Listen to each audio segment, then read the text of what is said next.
it worked that time. Oh, hey, oh, how we doing, chat? Welcome in.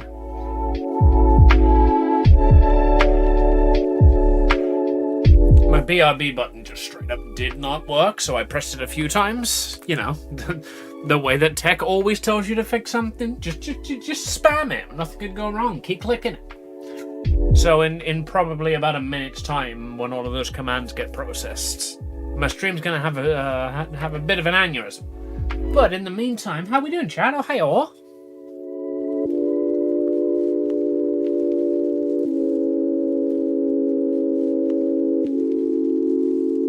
Today, oh, there we go.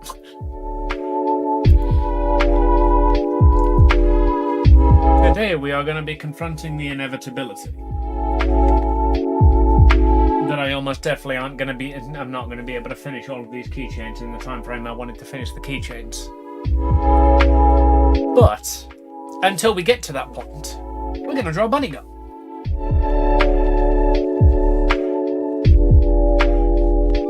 So, bunny girl. I actually, you know what? For how much I like Cream and I like her design, and I like seeing fan art of her, I don't think I've ever experienced any piece of media with Cream in it apart from Sonic Heroes. And I have not played Sonic Heroes in fucking years. So I'm going to assume, just based on the fan art I've seen, that she's a happy-go-lucky, fun-loving little bunny rabbit.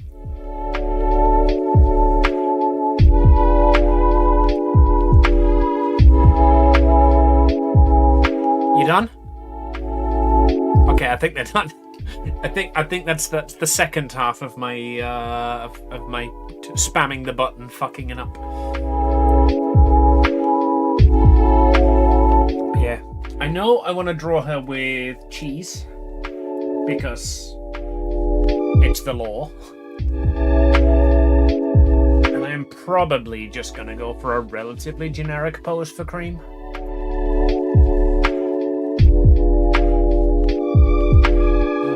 Actually, where was the pose I was looking at using? Played racing with her the other day. Oh yeah, in fact I think I had this exact conversation the other day as well.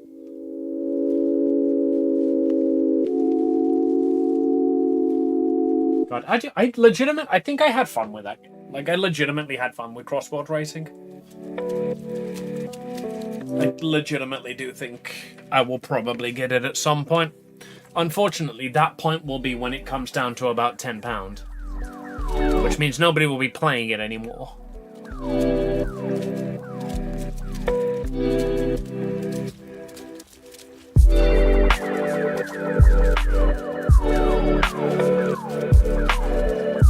Right. Oh, excuse me. Sorry, I didn't mean to cough directly into the microphone there. Cream has got the same interesting problem that Amy has got, in that they don't really have big hair like the other chibis have got that I can use to pad out the size of them, because I normally do 2.5 chibis, like 2.5 head chibis, with big hair that makes them look like 2 head chibis.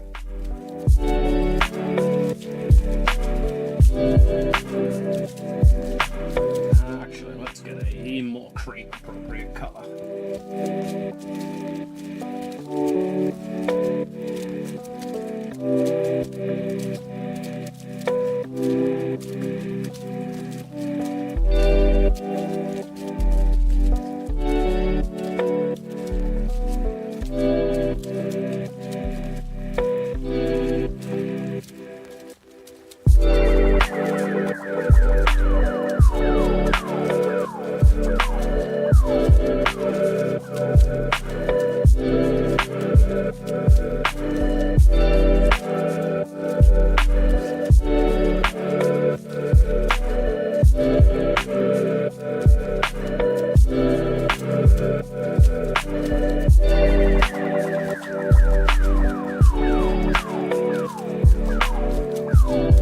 Alright, what do these guys' like necks look like?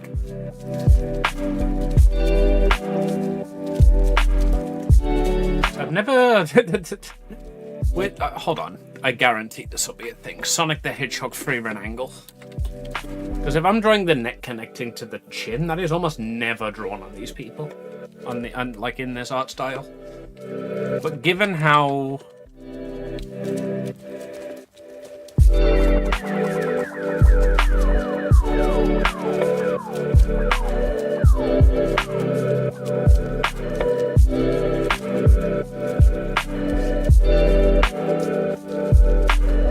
it looks like the general consensus is that it just sort of does exactly what I've done here.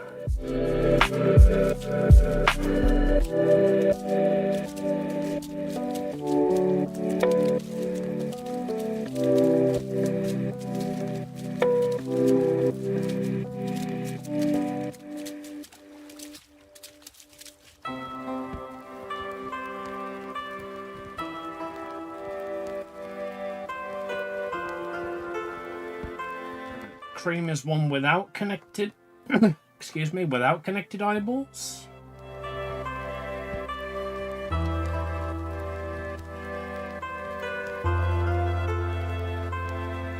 And she's got the incredibly cartoon "Look at me, I'm a girl" eyelashes of the single eyelash sticking out.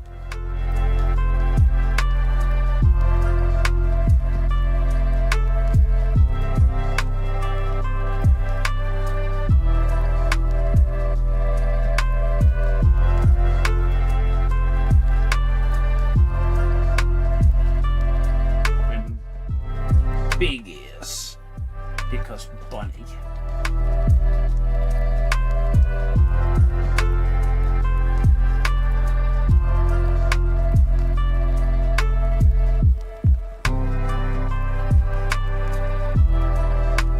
Did I give Amy Bulba?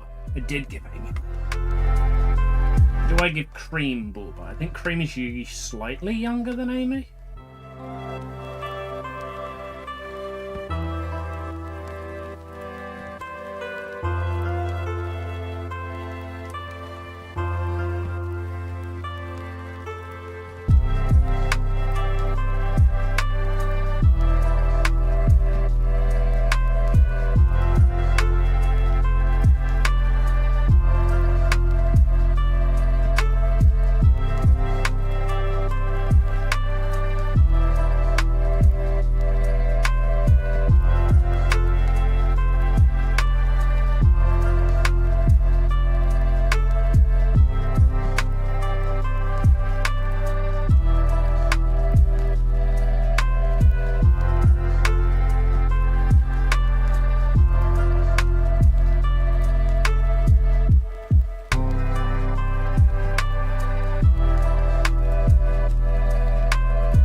Welcome in, Owu. Also, those giveaway entries, you are aware those are one per event, right? Not one per stream. Don't worry, I'm refunding your entire point every time. I just wanted to check.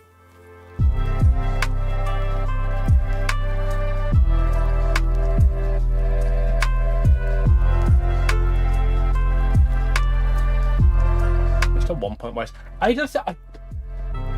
I really want, I want more things for channel points to do, and it annoys me that you can't have like a random price for channel points. What is Tadsy? The Amazing Digital Circus. The final episode hit cinemas today. And I know basically everybody in my community is either watching or planning to watch it. As you might notice, I am not in a cinema right now.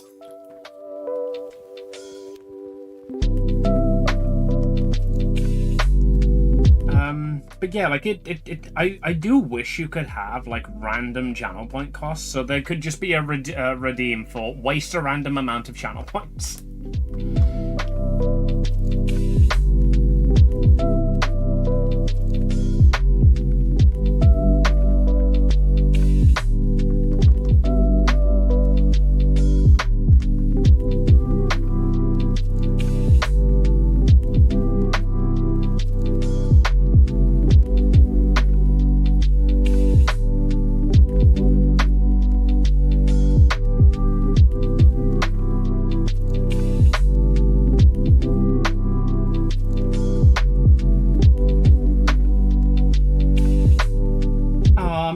see your tail. God damn it. The hand's going to be blocking it almost entirely. Also, that entire backline is going to be blocked.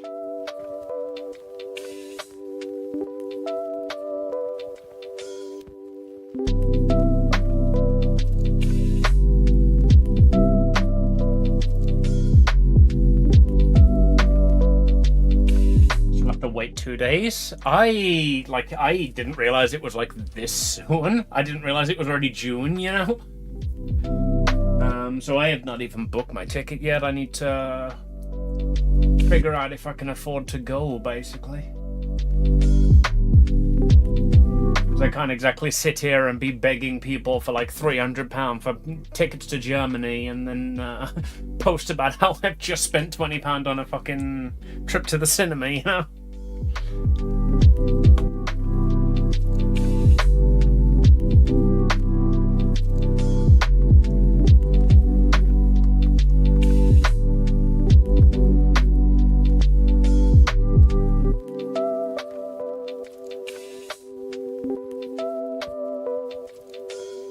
Cinema £20 now. I think my local cinema for an adult ticket is about 15 quid. Let me fact check that real quick. But I'm like relatively certain when I saw Lilo and Stitch, I paid like 15 quid.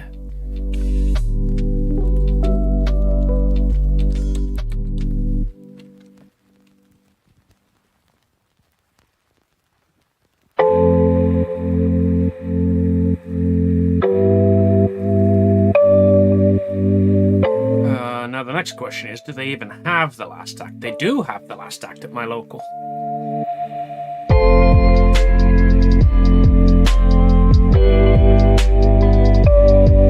Let's say Saturday.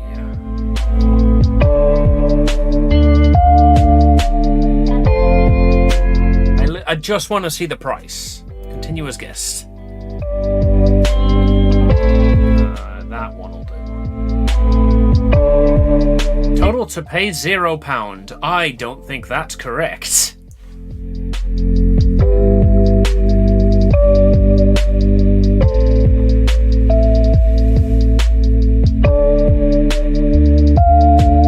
That definitely seems wrong.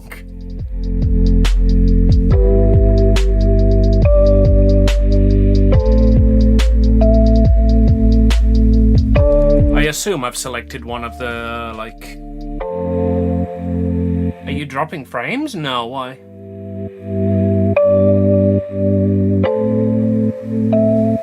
Buy quick, free ticket. I've selected a Showtime slap bang in the middle of D&D.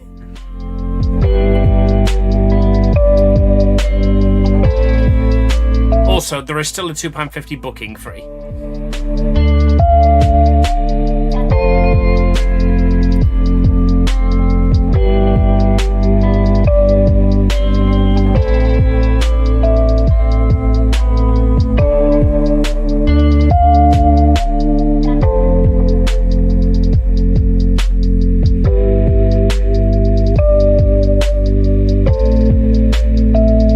That's saying £0 for those tickets. I'm sure that's wrong.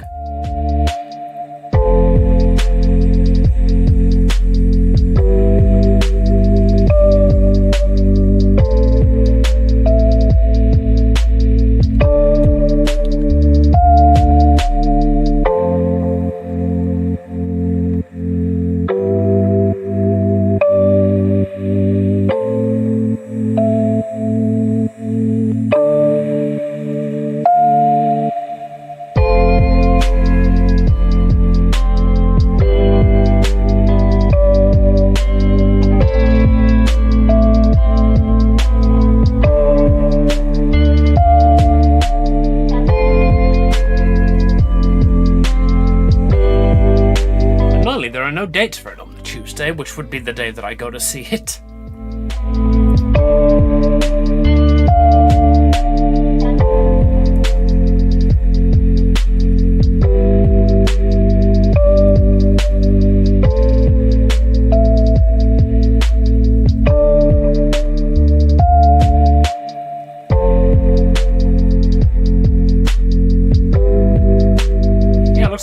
them are just free. That can't be right.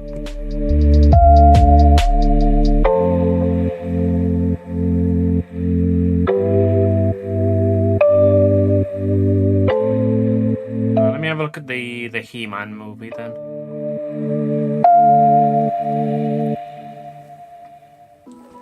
Because the point of this was to find out how much cinema tickets are nowadays. That also says total to pay £0. There's something wrong with this site.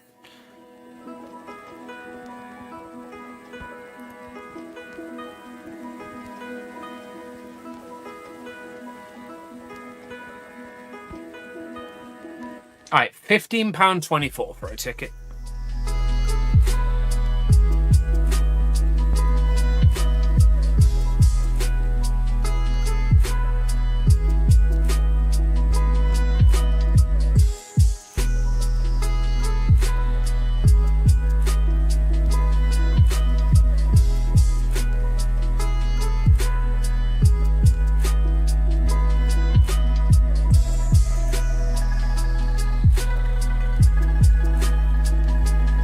Predictably, it was just me using the site wrong. It says free.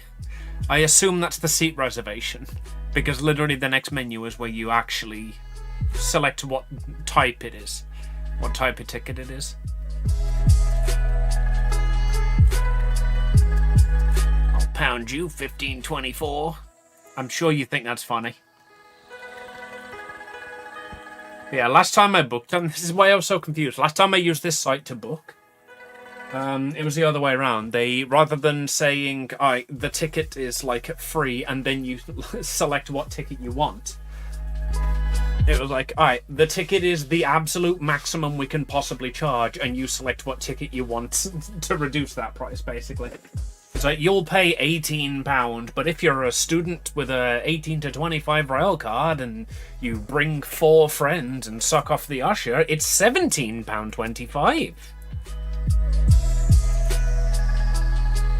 Right, let's actually have a look at Tadsy then. Continue to tickets. Yeah, £12.25 for an adult ticket to the Amazing Digital Circus. So about 13 quid. A very specific time to pound one. Well, you're on a time crunch. You've got to do it before the before the movie starts.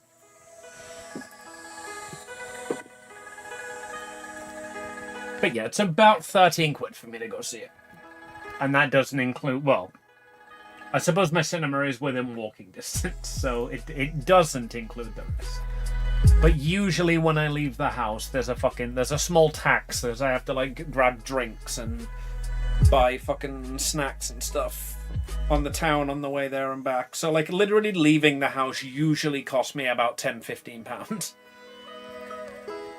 Because it's like I haven't been out in 3 weeks, so while I'm out, I guess I'd better buy all of that stuff I've been putting off. So realistically, for me to go see the movie, it'll probably set me back about 25-30 quid.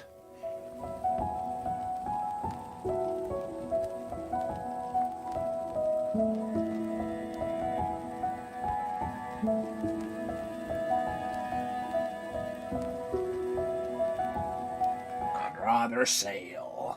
Well, I mean, it is a YouTube series. It literally is like it was initially and originally a YouTube series. So if you just wait until like the pirate version of it comes out online, basically, it will already be uploaded to the official YouTube channel.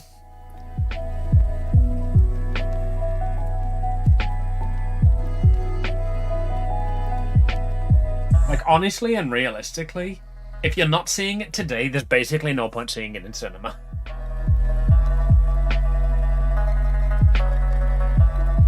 Because the reason to see it in cinema is that you get to see it before everybody else.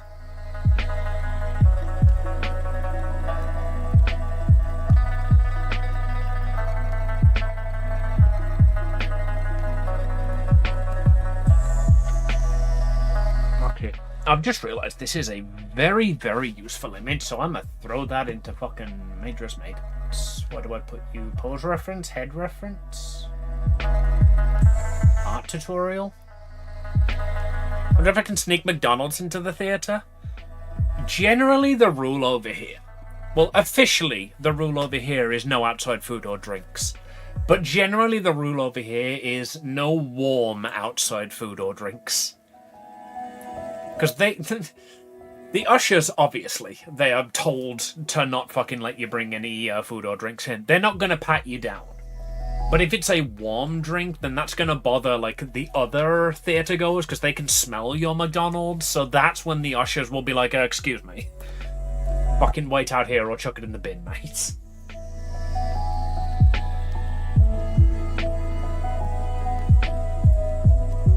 And to support indie animation and show the film industry, it's worth taking risks. I'm not entirely sure putting the 1.5 hour last episode of a YouTube series on a cinema screen is a risk that's worth taking or something that I want to encourage, but I can definitely see your point, and I'm not saying it's a bad thing. But I absolutely do not want this to set a fucking precedent that every single TV series ever, every single, like, YouTube series ever, should make a ridiculously long last episode that is shown exclusively at cinemas 2 weeks before everybody else gets to see it.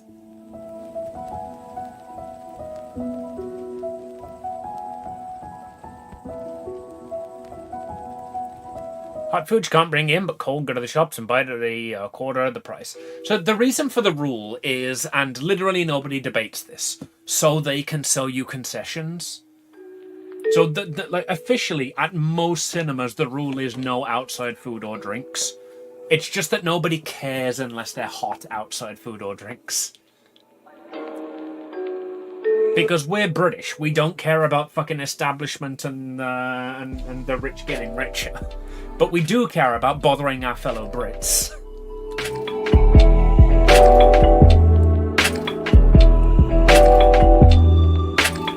I've hot food in before, but that's to movies nobody cares about. See that? I'm fine with that. Fucking take a shitty movie like take the newest Jennifer Aniston movie. You can take your hot food into that one. No one's gonna be there.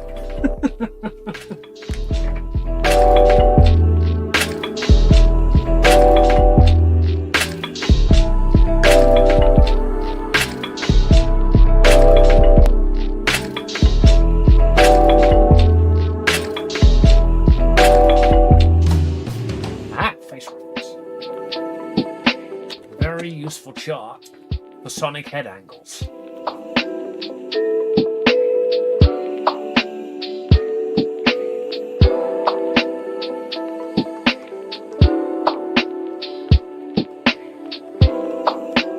If I move this hand so that I can draw the tail, because it's a tail, you've got to draw it.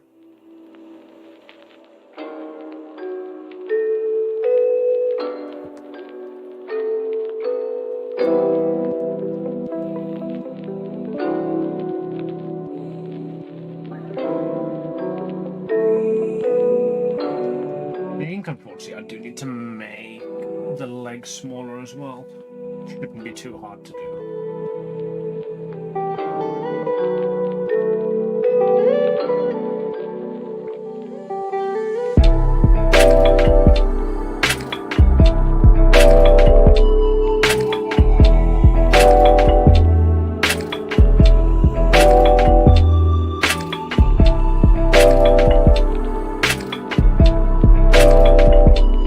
These fucking shoes are gonna be bastards, aren't they?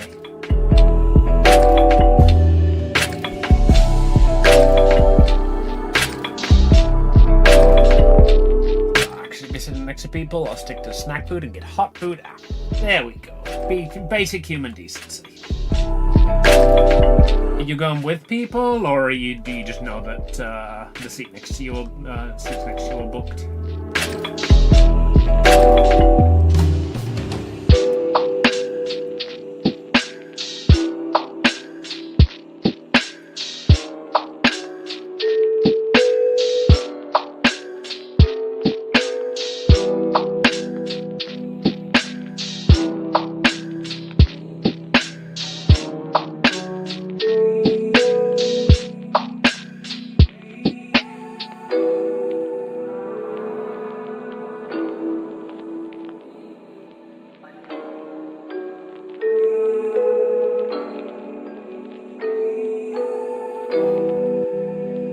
Panda's got a very round head.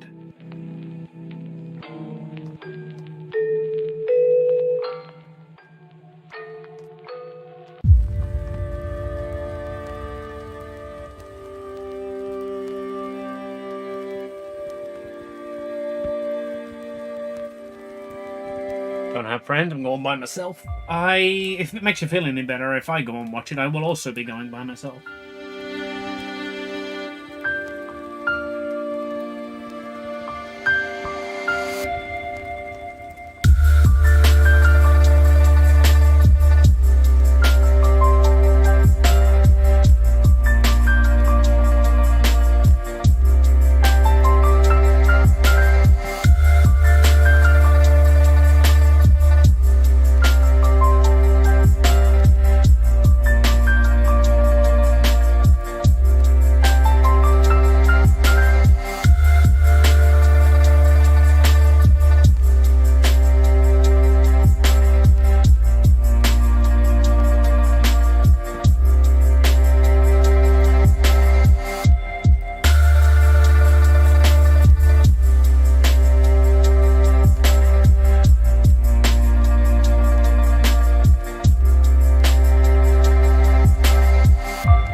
To Hatsune Miku with Maho and raves with your other friends, you're Miss Fucking Popular.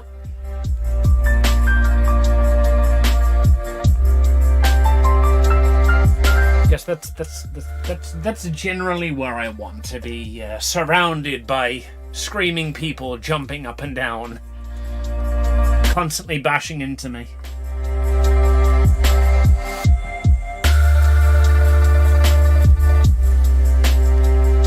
Love all of that bodily contact, me.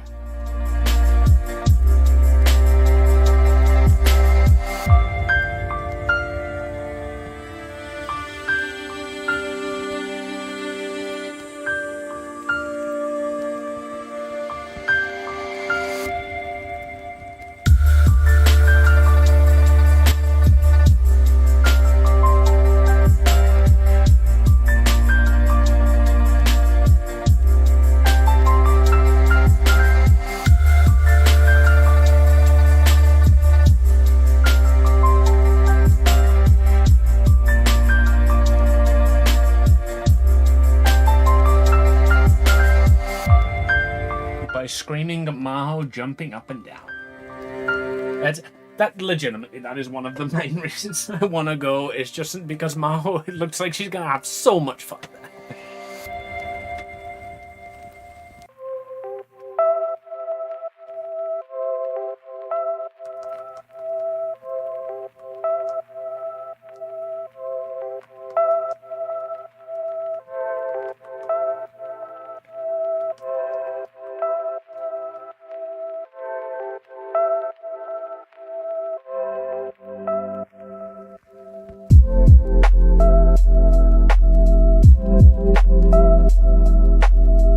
Ailstorm? I did enjoy Ailstorm. The best thing about Ailstorm was that it was a seated concert. I love going places with Uwu because Uwu doesn't make me stand up for extended periods of time.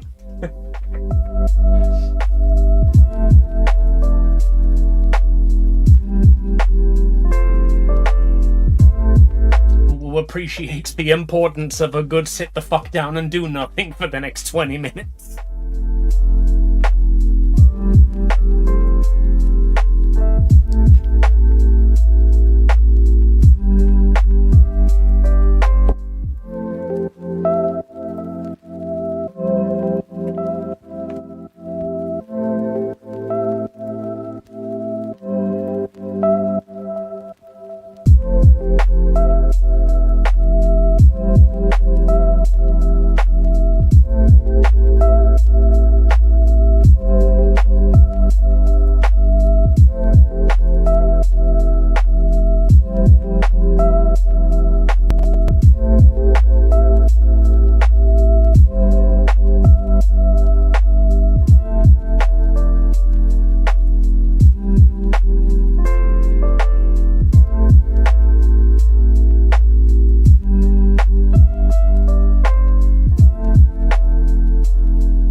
of karage chicken. Not had it in ages and just dumped some myself. I have never heard of that. I assume it's a style of curry.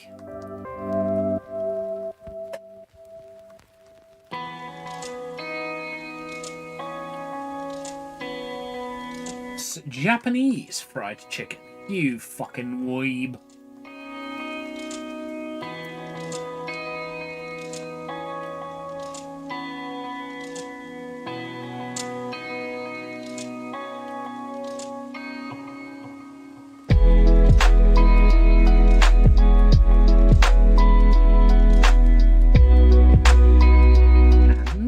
Well, let's just say I didn't say it derogatorily.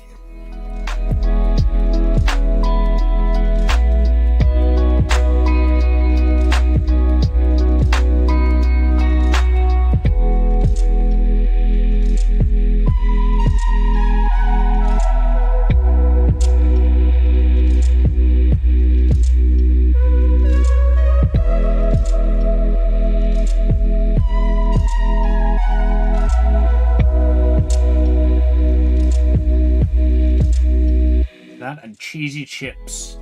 Good cheesy chips? Has the cheese melted? I'm forever haunted by like the worst cheesy chips I have ever had in my fucking life. It was just a chip shop that sold like a bag of chips that had mostly gone cold, and then they fucking poured like pre-grated, like bagged fucking cheddar cheese over the top of it. And the chips were mostly cold, so the cheese didn't melt, so it was just absolutely awful, grainy cheddar cheese on top of chips.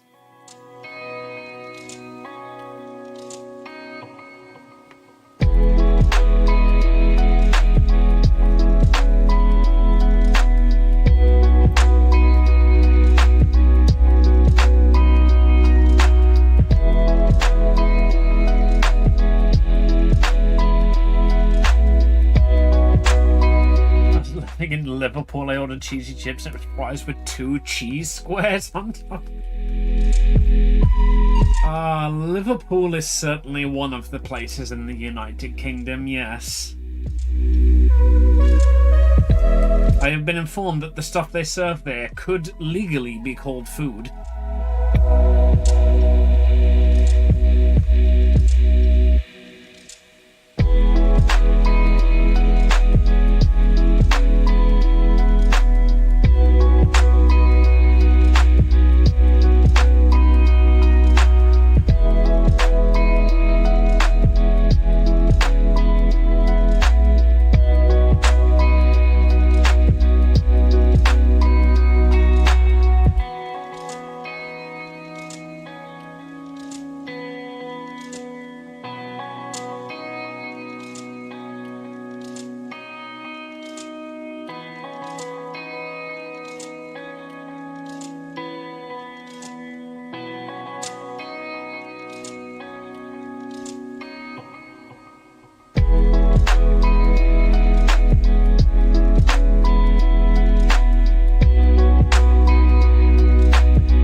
This still needs to be smaller.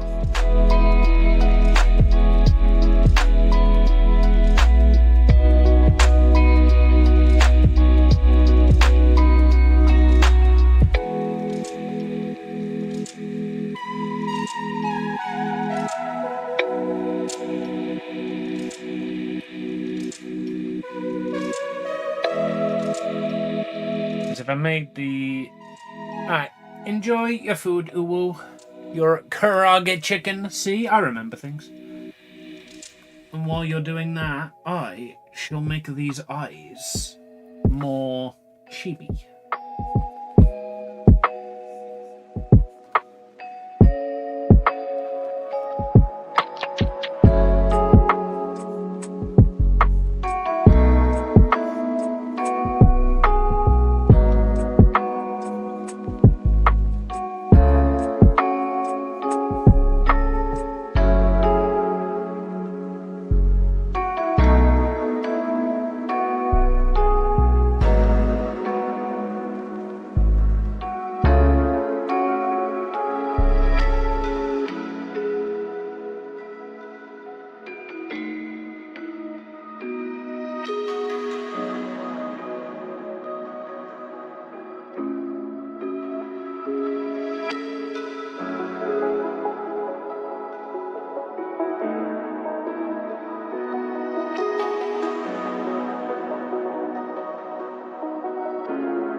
That's about right.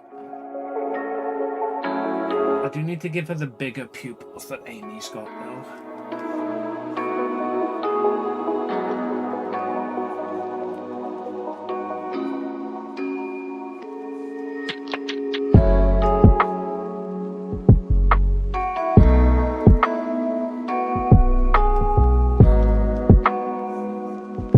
It always throws me when this one comes in. Just the, I think, Spanish cover?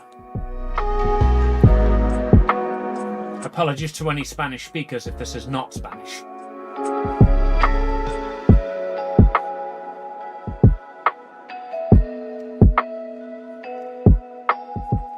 Yeah, K-pop Demon Hunter Spanish version is the title.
fingies do you have, Cream? You have 5 fingies.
Almost every shot I've seen of Cheese, he's got his eyes like squinting shut like that, like in the XD happy face.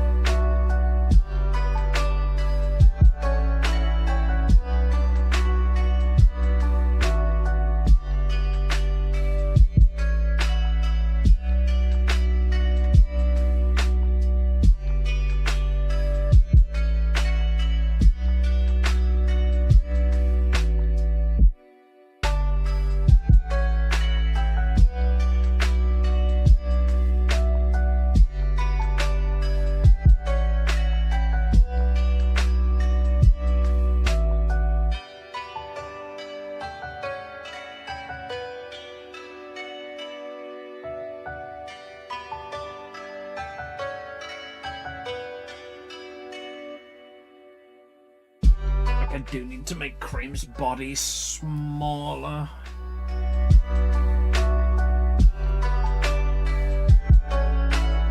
It looks right, but it's not.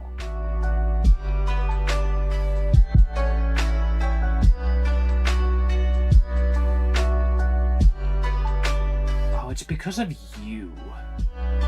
These shades around Cream's eyes that are making it look like her eyes are that big.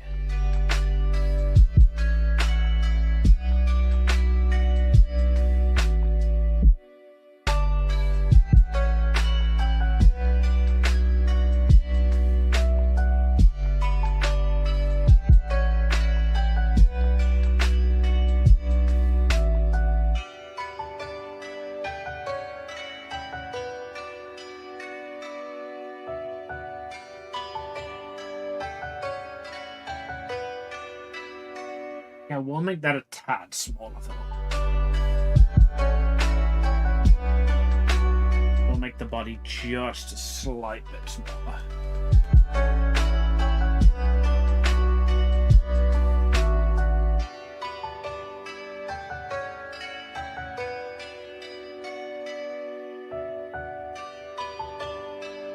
Which is annoying, because I did kind of want to have Cheese go, like, flying over her, in between her leg and her body.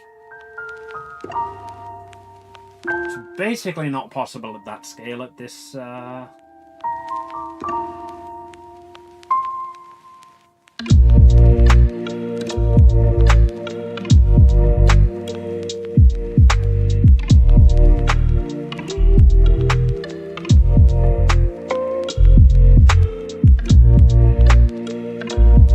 also do Cheese flying under Cream, similar to how the Lumas are in Rosalina.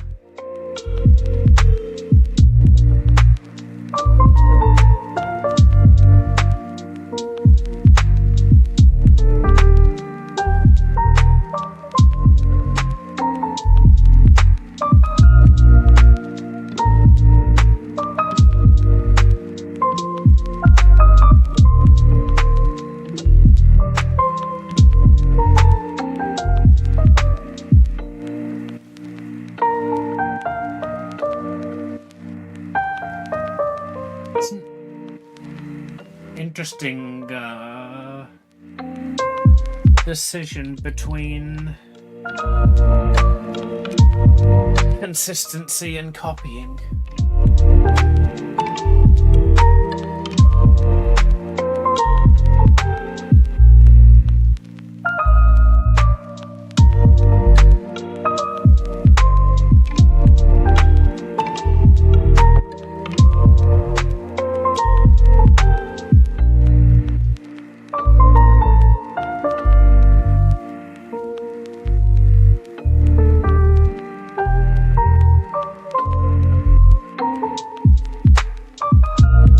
Draw these fucking boots.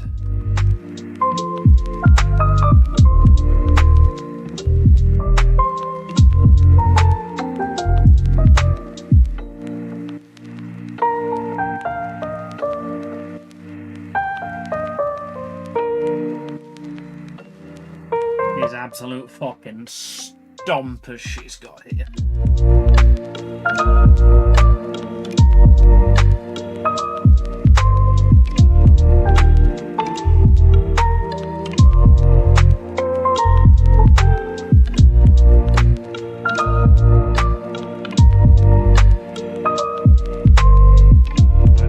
I rounded off the end of Amy's shoes.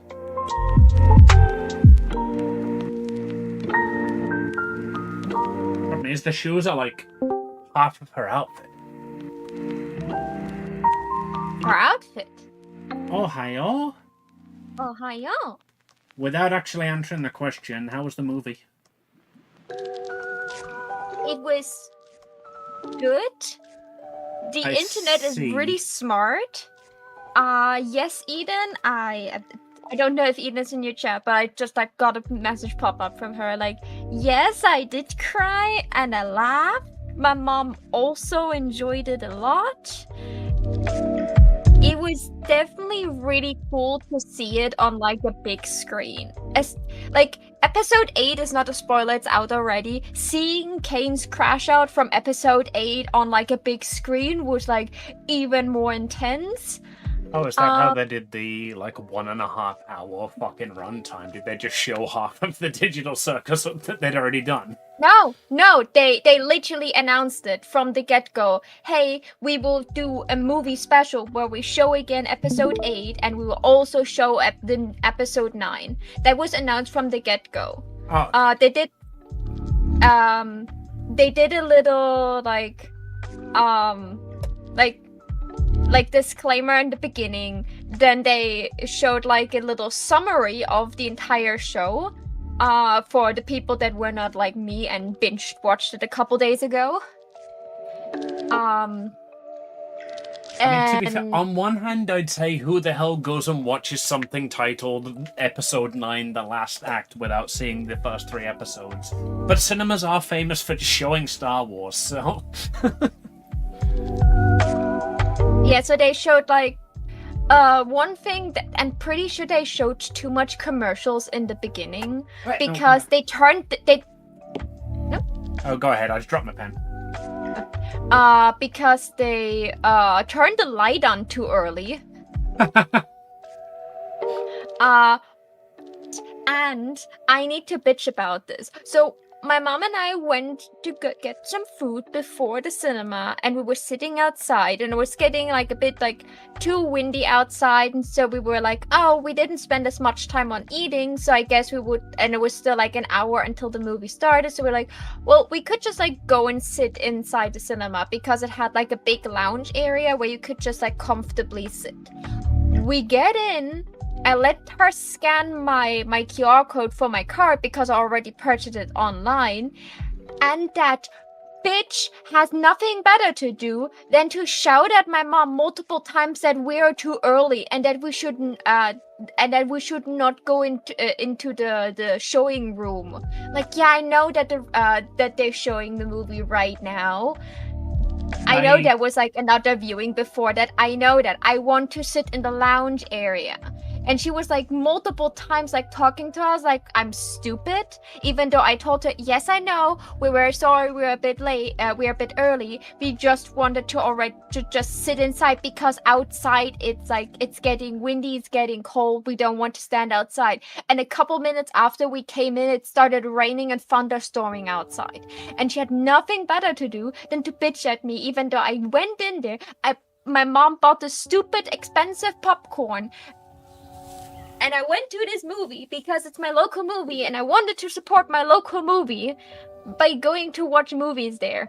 And I cannot understand that she needs to be so bitchy to me right at the front desk. Yeah, she shouldn't have been as much of a bitch, but I can almost guarantee she was told by her bosses, hey, remember what happened with the fucking Minecraft movie when all the bloody 9-year-olds came in and were absolute fucking shits and constantly tried to sneak in and be bastards? Yeah, well, this is a movie about a YouTube TV series. Be very vigilant that 9-year-olds are gonna be coming to the fucking cinema. I was neither a 9-year-old, nor was I alone and unsupervised. I was a grown woman who showed that you'd think that supervision would mean kids behave, but no. No, it does not. As I'm aware, the Minecraft outbreak was not that bad in our cinemas. In that case, she probably just had a fucking day. Which, it's not your problem. And shouldn't be made your problem even. I understood that she was telling me, hey, the movie's running right now, just so you're aware, please don't go in and sit inside the cinema already, because you only booked, you bought the movie ticket for the movie afterwards. Like, yes, I understand that. I'm sorry I'm so early. It's really cold outside. We were done too early. We just want to sit inside. So see, every cinema I've been in has because nobody fucking makes money on the price of the cinema tickets. Every cinema I've been in has had a lobby area that has got obviously the concessions, but also an arcade, a place to sit, and all that sort of crap. No arcade, but you can buy they have a little. You can buy very very overpriced coffee and stuff that you can drink only in the lobby because you cannot really bring like the coffee mug into the cinema showing room. So like they still benefit from people going in early and already like starting eating early. But like I understood that she was like telling me, hey, just so you're aware, your movie only starts in an hour. I could understand that. I was understanding for that. I told her that we're sorry that we're so early, but pointed outside and said like, it's cold outside, we're here too early, be sorry. But like telling me twice afterwards, yeah, but like you cannot like go inside. Like, yeah, I know that, I understand that, ma'am. She said, yeah, but you cannot go inside. Why you're so early? Like, I'm sorry, we're early. It's cold outside. Can I please now go in and buy my overpriced popcorn? I didn't say that. I was so mad. I was about to say it. I just shuffled my mom then inside and we just grabbed our popcorn, and I was very pissy the entire time waiting for them in the lobby. Oh, hi, Yuzu. How you doing? Hiya. Because I thought it was like very mean, because I was very understanding and I was speaking calm to her and I was not bitching at her. I was not like giving her any attitude, and she had nothing better to do than give me attitude. So look at this Evelyn ass pose that I've just found.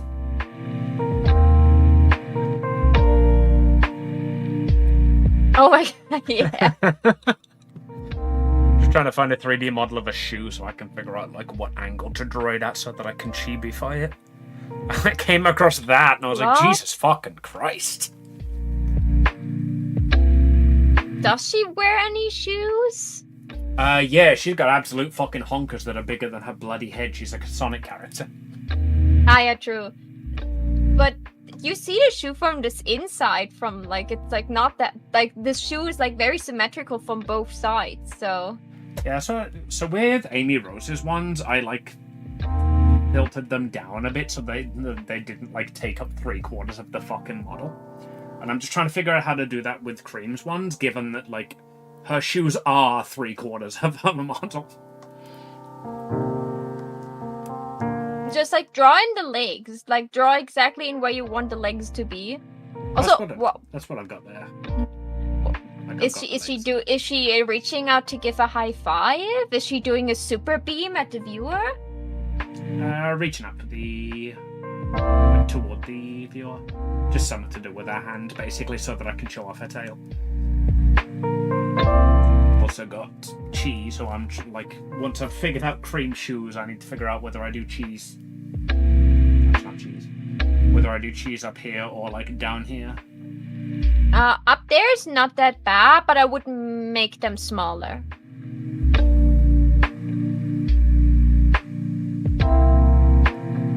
I think the body is absolutely not staying. I hate the body pose. The head will probably be around the same size. Yeah, no, I meant make it smaller. It's a chibi, so of course the little companion should also be just smaller in general.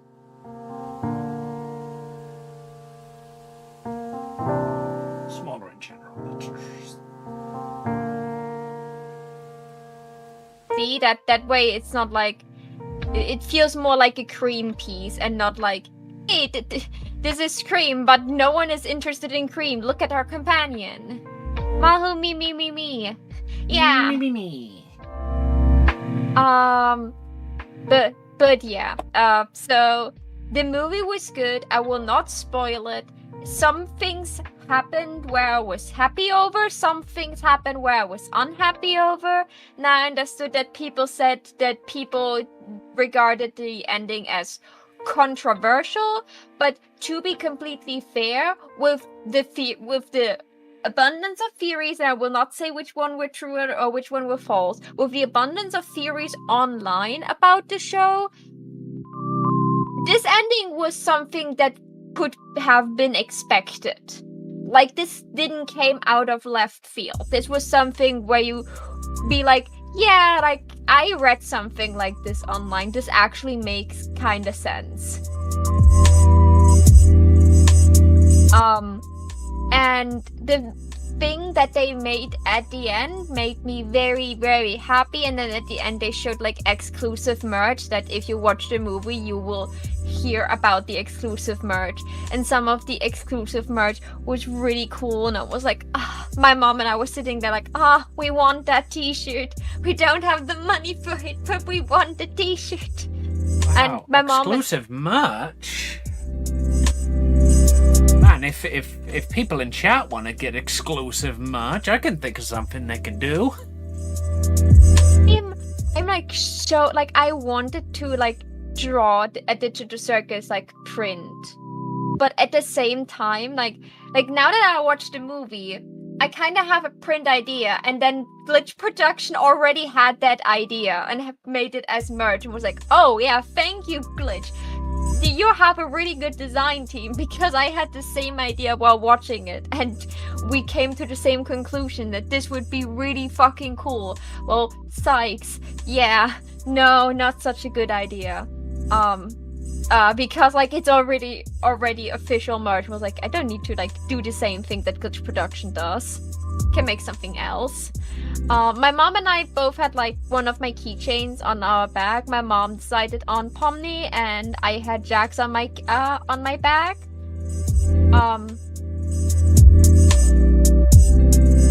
My mom was like, "Now we definitely need." No, she definitely needs to.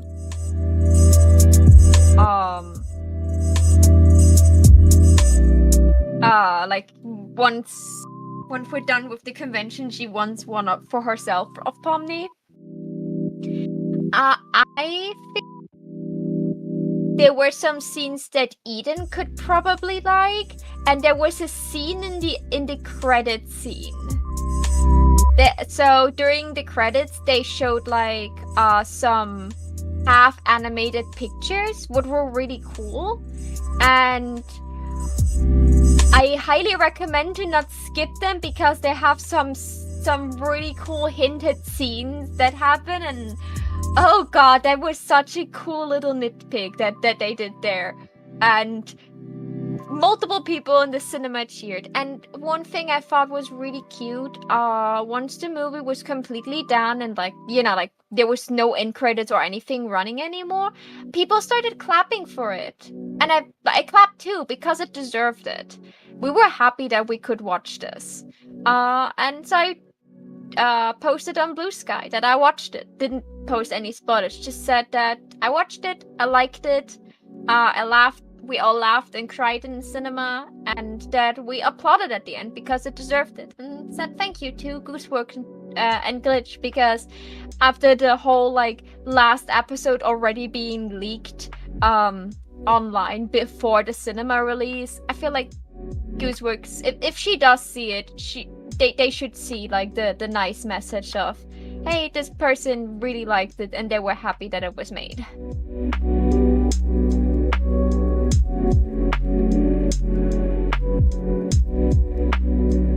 It's not only high heels I struggle with. Also, it's a chibi foot, Amy. You don't need to extend the foot that much. Like when you look at the other chibis you've drawn, you usually have like the foot like very just being like stumps a little bit with just a hint of shoe. So you don't need to like make it different for Cream. You can still make them stumpers. You just need to have like the outline. You just need to, not the outline, the inner lines still need to be in the same style as how the shoe is cut, and that's it. It's completely fine. People will more look at her face. Trying to get it relatively similar to the Amy ones, like in shape and size. The problem is like Amy's starting shoes aren't the same shape and size. Like Amy's starting shoes go like up to the leg and are more like boots. These are fucking trainers, so I need to, like, I'm trying to figure out like the shape of the trainer basically.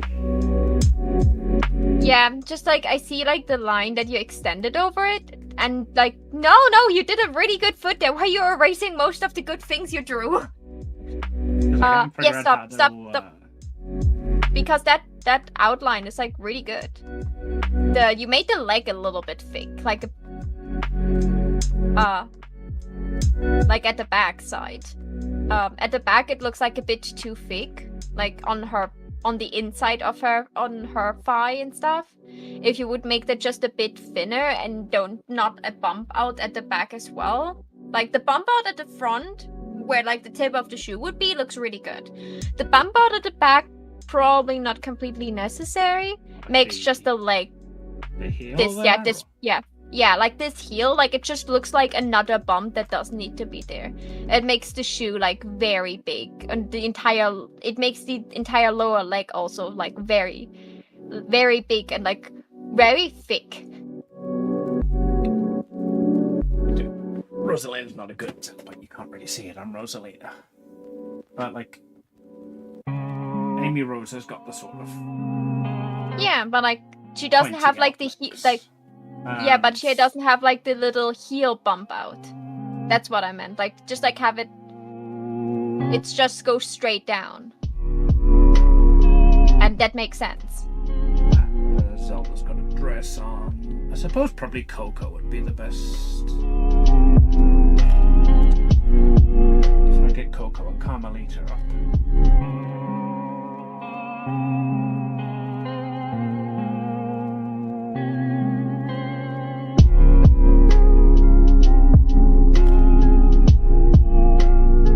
Coco's so much longer than like all of the other ones. I feel like now that you made like the heel not like bumping out that much, I think it looks good. It was just like this like bump out of the heel made the foot like a weird shape. Because like most of your pieces just have like very, very like just like it goes like from the just like goes very straight down.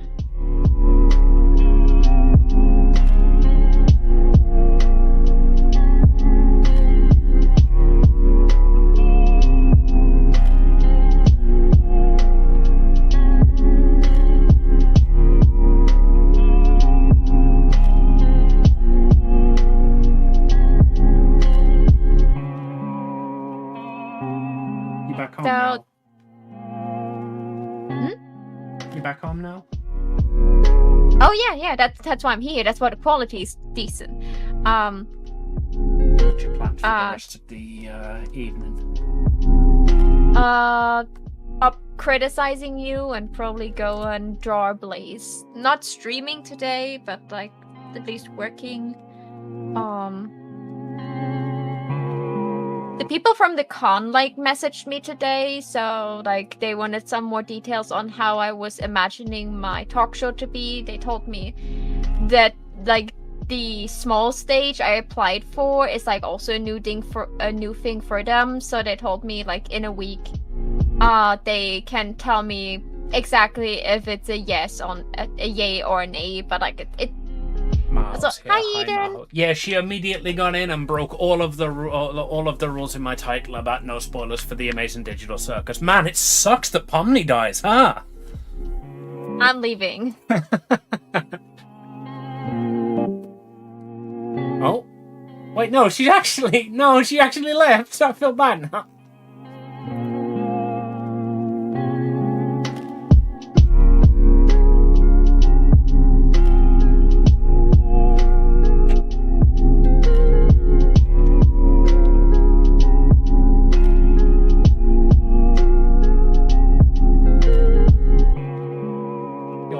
You are pretty.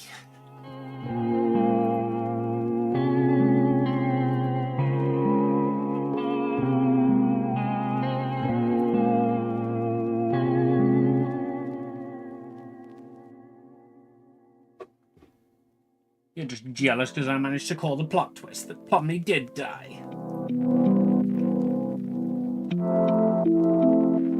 It was wild when Zubul summoned a Bakugan and Kinga confessed his love to Jack Sparrow. Yeah, it was great, wasn't it? The funny thing is, because it's the Digital Circus, that is entirely possible. I'm apparently someone who can't follow rules. I mean, to be fair, I did immediately ask you about the movie. And you also didn't spoil anything. Yeah. On my way home, I was like, I will now have to like go and like bite my tongue for the next like at least until Sunday when I can at least talk with Eden about it, and like until after the con when you finally watched it on YouTube. So I was like, so I have to like be quiet and be a good friend and not spoil anything. I am not looking forward to the next fucking 2 weeks of TikTok browsing. No, just don't open TikTok. Truly, don't do it. Just don't open TikTok. Nothing. No depression or yearning for doom scrolling should be strong enough for you to open TikTok. Just don't do it. Don't do it to yourself. You can watch YouTube. Yep, in 2 days. Yeah. I think it's good. I personally think you were like a couple of scenes from the movie, Eden. Like there were a couple of scenes where I was thinking, oh, Eden will be so happy for that scene. Yeah, she immediately got into chat, started talking about how she like really wants to can't wait to talk to you about it, and then the more she spoke, the more we realized that you weren't in chat anymore.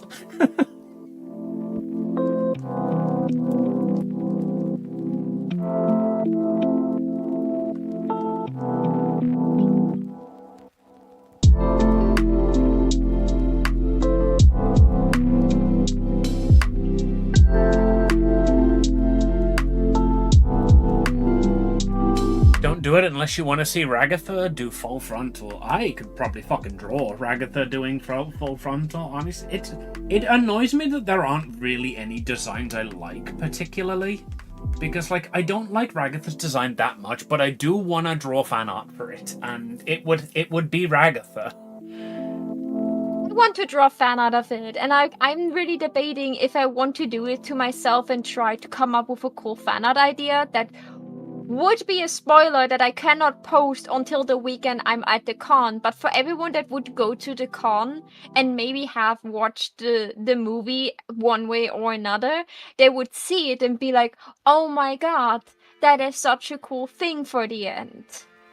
And at the same time, like, do I want to do that to myself? I have 3 more pieces I need to finish. I don't know if I can do a 5th one.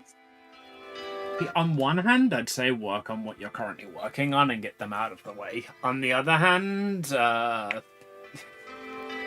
speed in the fan art community is often something that generates notoriety. Like, if you can do a fan art of something before somebody else can do a fan art of something.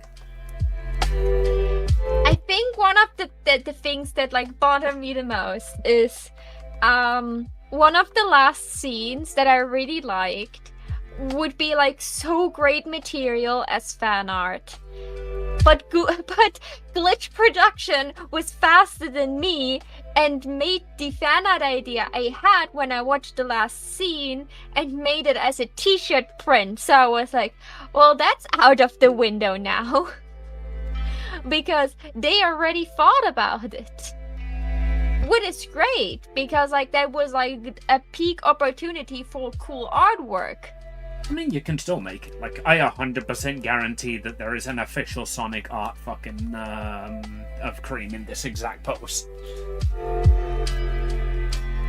What's the weird bump out on her foot? I'm trying to draw the shape of her foot still.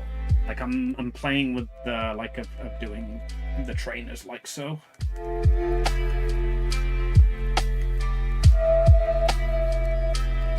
Because like she's got a weird pattern of shoe that I can't really figure out how to translate to chibi. That's such an easy pattern though. Like it's like very easy. It's just like it's the heel line, and then like it's like what you did first before you did the weird bump out, and that's about, and then just above the thing you did, you just make the same shape again for the yellow part, and then you just give her some socks. Like, simplify. It's a chibi. You can simplify it. It can be more like closer to the skin. Yeah, like that's a thing. Like I do want to draw it, but like I also and maybe and not post it and just keep it hidden until like my convention in 2 weeks, because then the episode is officially out and then it's not spoiler territory anymore. But at the same time, like, one of the ideas I had, like, first of all, one of the ideas I had, I kind of would need to go to Google and hope people did leak things because I would need reference. That is only in the last episode, so unless someone leaked it and I can't find reference of it, oh, there were so many leaks of it. I have been fucking dodging that left, right, and center. Fortunately, the creators that I watch that engage with the Amazing Digital Circus are all of the opinion that anybody leaking it should go get fucked and it's ruining the enjoyment of everyone else. So we are just going to refer to it as leaked rather than say, oh, like that leak where Jack stabbed Ragatha and swung her and head throw her around, into the deep fryer. Yeah, exactly. I forgot that actually happened in the show. But yeah. So I am I don't want. Okay, you go while I try and figure out what I was about to say. Go. Like I don't want to depend on leakers. And at the same time, I would depend on leakers because I would need some of the info that was only shown on the big screen. Well, I mean, you paid for your ticket to the thing. Like, Yeah. I would see this in the same vein as like pirating, like emulating games. You have paid for and owned the original game. Therefore, you are allowed to emulate it. Yeah, like So I would say, like, since you paid for and went to watch it in the cinema, like you're not gonna go fucking to the cinema with your laptop and your tablet. And in fact, if you did, you'd be thrown out for trying to record it. To try and just get like the accurate reference. Yeah, I didn't film it, I didn't take photos while I was running. They were also very much like, hey, please don't film or like post anything online. You're free to like discuss things online, but please don't ruin it for others. It will be free in 2 weeks. Please, for the love of God. And I saw that it was like, well, too late. Too late for this disclaimer, but thank you for the disclaimer. I wonder if that disclaimer is in the leaks. I hope it is. I hope people that watched felt bad about it. But they did something I really liked and I was really hoping for. So I was like, oh my god, yeah. How about I would start a little bit drawing Blaze, and if I cannot fight the urge any longer, I will make a digital circus thing.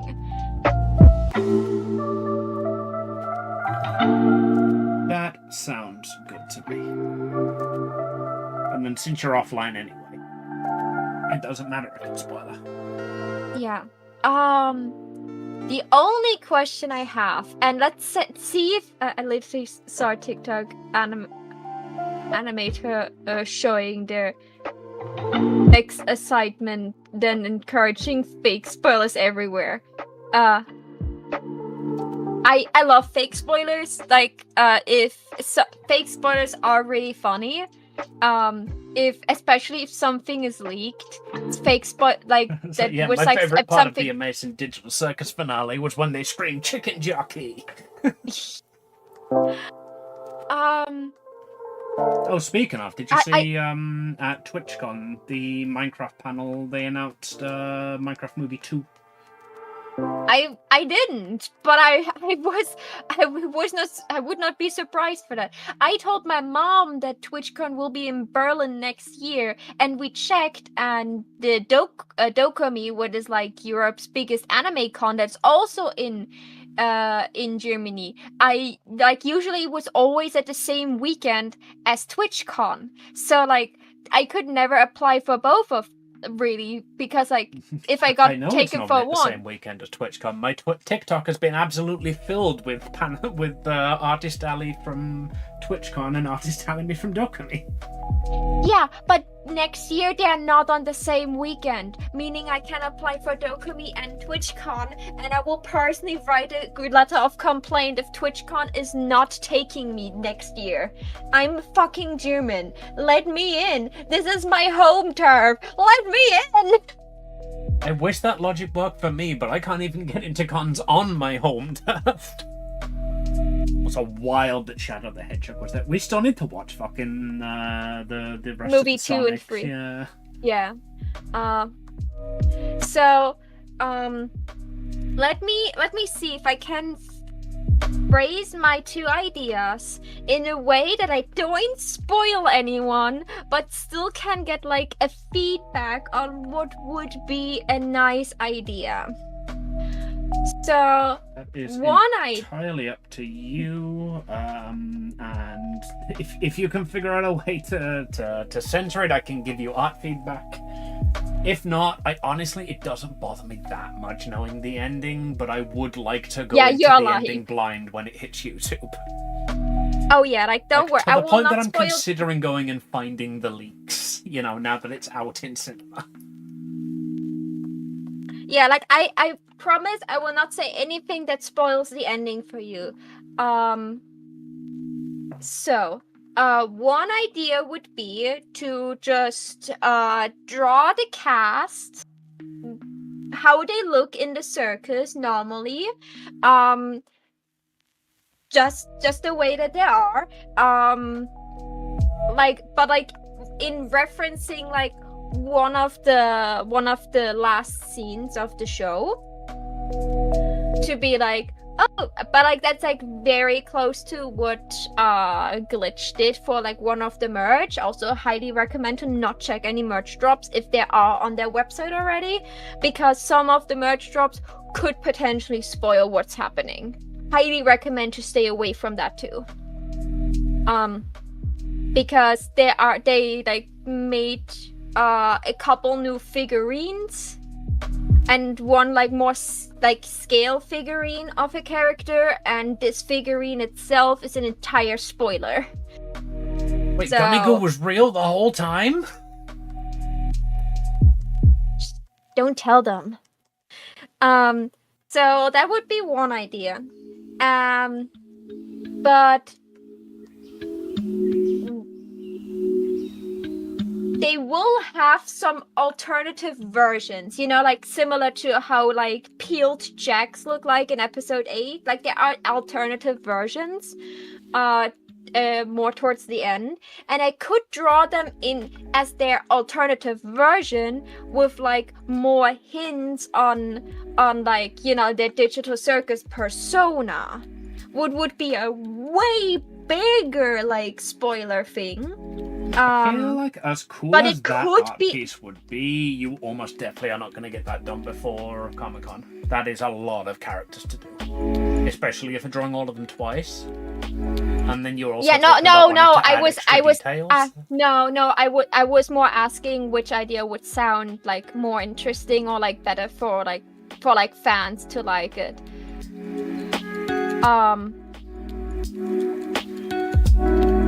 To like have them in there, to like be them as the alternative version you see like later in the film, and draw them like that, because like that is a really cool thing, the alternative version, and like it would be design wise something interesting to draw. But like it looks less like the characters you see most of the time, because like again it's an alternative version, like similar to peeled jacks and melted gangle and stuff. So I don't go for like enjoy your sleep, Mitch. Apologies, I didn't see any of your previous YouTube messages. Unfortunately, they weren't dinging for me for some reason. This is apparently the first time I've saved this piece. Which, to be fair, I'm an hour and a half into stream. That's not that unusual. Yeah, like that's why I'm like asking if like the alternative design would be like a cooler idea, but like it would like move away from the original design, or if I should do the original design and try to recreate one of the scenes of kind of recreating one of the scenes in the movie, but like that's like something that kind of Glitch already did. I would maybe pick a different scene, but like it's still something that Glitch already did. So See, I don't have this problem when I do fan art because it is very unlikely that I ever draw characters in poses that the mangaka has already drawn them in or the artist has already drawn them in, given the nature of my usual work.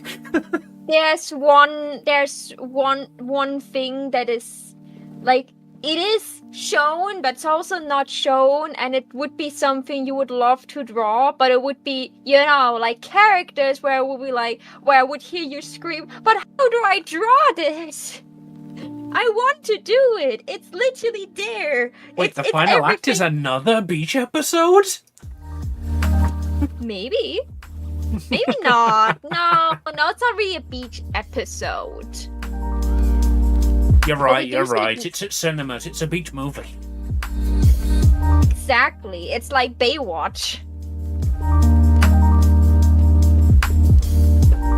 Also, for the record, I can hear you tripping over yourself to not spoil it for me. I am going to keep asking questions about it. Please do feel free to just not answer them. Don't feel like you have to give an answer that's technically correct but doesn't spoil it. Just tell me to shut up.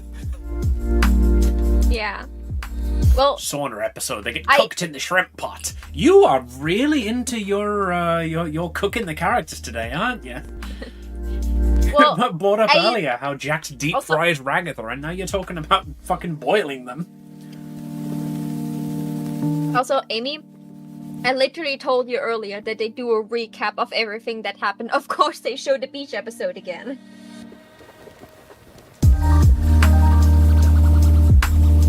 It's nice that we see the beach outfits again. Like, I think the beach outfits were cool designs. I really enjoyed fucking seeing them all in their weird beach outfits because none of them have got standard bodies.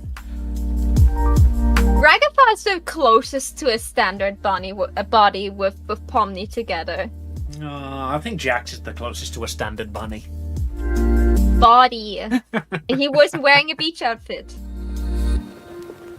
Actually, I don't remember what Pomni wore like the old-timey fucking strongman one piece, didn't she? No, she wore like shorts instead of like a bikini bottom and like a longer bikini top. Like that was more like a shirt because like she was like relatively flat and short. So there was like it was like more comfortable beach wear than, you know, look at my curves, because she didn't have any. Yeah. Also, absolutely love Gangle's beach wear. Like, as soon as I saw that, as soon as that fucking episode came on, I was like, I have to draw Gangle in beach wear. But it's taken me fucking 3 months to watch this episode. So it's no longer the hip new thing.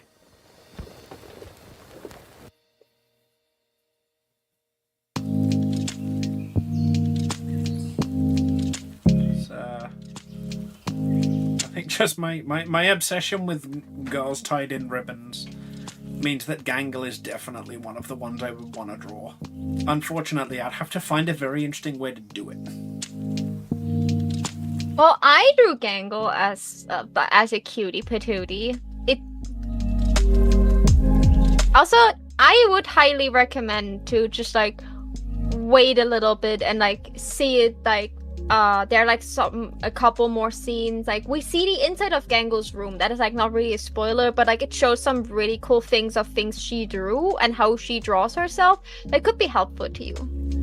I've seen so many fucking like fan renditions of Gangle's room. Everybody just thinks she's like that one fucking Yuri artist who is constantly drawing and shipping her friends, and just like her walls are full of drawings of that. And I love that headcanon.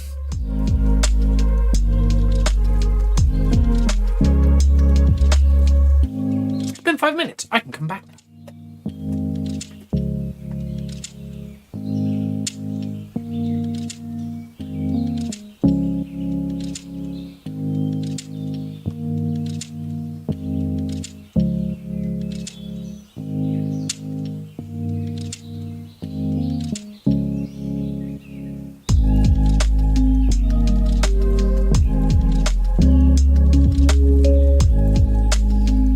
It took nothing to find like some of the leaked information I needed. Yeah, that's why I've not even bothered looking. Apparently there's a subreddit called Leaks and Rumors, and yeah, I found the info I was looking for. I'm not proud, however, that it was so easy to find it. The internet is a wonderful place. You can find anything you want. Bo Burnham did a whole song on it.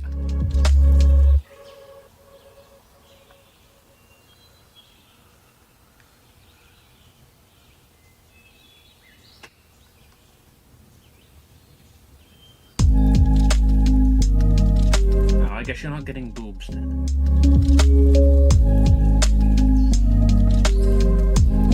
However, I must say some scenes of the movie were really weird. They felt like I understood why those scenes happened the way they happened, but at the same time I was also sitting there and was like, why? Why do we have this right now? Like, I understand where we're coming from and where we got and how we got here, but also, why do you have this? Well, given that the series has made its name as not quite a psychological horror, but like a fucking weird-ass show that pushes boundaries, I'd be surprised if there weren't weird scenes in it. That's not really a spoiler. Oh yeah, like the psychological part like comes through in the movie. Like, damn, they're like going really deep in like making sure that you're probably like not too happy with everything. Well, I'll be happy with everything. Apparently there's a bikini episode.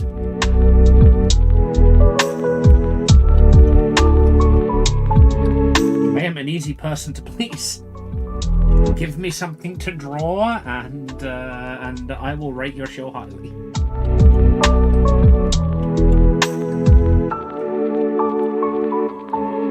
Oh my god, the last scene is like already on TikTok. Of course it is.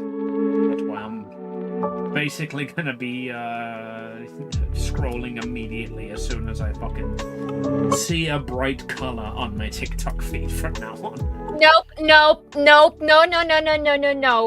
Don't open TikTok. The last scene is something that will not scream Digital Circus until you realize it.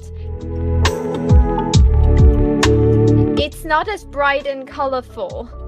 Am I supposed to go without TikTok for 2 weeks? I'm literally a TikTok content creator. Well, you go in, you post your videos, and then you don't scroll.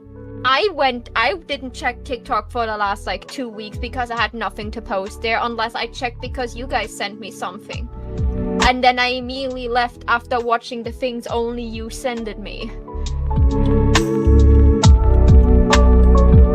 So, the only downside is, like, God, the quality is awful. The only downside is God.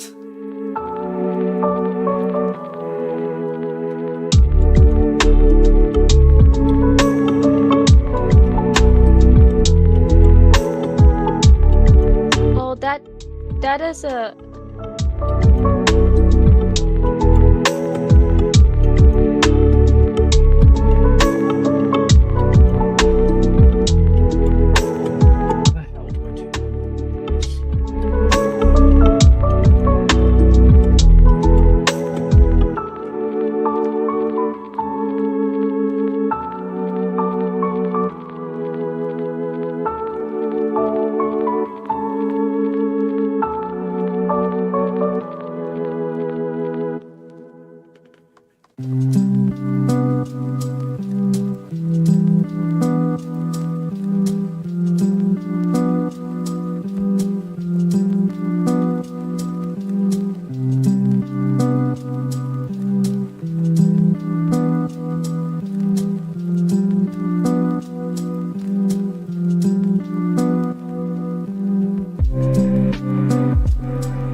get this screenshot of the last scene and, not potato quality, because that would be very helpful as a art reference.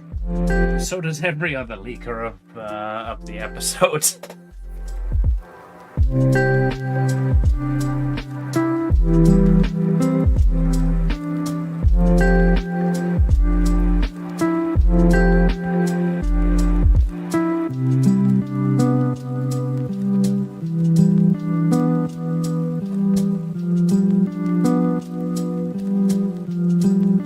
God, TikTok is full with those leaks. Because every picture I click, in the hope that I find it maybe in a better quality, it's just another TikTok video. It's filled. I'm so mad at people. Like, yeah, I'm looking for it right now, but for different purposes than those dingots.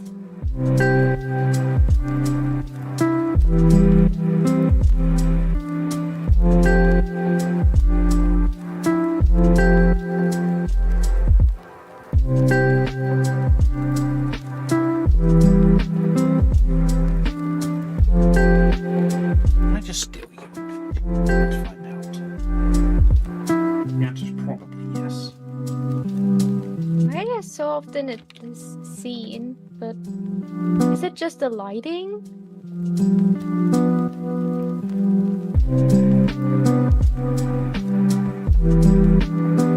Or does this character looks different?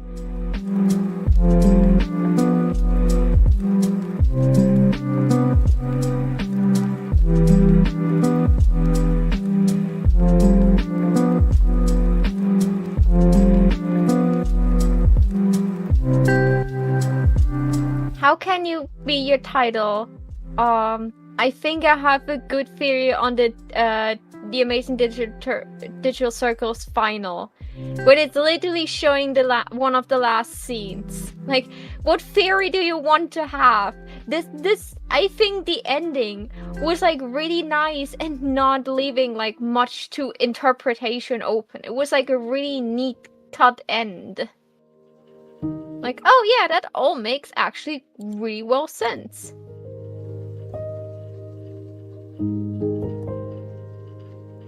There is no theory there if you're printing the leaks.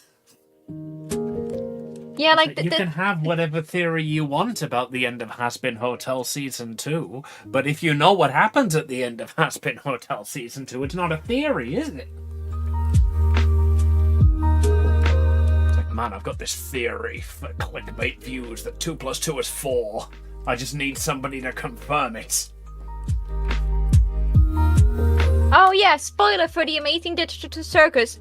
Literally having the text on top of the last scene. Yes, that's how you mark things as spoilers. That is what I'm not looking forward to. I saw, like, using the fucking Has-Been example, I saw so many things there that were just like, spoiler alert for the end of Has-Been Hotel Season 2, but Emily gets shot. Like, wait, fuck, that's not how you do a spoiler alert. Spoiler alert for the end of Has-Been Hotel Season 1, Alistair dies. At least fucking pause.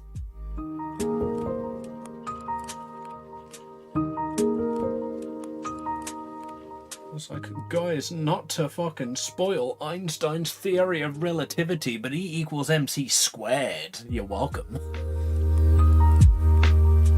Disclaimer, I am fully aware that is not what the theory of relativity is.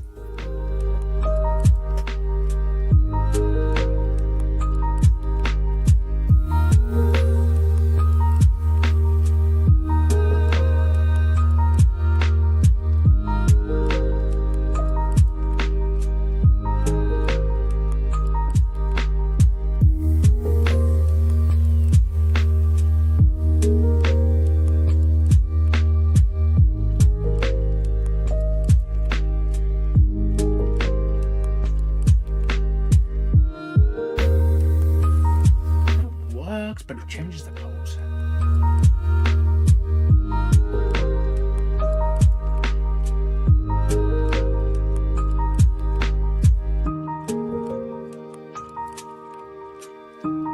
Why why the fuck are you confused about the last scene? I like found a Reddit post about the last scene because I was seeing if someone like had it. It's like just a weird screenshot where I can actually see something. How is that? Like the movie was literally explaining everything to you. They were like holding your hand to make sure you understand what's going on. They were not very subtle about things. They were explaining things. What I personally appreciate for a show like this, that they'd be like, hey, here are the clear facts. Like, no? I just like skim read that post. Every time I read a new sentence, like, no? Watch the same movie. The movie was literally telling you everything.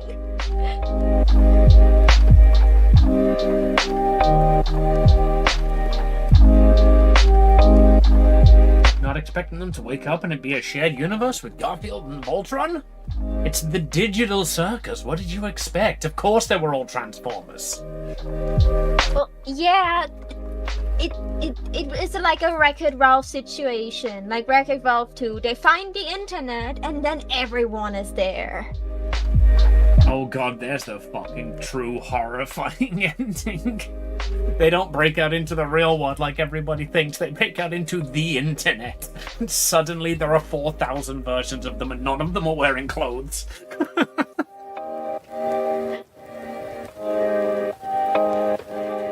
They all find Rule 34 and they're like, hey, Jax is like, hey, how come there's not any art of me on here? And then they point Jax gingerly toward E621.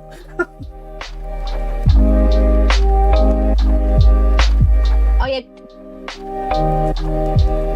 Jax fans are getting served, but also like slapped and served and slapped and both at the same time.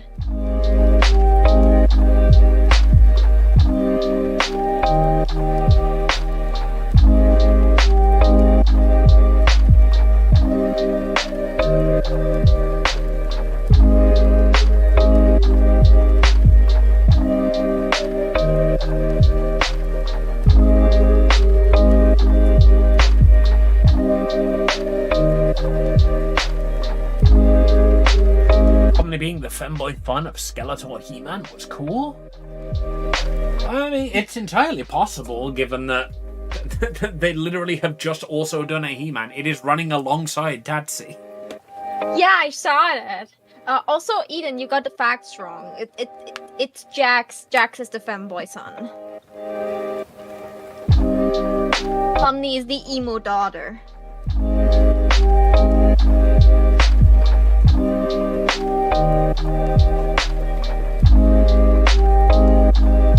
What I could also do is like it's like nothing new to the internet to just like draw human versions of them. Like there's one artist where I really liked how they interpret them as humans. I could just do my own spin on it, draw them in their human versions with like hints at their original personality with like clothing and accessories so it's clear it's them, and just have that as a print, because that is an option. That's one thing I was considering doing during the course of the series, is drawing like human versions of like Jax or Gangle. But I figured that by the time the series was over, we'd probably know what the actual human versions of Jax, not Jax, fucking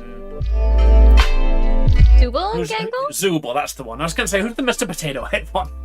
Of Zooble and Gangle, but like I figured that by the time the series was over, we'd actually know what they look like, and then basically I would only be able to sell the art of my theory of what they look like for the next 3 months until they release that episode. So I didn't like risk it. Yeah, like now that it's over, I feel like I feel still like if you want to do it, I would still recommend first watching the episode before doing anything. Oh yeah, because 100%. Like before I do any art, I'm gonna watch like the final episode, because we're at the point now where like there's probably not going to be another season for another year. So if there's anything that contradicts what I draw, I've at least got a year to sell it, you know. No, it's over. It's completely over.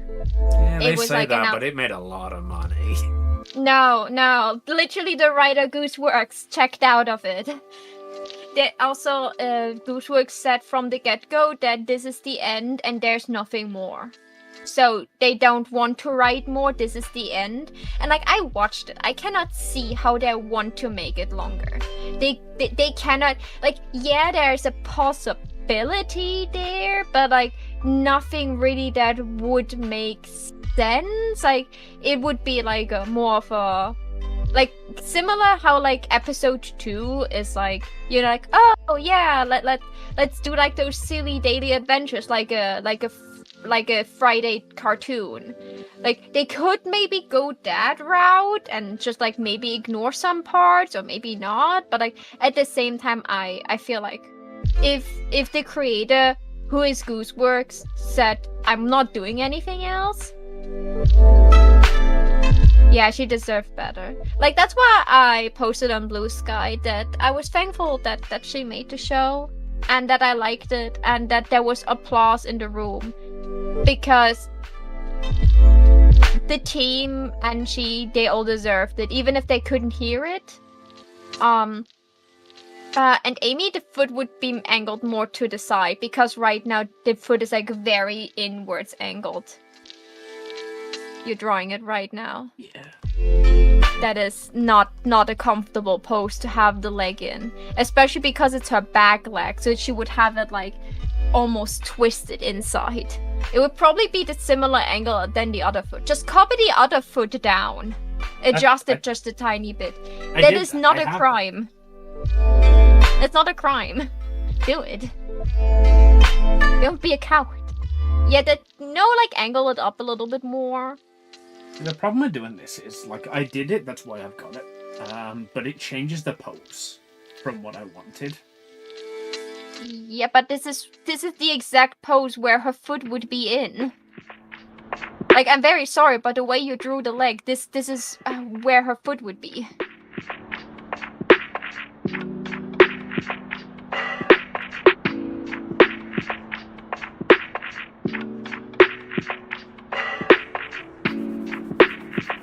Yeah,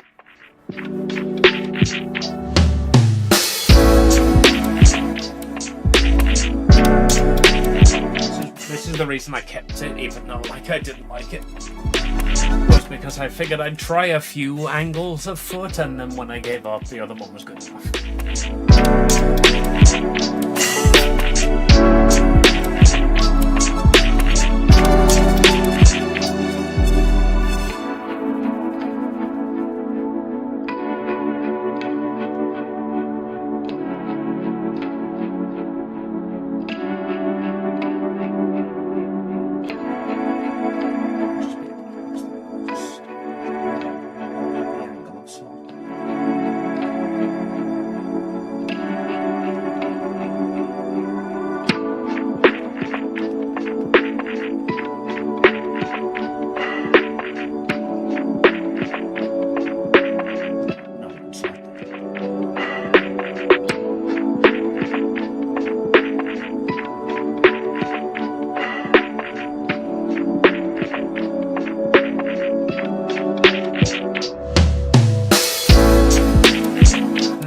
Considered what her The Amazing Digital Circus OC would be.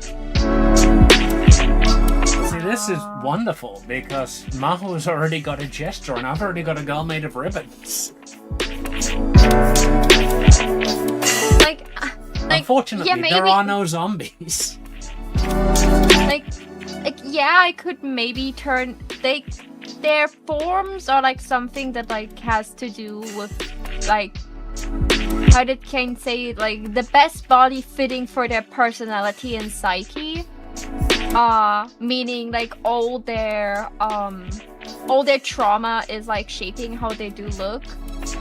I'm a very anxious creature that tries to make others happy, so I could just be a Pomni knockoff. I could be like something dull like Ragatha.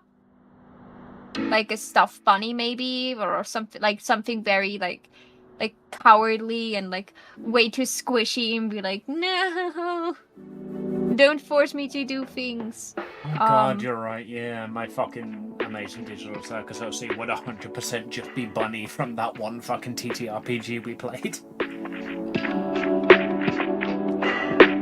Just be a fucking straw bunny that doesn't feel pain.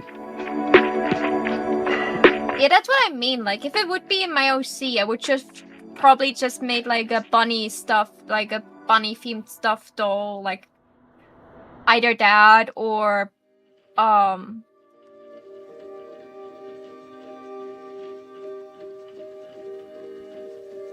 like I wish my OC would definitely be like more on the human side of the designs. Like as much as I like Kinger, and Gangle, I still like my human shapes.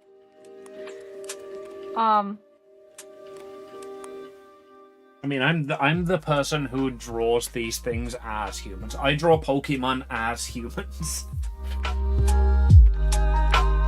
So I feel like, given how cruel the fucking circus is, I would 100% get like the least human-shaped thing.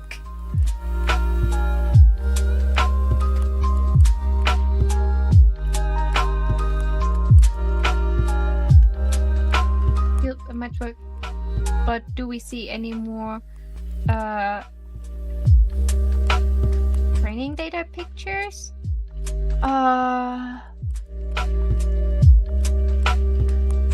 No, but we see other data.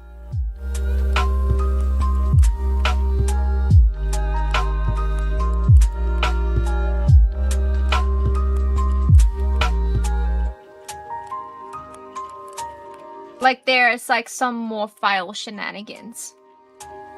But I will not answer any further than that because that would become spoilery.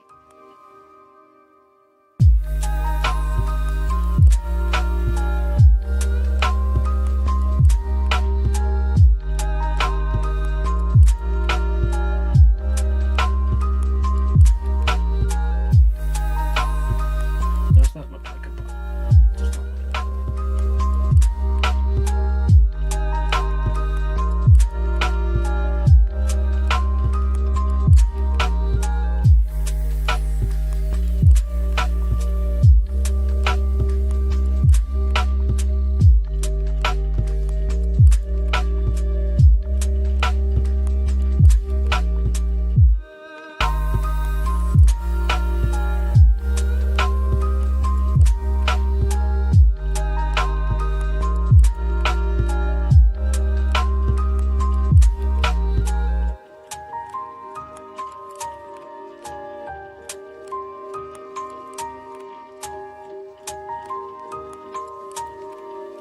I do think it's cool that like some theories are like correct. Like the internet did like were smart. Well, that's why I've not really engaged in any sort of content based around like guessing what the episode will be, because from what I've seen of Gooseworks reactions, several people have got it right. So I want to go into it without that expectation, you know? Like, the whole thing with Gooseworks is, like, Crash Out was, like, okay, there's, like, some of it's been leaked, some people have guessed it, and fucking, there's just no point trying to keep secrets anymore. I'm fucking done. Like, no, the entire last like, the entire movie got leaked online. Like, I feel like she wasn't that upset about that people guessed it. She even like herself like went and said like some people like already are on the right track. Some people like guessed some names correctly already and stuff. So there was like...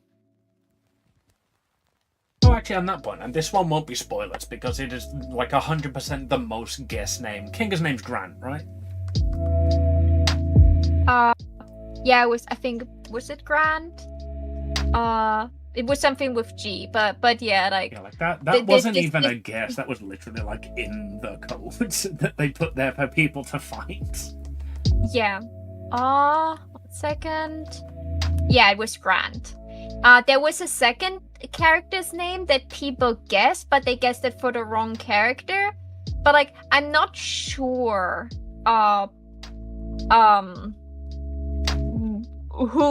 whose it would be. Like, no clue.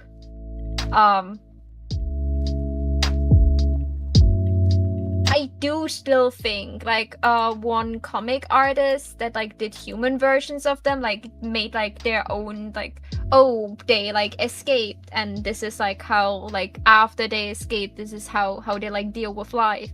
This artist called Jax Felix, and Felix was a really fitting name in my opinion. I was like, yeah, I can see that Felix would fit Jax. I like the name Felix. If I met a Felix in real life, I feel like I would either cuddle or punch them. And that, I feel like, sums Jax up really, really well. Yeah, that's what I mean. Oh, I can't do that hand gesture. Let me erase that real fucking quick.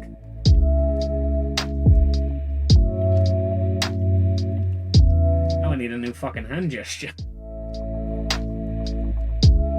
Oh yeah, that is a very, very concerning height I just noticed. Well, I wanted it to be her stretching for the camera, but the same problem with the chibi of, like, chibi perspective is awkward given they've already got small limbs, so I did it out to the side, and her reaching out to the side. Hand outstretched at eye level. Yeah. Also, I need again, a new hand like, position. You may not really any of the keychains really interact with the camera a lot, like except for maybe Coco, who points at the screen for you to look. Coco is looking directly at the camera, so is Amy Rose. Yeah, my keychains do look at the camera, but it's not that they look at the camera, it's just that I make them look into a direction. You know, like, they look at the camera because that's what you look at the keychain, and not they acknowledge there's a camera. That is, like, a difference. Like, making a character look towards, like, the point where whoever gets the keychain would be, and them acknowledging that they're being looked at are two different things, so she potentially wouldn't reach for the camera. I'm a be honest with you, Gov. The entire reason her hand is there is because I want to draw her tail. You made the tail so big, it's like barely visible. That it's supposed to be a tail. I didn't, I just erased the wrong line when I was getting rid of her arm. The tail did cut, like, down to there. It's a lot more visibly a tail now, but I erased that line when I was cleaning up the arm.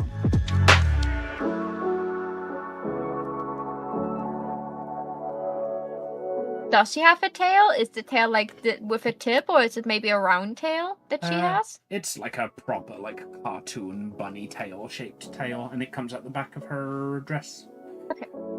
Yeah, But, like, you I can literally still saw that in my reference image. It was like, oh my god, she's got a tail. It comes out of her dress. It's adorable. I need to figure out a way to draw her tail. Didn't expect Gangle's real name to be Sticky Jonathan. But I can say that didn't make it work in the end. Yeah, I mean, if there was any character to be called Sticky Jonathan, it's gotta be Gangle, right? No, I really thought that would be like the name for Jax or Zooble, you know? Oh, fuck it, right. I meant Zooble. For some reason, Gangle and Zooble are, like, directly fucking, like, I keep getting them the wrong way around. Wait, no, I know exactly why that is. It's because gangle is like, its phrase over here, like a gangly person is like a gangly person is a, what the fuck is the word I'm looking for? Thin, slender? Well, yes, but that's not the word I'm looking for. Slang, Brony? There we go. Slang is the word I'm looking for. Yeah, a gangly person is like slang for somebody who is like tall and has like long, thin limbs. So I look at Zooble and I go, gangle. No, that's a definition of gangle. She's literally just made out of ribbons. She's gangling. That's what I'm saying. It's not that she doesn't fit the name. It's that I think Zooble fits the name better. So I look at Zooble and I go, gangle. But yes, I expected like Zubal's name to be Sticky Jonathan. All lesbians look the same to you. I mean, look, if you wrap them in ribbons, I'm gonna open them, okay? There's nothing to open. They're just ribbons. There's nothing inside, Amy. Oh, speaking of, did they fucking do anything with the fact that the sensors are gone? Like, you know, the every fan's favorite fucking scene of Gangle realizes the sensors are gone and drags Zubal to her room. Did they do anything with that? Obviously, I know they don't do that exactly, but I'm curious if they like swear in the final episode, you know? Oh, they do swear. But anything else I could potentially answer or not answer would be spoiler territory that would ruin the episode for you. So I will not confirm nor deny anything from here out. The only thing I can tell you, they do swear more.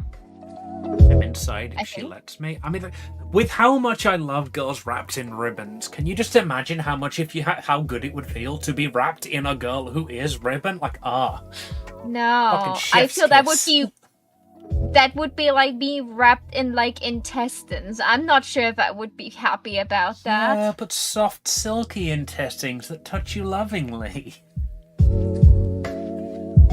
No, I think that's enough internet for me today. We're calling the stream here, Ali Hall. Although, actually, in like my break time, it did go off, so I do need to take a break. But we're not calling the stream. Don't worry. But yeah, if you're into vor, you're free to enjoy to, but like that's not even vor. That's just like a really long, like really big cut. It's like I like being just like wrapped in people, like in the hug. There is an official promo art for episode 7 where Zubal where Gangle is wrapped around Zubal. That is an official art. Gooseworks is well known for being into vor. Stop spreading rumors about it. This is why she's quitting.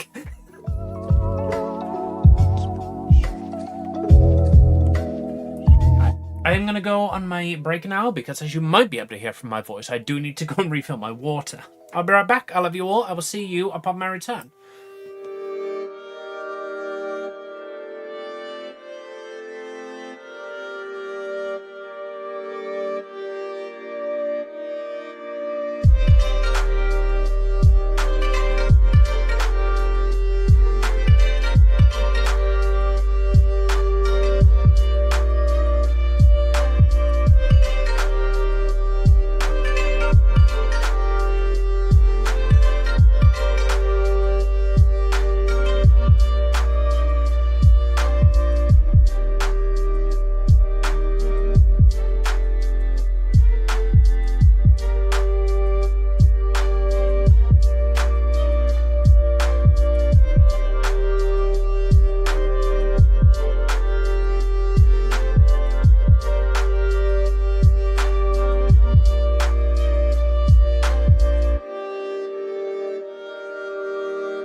50 months. That's almost 10 years of subscribing. 1.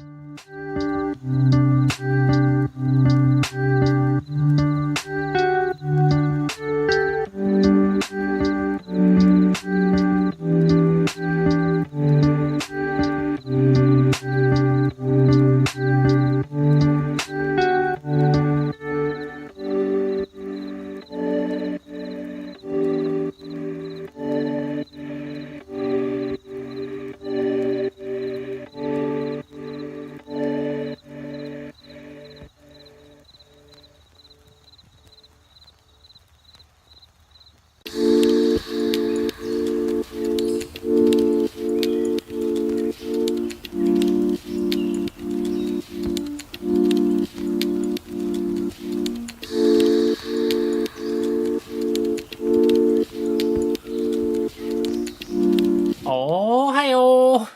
That's it. And I'm going to assume that that's in reference to a meme that I've not seen, but if it's not, your math is demonstrably wrong. Yeah, I was like trying to do the math there right now, and I was like, wait a second. It's not 10 years. How you doing, Aaron? Welcome in.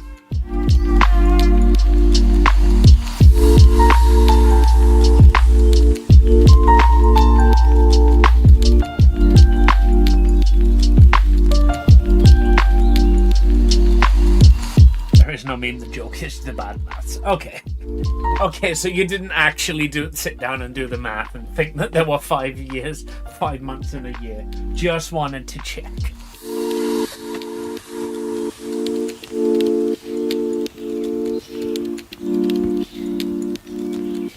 I should really just start like lining this and stop like overthinking, because I really need to finish those pieces, even though I do want to draw Digital Circus. But like the ideas I have for Digital Circus, I feel like it could be such a big hit or miss. Like the couple ideas I do have, I feel like if I do it wrong, people will not recognize it as what it's supposed to be, and they won't like it, or it will be like not the thing, or it will not look like I imagined it, and then it will just be bad.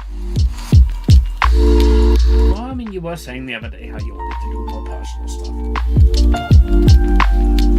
And today is something that you earmarked as a day off. Yeah, but like now I'm sitting in my room to work.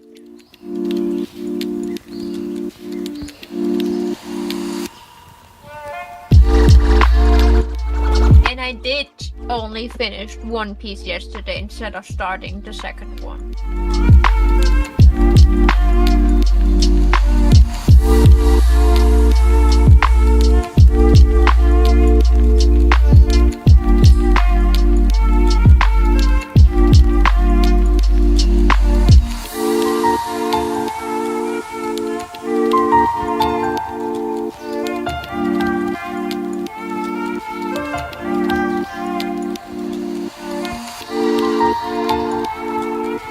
And the giveaway entries are one per event, not one per stream. Unfortunately, there's no way on Twitch I can make that redeem only one per user permanently. So I will refund your entire point.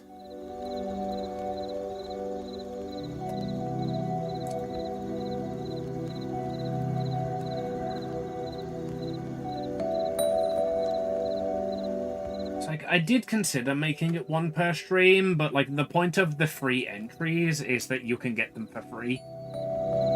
So like I didn't want somebody to show up on the last day and have like 8 times less entries than somebody who showed up on the first day and has swung by for the first 5 minutes of every stream just to claim that. You know what I mean?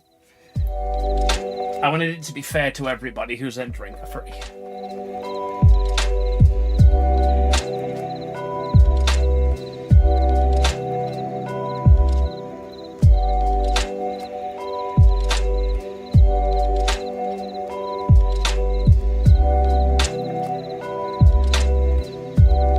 Also should point out that despite this, Ooh has still entered every day. Because he just wants something to waste a point on, apparently.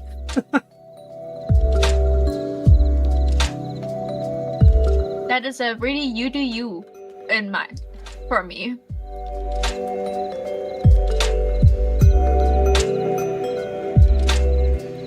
Oh god. I listened too much to too much Undertale. My YouTube is like, oh, I see you fell down a certain rabbit hole again. Do we want to deepen that?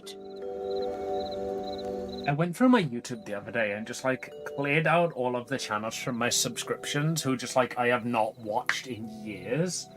Because like, you know, for example, the game that I started watching them for no longer is in service.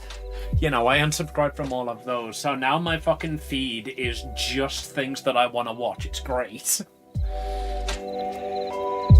No, like I like to scroll through the For You page and see what it things I would like. Also, I think... Wait, today's Friday, right? Then yesterday. Yesterday Wait, my... No, today's Thursday. Yeah, it is Thursday. Technically for you, today is Friday. Oh yeah, sorry, I Scared looked the at my shit out of me calendar. then. I was like, fuck, what? We got D&D tomorrow? Fuck, have I got to start preparing? No, I looked at I just like clicked my calendar to look at the day, not realizing it was just past midnight for me. Yeah. Okay, so then it's even greater. So my baggy short came out today, and like usually you get like a good chunk of views, but like not many likes. But that's not the case for the baggy one. The baggy one has a 1,451 views, 71 likes, and 3 comments that are now 6 comments because I answered all of them. And they were all wholesome and nice, and they were praising my art. And I was very happy about that. I have 7 comments apparently now. What happened? I just looked away for a second.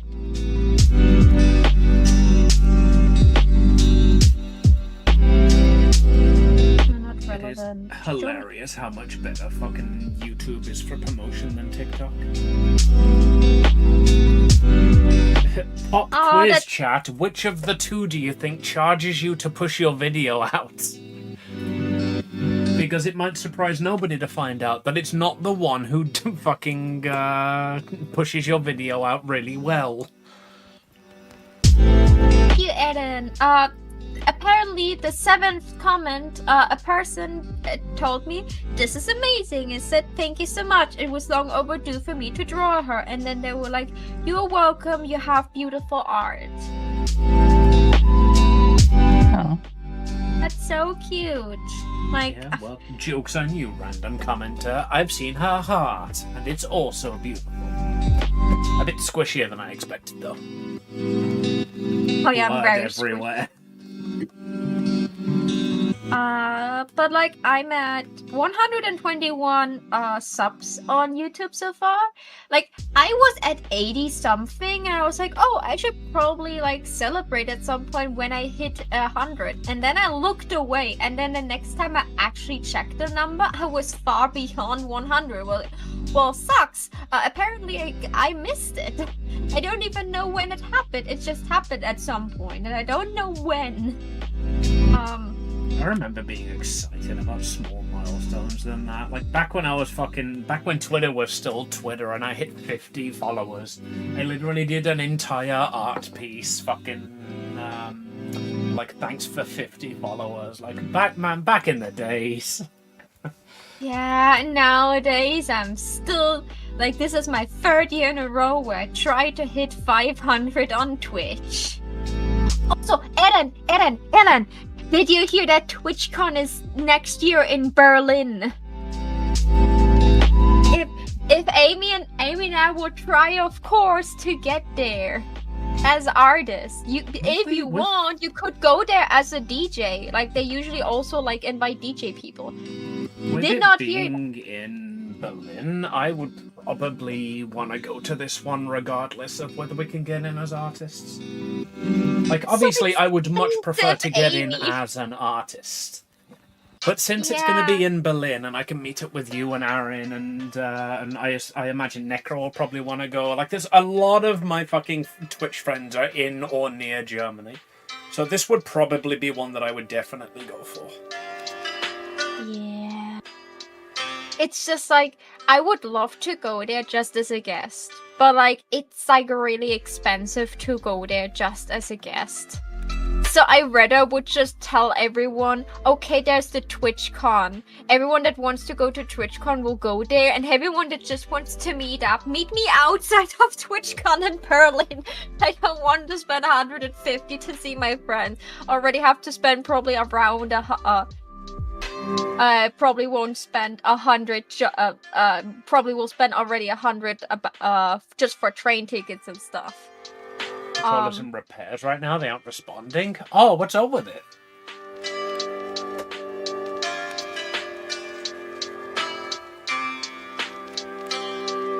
I hope it can be fixed.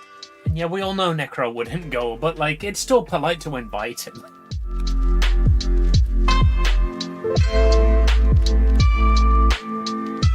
He will be in. If we are there, there's an option to visit us, and he can see if he wants to take it or not, and that is completely in his control. But like, you know, like, I will apply to TwitchCon the moment they like put it out, and then I will be like the meme, let me in, let me in twice already. Just let me in. I'm just happy they actually fucking responded this year rather than fucking. Yeah. You know, the fact that we were able to apply is an immediate step up.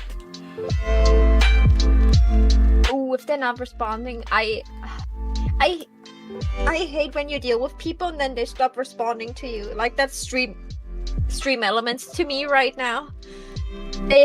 Is it being seen by a repair shop, or is it like like a warranty sort of place?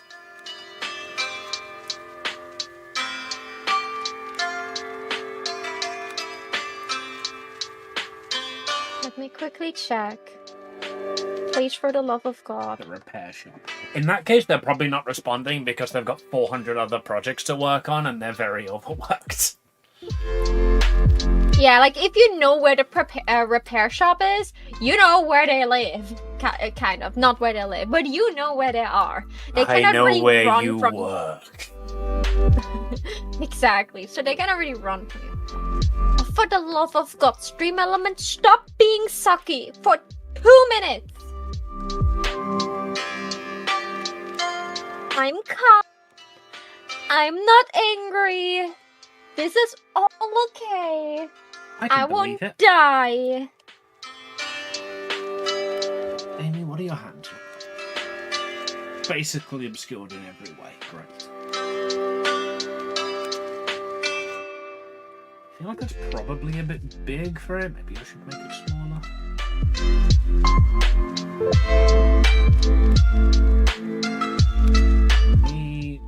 Cream's a lot more zoomed in, so let me get cream to the size.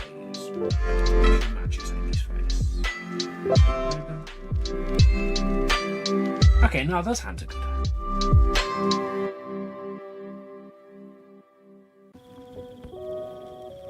Want to know if it's possible I have it back July? You're going to a gig on July 1st and you'd like to practice beforehand? Is there any way you can borrow one, like, for the gig? It would maybe be also worth to look into. There are like sites and even certain shops where you can rent equipment. So you could potentially rent like a setup for the time being, either for practicing or for the gig if you feel like that like your thing would not be ready by then. Oh, you have a backup. Oh, so that's. You just want to practice with the one that you'll hopefully be using. That makes sense. A different OS. I didn't realize they ran on. I assumed they were just like peripherals. Like, I figured they'd just plug into your DJ program and Gonna move my library over. It's work. Oh, I see. So they run on different programs.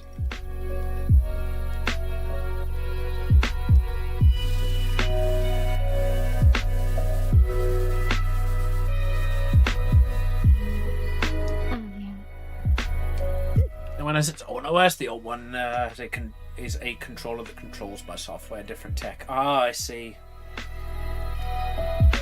So it's like the difference between my drawing tablet and Maho's one. Because Maho's got like a portable drawing tablet that comes with its own, like literally comes with its own OS. Yeah, like I wish it would be easier to have CSP on 2 devices at the same time. Because then I could just have CSP on my like mobile tablet and my home tablet. So I need now I need to just like switch around between like 2 different art programs that way. Yeah. Would like makes working on certain things not that great. Honestly, yeah, I don't even like moving my tablet between my computer and my laptop. Although, to be fair, that's mainly because when it's on my laptop, the fucking cable wears out a lot quicker. So I have my old cable, which is falling to fucking bits, which is the one I use when I'm on my laptop. Which I specifically use because if that cable breaks, it doesn't matter.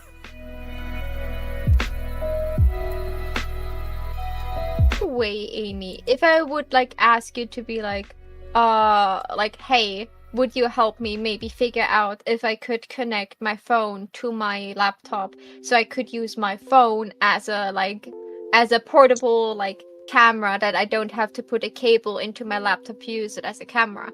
Do you think that is possible with OBS to have like my phone as my camera setup? It'd be possible, but honestly, I don't think it's worth it. It's because if you're using an Android phone, you would probably need a third-party program running. There is a mirroring. Like a decent amount.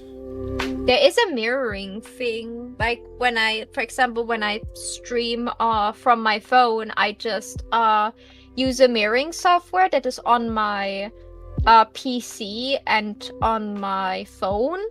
But I feel like because I have Windows 11 on my laptop, there's a chance that I could just connect my phone directly to my laptop.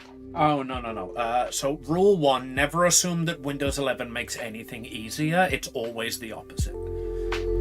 Oh, no. I was looking into that, and because my PC that I have doesn't have built-in Bluetooth. So, and I looked into, and like every tutorial was like, oh yeah, like in Windows 11, you have this little thing that you just can click and you can connect it to another device of your choice. And I was like, yeah, but I have Windows 10 without Bluetooth. So I had to find workarounds. That would depend on the device. So, for example, my old Samsung phone connects to my Windows like completely fine. My new Google Pixel does not.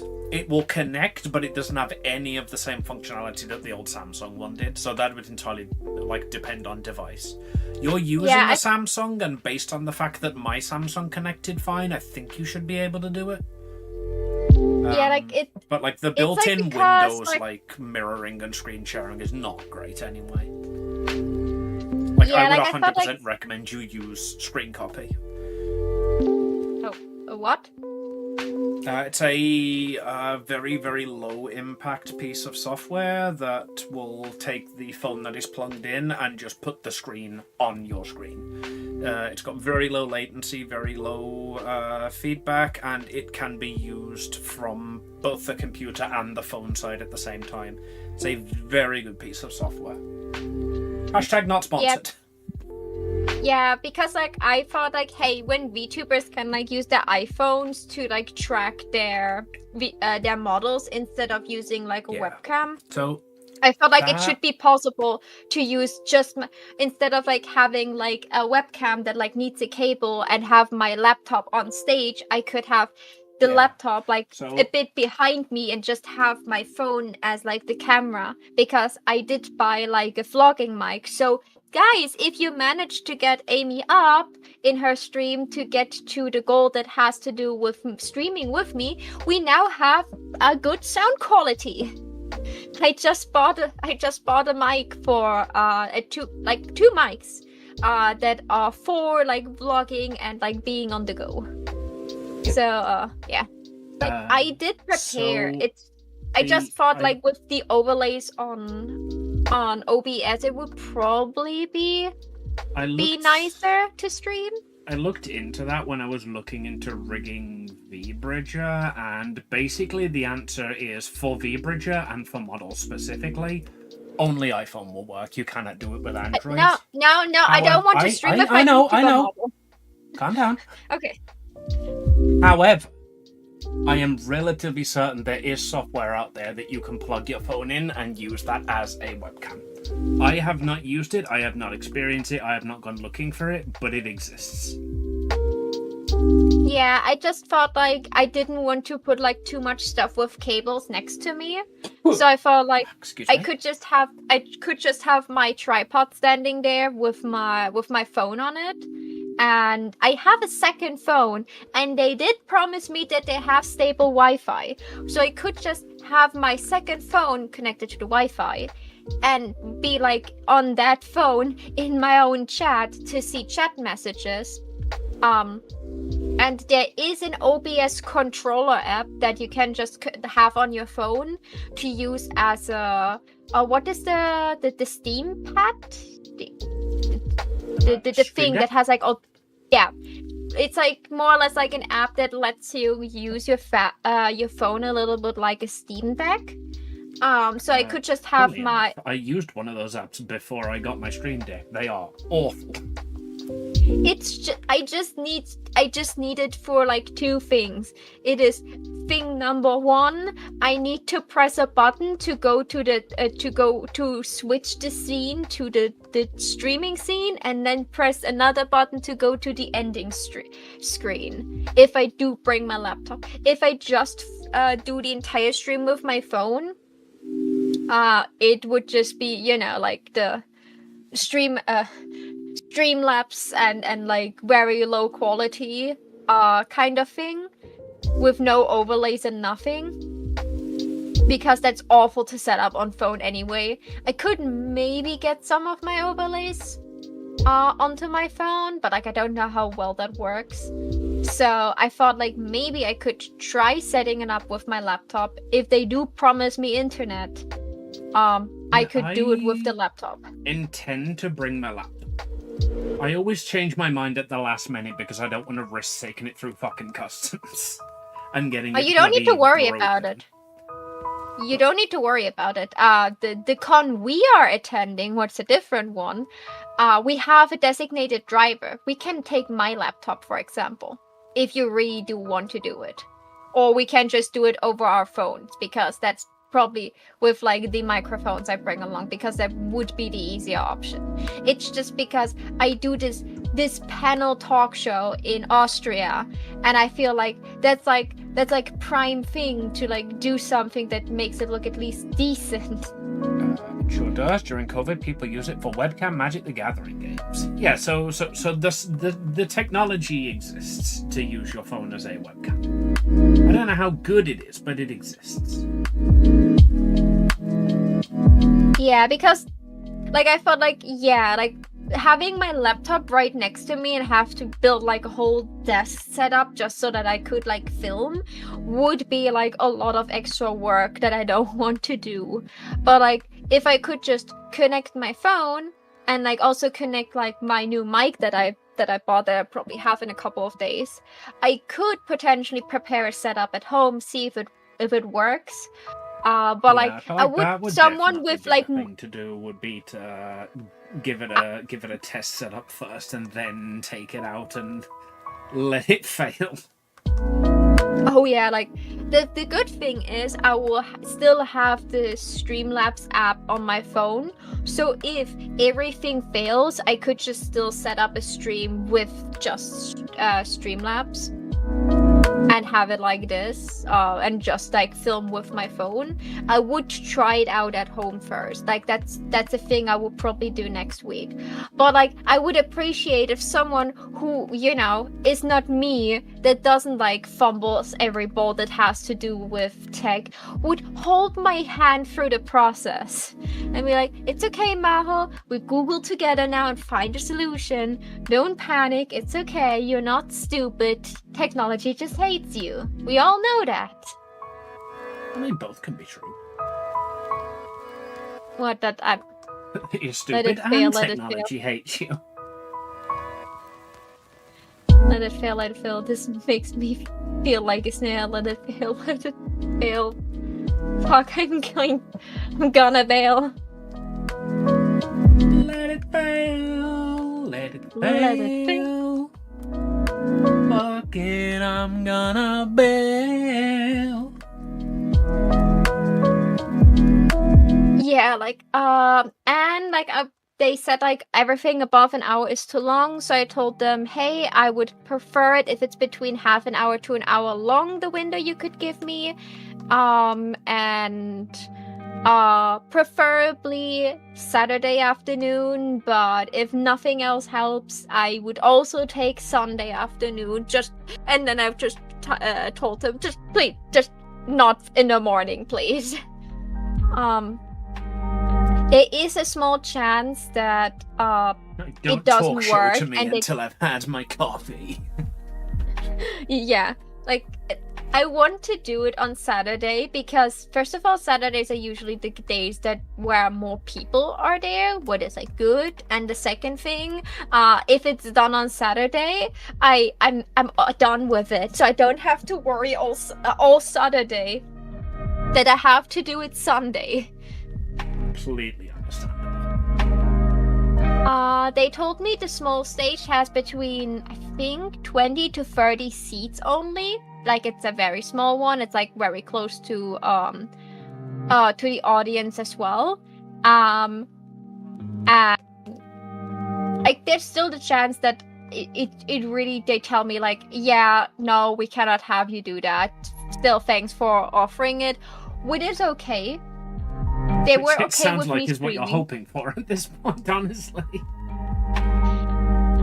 I'm not hoping for it. Like, I do, like, been turning this over in my head a lot. Like, I do preparations for it. I did buy tech for it because I thought I would do it. And like everyone is praising me on how brave I am to do it. And I'm like, please stop praising me for being brave. I've been stupid to do that. I'm not doing that out of bravery. I'm just convinced that someone who's doing streaming for 5 years can talk for half an hour on the stage in front of people without completely fumbling the ball. Like, I'm a 27-year-old woman. I can do this. Right? I have known you for years, and I have the fullest confidence that you would be able to. Also, I did just randomly talk to people on TwitchCon while streaming. So technically, I did already do things like that. It's just I didn't do it on a stage with like actual people watching me, and with the slim chance that no one will like interact with me on the stage, and I have to fill this half an hour by myself and just be like, okay, so first, like I know exactly how we'll introduce it to them. And I'm so sad I don't have my mono plushie yet, because I would totally bring my mono plushie along, clip one of my streaming mics on it, and then throw it to the person that wants to speak. And be like, here, talk to my mascot. That's the microphone. But I don't have a mono plushie yet, so I cannot do this. Fortunately, since it seems that you're going to be in a small hall, you probably won't need to throw foxes at people. fun. It would have been so fun. I'd start introducing myself, and then like introducing what the format is about and what we're going to do now. And then I would hold up my Mono plushie and like, oh, this is Mono. Mono This has is the mic. talking fox. If you want to talk, you need to be holding the talking fox. No, really, he's got the microphone. We won't be able to hear you. Ska music? Ska music, indeed. This, I believe, Ubu added. Yeah, like I would just like joke, like I can visualize myself on this stage and be like, being like, hi, so I'm Maho, walking a little bit up and down, and be like, oh, and yeah, there's a chair there. This chair's for a reason there. I'm severely anxious to speak in front of people. We don't want to see what happens if I'm getting so nervous that I fall over. So, takes a seat very elegantly in my really big puffy dress. Sitting here. Safety reasons. And then just like be a little bit silly. I'm a streamer. I'm silly enough that I could like say some things that people could at least chuckle over. Then I will have my questions. I will explain to them how the whole thing works. And if no one shouts in their answers, I will just have answers prepared for myself. So I will just prepare a couple extra questions. For the rare case that no one talks to me, no one watches me, and no one is in my chat at the same time, I can just be like, okay, You've got half an hour on the topic's gaming. We have literally spent half an hour on Weeb's Talk About on a single person's answer before. Yeah, like that's what I mean. I will probably have like question like, hey, what is like as of right now the game you love the most? Like which game do you play right now way more than you should probably? What takes all your time? What is your current obsession? Tell me about it. And then like if they don't talk about it, I will just like start talking about that. Like I could talk about Genshin, or I could talk about of any other game I do play daily. And if I don't talk about the daily games, I will just spend 20 minutes talking about Undertale. There's enough room for me to talk about things. I'm the one that never shuts up in my own talk shows. So, very easy for me to fill this in. I will just like have it prepared for like the really rare case that no one is speaking to me and no one is watching and no one is interested. That way that like I promise them no awkward silence, so I will be prepared because I could not handle awkward silence there. So I ask the question, see if someone reacts, and if they don't react after like 10 seconds, like I see no notion of people like wanting to speak up, I just be like, okay, so like for me, and then go into a rant for the answer. And then I will go into the next question. And if they don't answer in like 10 seconds or less, I will just like continue ranting. And if they do answer, I will be like commentating the answer myself anyway, and then go to the next question.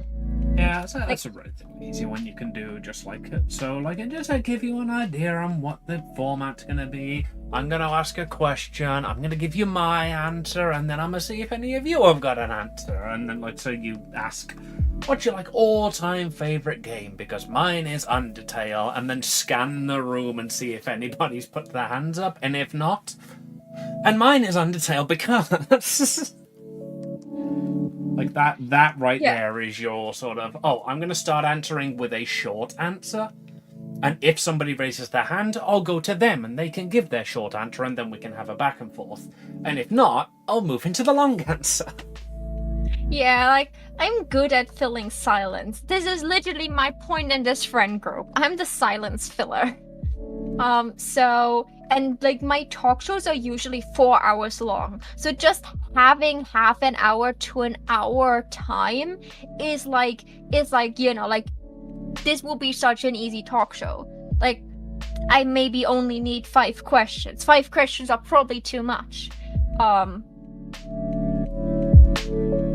like my mom was like, hey, like, do you not usually like invite people to your talk show? Wouldn't that make more sense to like invite people? Like, how should I feasibly do that? I cannot brief the people beforehand, and I cannot really put out like an application form because like I don't know who will be there. As of right now, I don't even know when I will be there on that stage, so it's like not feasible for me to just have people up on the stage to talk with me. And I feel like I wanted to include you could maybe have a guest if, for example, you were going there with Nasty or like one of your friends, or if I can take along, so I can just read from my cards if I really have like a blank moment. And if I do have a blank moment, I can just be like, and that's people why I usually stream alone in my room. Because apparently audience make me nervous. But hey, haven't we all been there? And then like I could probably, in that time while I said that, I probably like gathered my thoughts enough again to like go in and start speaking again.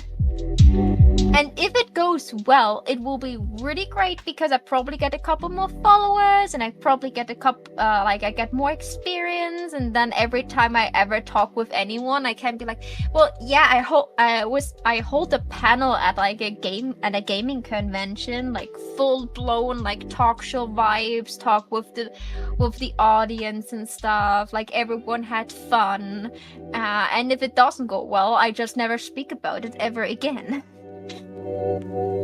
It is a learning experience. Everyone had fun, or at least everyone told me they had fun. Yeah, like I feel like it could be a fun experience, and I applied for it because I was confident enough that 5 years of streaming experience is enough to like talk for like about an hour on a stage. It's the sort of thing that like I feel like I could do just for half an hour. Like I could shift into the mindset where that I needed to for it. I am very good at faking being able to talk to people. Ooh, well, if it comes out in less than 2 weeks, my con is in 2 weeks, so maybe people will talk about it.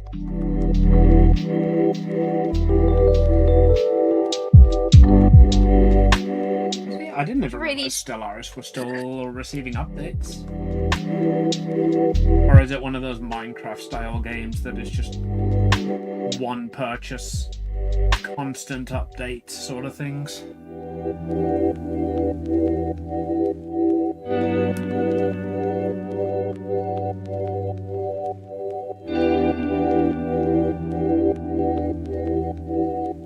Also, Amy, Paradox game, they do DLC every couple of months. Okay, so is it like Minecraft DLC, or is it like The Sims DLC? That's how it's monetized. The Sims DLC, got it.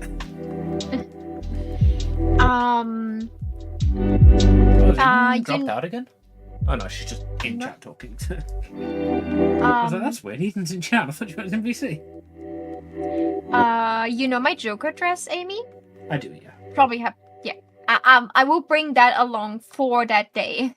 I will wear the big Joker dress with like the accessories and stuff. So I will go there as like, you know, like almost cosplaying a VTuber. And demure. I'm a woman. I'm quiet and demure like a delicate flower.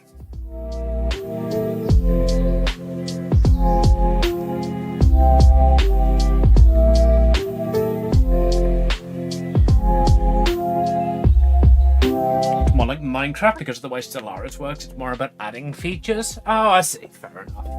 But they're not just selling you 19 different colors. Another wrist rest. Eden's going hard on these wrist rests. I'm assuming this is because you don't want me to end up like I ended up yesterday. Yeah. Unfortunately, the more wrist rests I take, the longer the stream's gonna take. I'm in a predicament right now. Quite thoroughly, yes. I'm in a predicament. I should work on this blaze piece right now. but like I just watched a movie I was really liked, and my YouTube is just like, hey, you've listened to Undertale recently. How about we shove all the things you were obsessed over a couple years ago to your face to make sure you stay obsessed over it. And now I want to draw Undertale. I desperately desire to draw Undertale.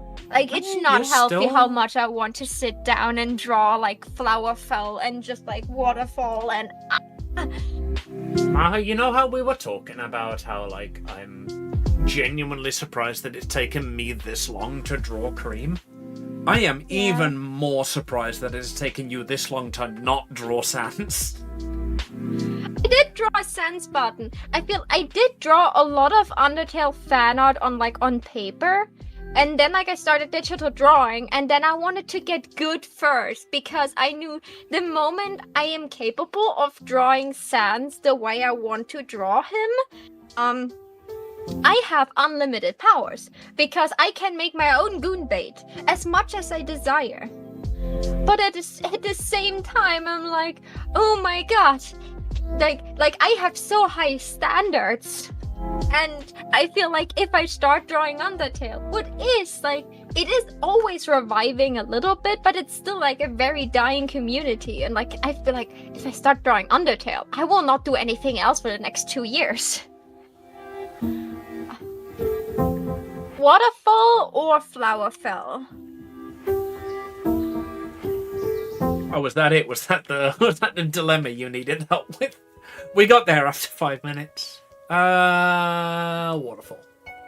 Waterfall, okay. I have literally no idea what either of these are.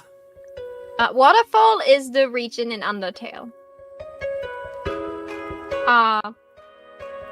You know, the one with the pretty background music that you yourself said is really good.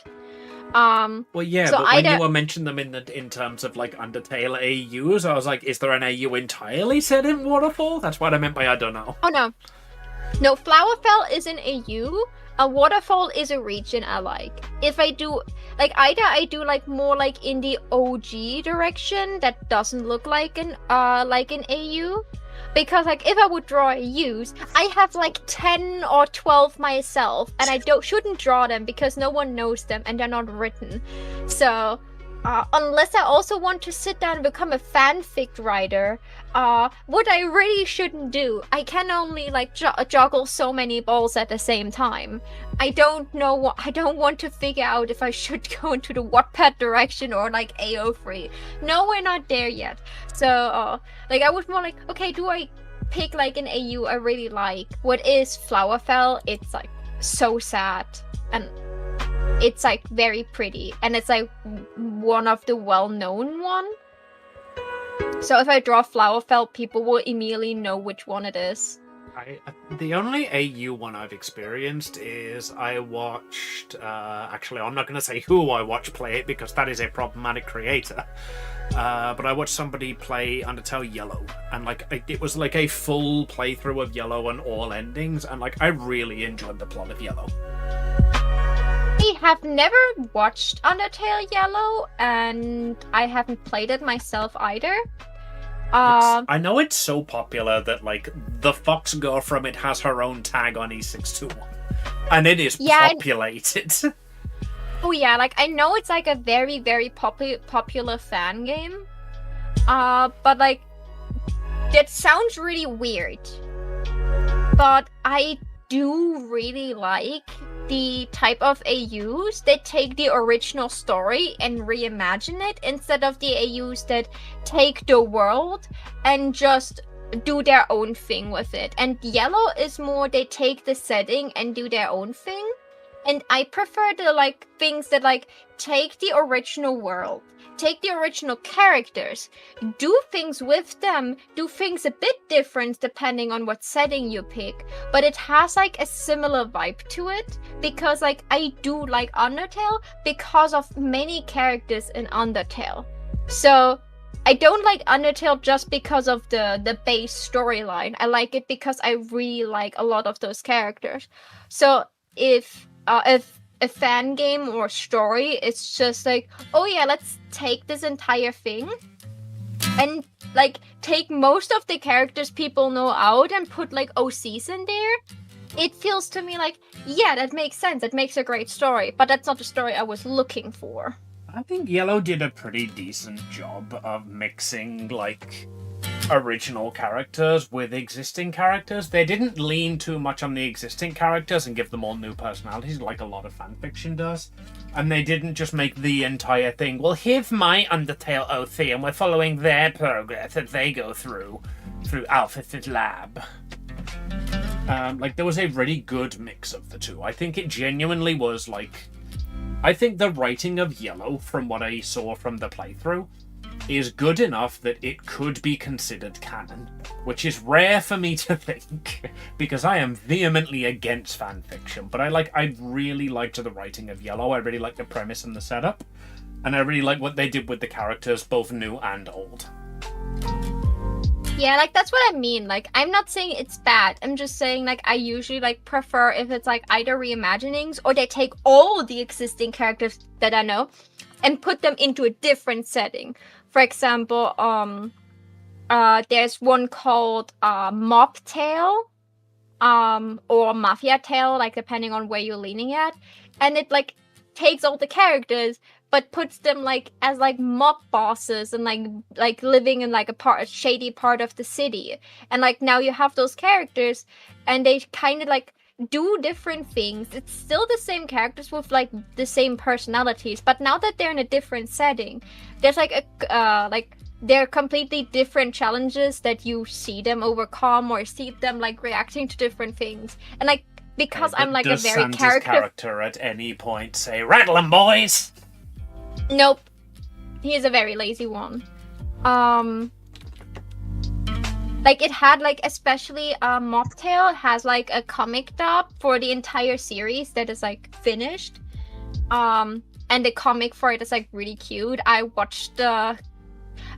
They also had a German comic dub version, so I watched that one with my mom. But like the English one is also really good. And like it was like watching like a mini movie, and it was like so cool because like it had still like a similar vibe to Undertale. Like you could see that the story was going in similar directions, but at the same time like there were a lot of other things happening with the characters I loved so much. Like, I do like the characters from Undertale the most. I like Undertale, but I like the characters the most. So, if I have like... I'm a massive cheaty liar pants. I have seen another rendition of Undertale. In fact, it was another fan game. Maho, do you know what other rendition of Undertale I have seen and where I might have seen it? Well, I did make a 10-hour stream of playing Outer Tale. And see, that's what I mean, like Outer Tale, like that is like, I like Outer Tale so much because it gave me the feeling of playing Undertale for the first time. It still had all the characters I liked, and the characters still had the same personalities, but they were still mad with like different challenges, and like there were different things happening. There were like some fan theories were just like included as like, oh yeah, this is a fact in this game. For example, if you answer like in a certain way, you can make it that Papyrus is in love with Mettaton, which is like a very, very big fanship. I know, it's like one of your top Twitch clips. Yeah, and like I love that, and because like that was so cool that it gave me the power to ship the thing I wanted to ship and then just roll with it. When a problem comes along, you must ship it.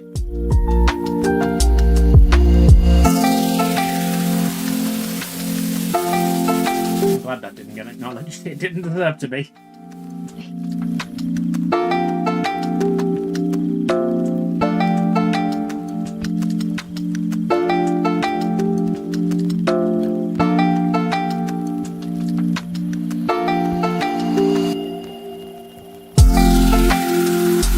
Tried to fact check myself, but AI has destroyed the ability to do so.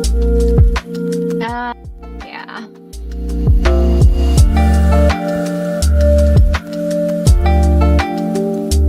Oh, night court. Why did you use the art of, why did you use an artwork of Magnet for a Deja Vu song?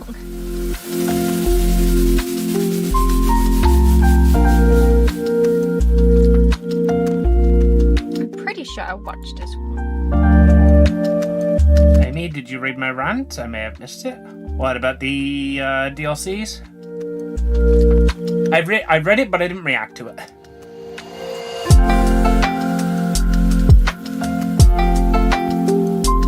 Also, I literally thought that was how you played Stellaris, by the way. Just flying around the galaxy and living on the systems you find. I thought that was the point of Stellaris, wasn't it?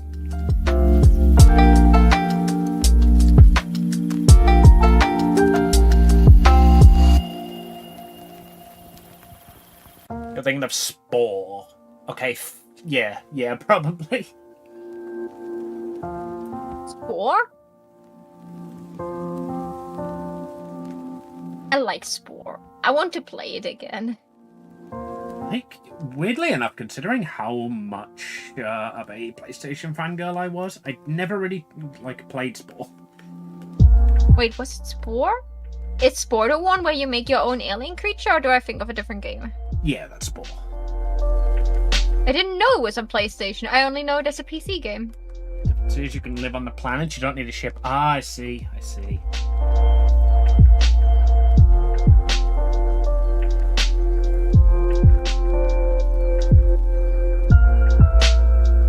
That's absolutely not right.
Is this like new, or is this the one he released, like, was it last week or the week before? I know he's released a song recently that I've listened to like exactly once. This is new. Okay.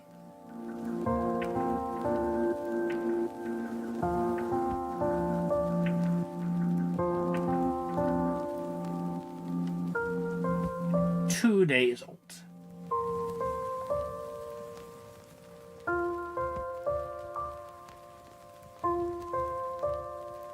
Well, I guess in 1 minute, 4 minutes and 20 seconds, we'll find out.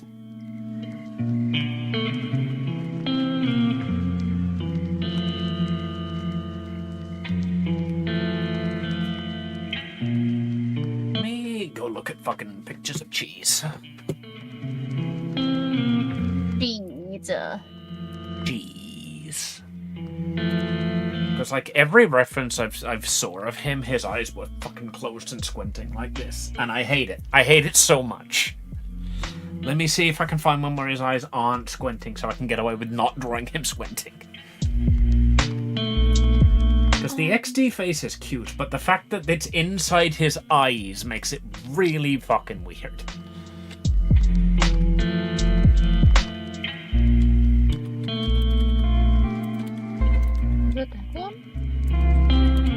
Yeah, it should be that one.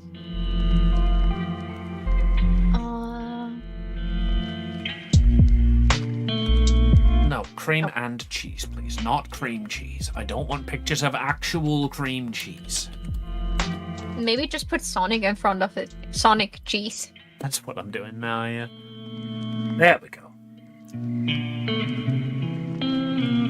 Cream cheese. Okay, so there are several pictures of him with his eyes open.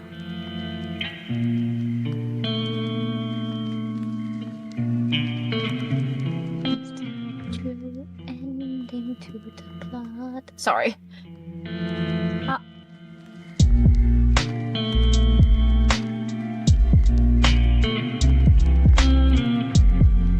I love all the fan art for Waterfall. It's just so pretty.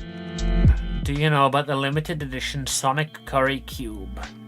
I am going to protect my sanity and not ask a follow-up question about that statement, Aaron. I know. I think I know about that. And it's terrifying. It's blue curry. Oh, is that one of those fucking babe you haven't touched your Sonic Curry kind of memes? Fine Sonic Curry.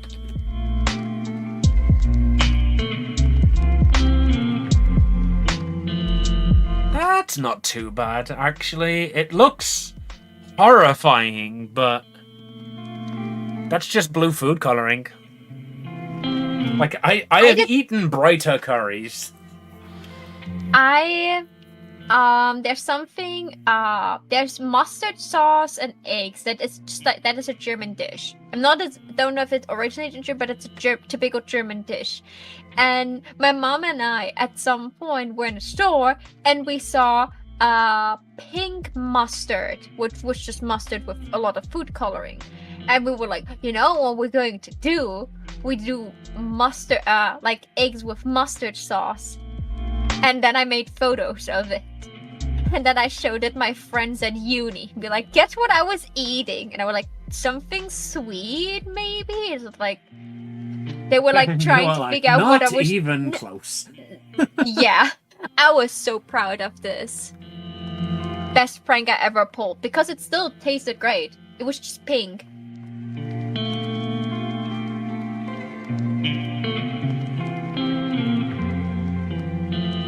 Sitting turquoise for days. Well, I mean, I'm used to Indian takeaways, which basically I've got orange food coloring in them. Like, if you get an Indian takeaway, like, anywhere near my area, fucking your plates will be stained orange when you're done.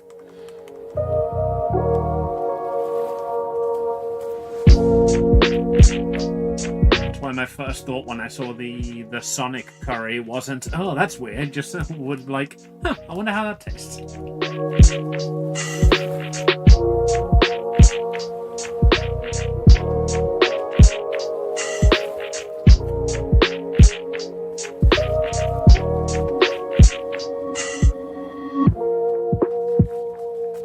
Different. That's spices, not coloring from a bottle. I don't know. It's probably just coloring from a bottle.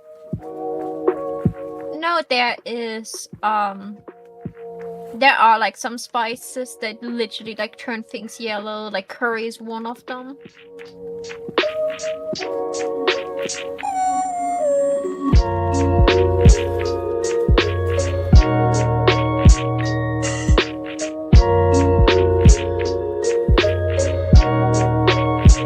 This is not even slightly the song that I thought it was going to be.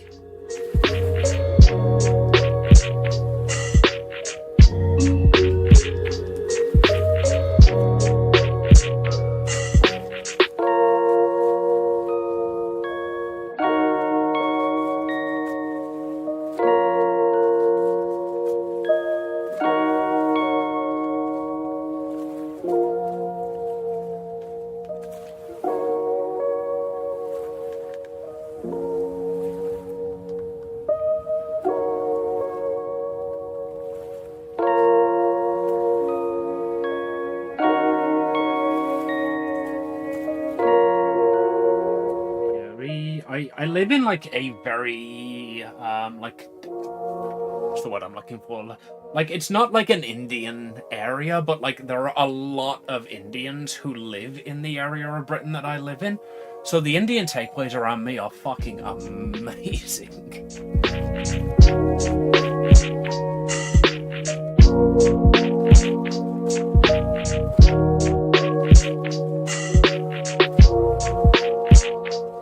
You seen the Uwo's Lab video where he cooked chicken Alfredo and spaghetti with red 40? I don't know what an Uwo's is. I'm going to assume from context clues it's a cooking VTuber. YouTuber.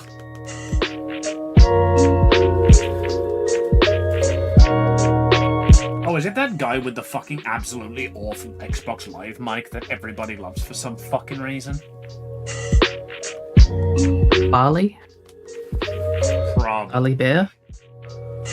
No, He's like- he don't. The guy himself is like an absolutely fucking top guy. Amazing fucking streamer. Oh keep yeah, I seeing hate it when he clips of him. yells on the mic. Exactly.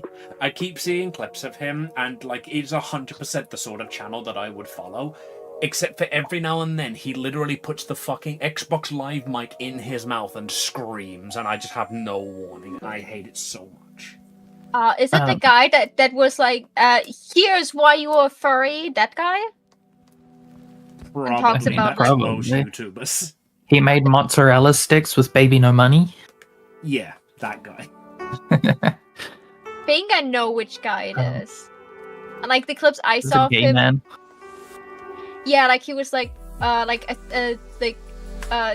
you like Zootopia, and here's why you're a furry, and then it was like a short of that I saw of him was like, well, you're not wrong, but you don't have to shout at me. Most of his clips that go viral are the like screaming in the mic ones, but I believe for his streams he only does the bad mic 1 day a week. Like it's a special kind of stream where he does those ones, and then the other ones he does with good mics. It's just people like haha funny peek the mic content. Unfortunately, people are not me. I do not like haha. You are not people. No. I'm sorry, humanity revoked.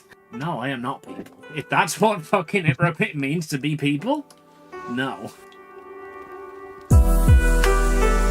You think with the amount of bows I draw, I fucking know how to do them. Aaron, are you still dungeon mastering? Do you still play D&D?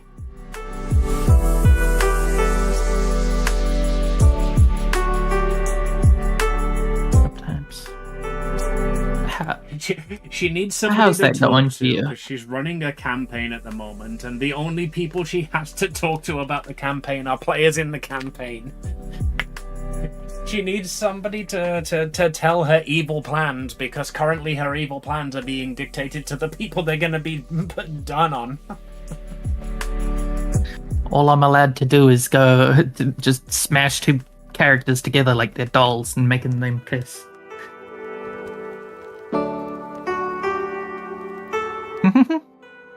Oh god, Okay, the I idea I had appreciate was that. already drawn. Of course it has been drawn already. This fandom is over 10 years old.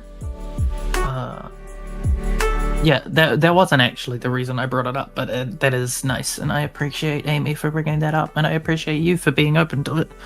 I'm just writing out questions for the players to ask about their characters, so that they can get a better feel for them. Like, you know, there's those 100 questions memes, like, trend, but like, I like to make up my own questions. So I was just wondering if there's any questions that you ask your players that you like. I found out about knife theory yesterday. What Which is is the really knife cool. theory? And how does it relate to scissoring?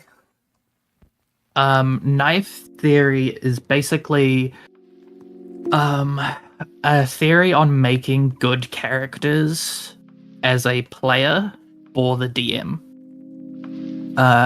Basically it goes, a good crafted backstory is like you as a player are working in the forge, crafting putting all your energy into crafting a knife, handing it to the DM, and waiting for them to stab you with it, then saying thank you.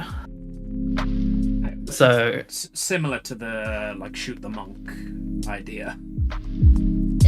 It's Amy, I don't know that one. you DM'd me. Am I following these rules? Oh yeah, 100%. You love you fucking give me tragic backstories and then point out all of the places that I literally could stab you in the back with them. You love being fucking betrayed. If someone has to betray me, then on my own terms. One shots are a very like different kind of ecosystem. Still just as valid, but like, you know, it's got different things you have to think about to make it fun. The knife theory would be similar to like how I ran my Monster of the Week character, where I literally like gave Sunny the backstory and was like, just so you're aware, I hate amnesia backstories, but I want to see what you do with this so badly. I'm giving my character amnesia and giving you full creative control over it.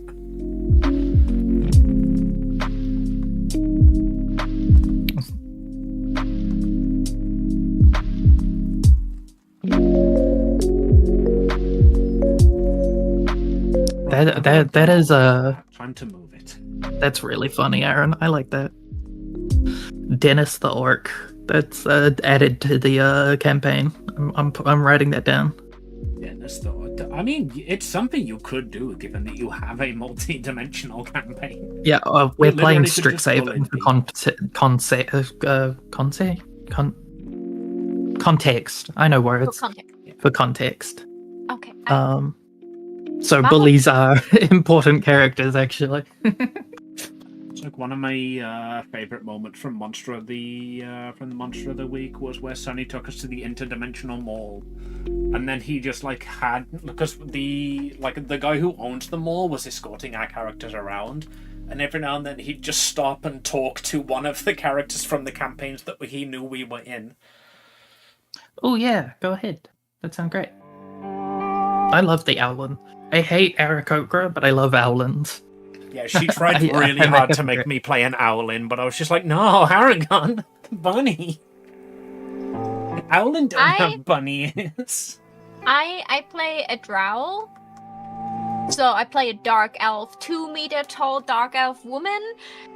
That is a caster, but my dump stat is dexterity and not strength because I want to give uppies. So I built her for uppies. And Eden was watching me roll, and apparently having Eden watch made my rolls really good. So Eden promised me I could keep them. Because I never in my life rolled this good, and I would have been very upset. Meanwhile, I spent they're just so long slightly above average. They're not even that. Like, yeah, they're nowhere near Uwu levels. So badly normally that an average roll You've set seen looks my great. rolls, okay? No one rolls worse than me. I genuinely, like, I still think Layla is an example of, like, an absolutely fucking amazing character, because her stats are garbage, but she was known by all of the players as the most feared character in the party. She was the nuke. Layla is absolutely an example of how to make a D&D character, because you took, like, I think you didn't have, like, above a fucking 10 roll, did you? Or did you have, like, one good stat and you dumped everything into that? I don't remember exactly how it was, but I remember, like, Layla's stats were awful. But for some reason, Eden had, like, so many bullshit moves because she knew the rules, so she knew what to do to bullshit her way through it, to still make it fun and fitting for the character, and then just be a walking nuke. And I respected her for this, and all my characters respected and feared her for it. Like, Evelyn knew how dangerous Layla could be, so her main objective was, if I'm not protecting my own ass, I'm protecting Layla's ass, because if Layla is my best chance of surviving here right now. If Layla survives, it means she can nuke whatever is attacking me right now. So let's protect the small one, because here comes the nuke. What a child butts look like.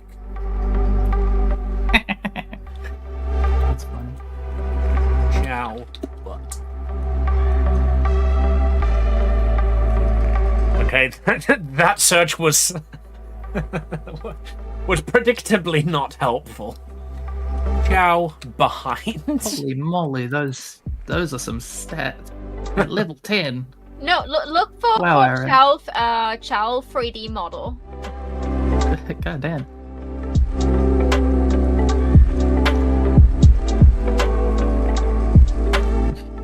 Putin awkward silences. I like that. That's a fun trait. They do kind of have tails. Chows are incredibly customized. Well, I need to fucking go and find what's his face. Cheese the chow. At level 20, Layla had 10 strength, 14 dex, 14 con, 16 intelligence, 8 wisdom, and 20 charisma. And what were the rolled stats on that if you've got them? Because that's after you you've spent every other level fucking on ability score improvements.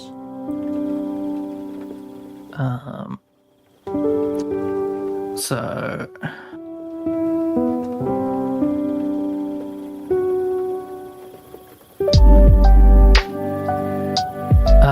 she had Layla was my best rolled character in the entire campaign, by the way. She had 10, 13, 14, 13, 8, and then 18. Because I rolled really good on one, and then just average on the rest. I can never remember what fucking flower you named the bear. Cinnamon? No, oregano. Oregano. That was it. How was Oregano's fucking stats? Because we never actually saw them because she always used the stats of a bear. I deleted her quite a while ago. Sorry that we as a group were not trustworthy to her. That's okay.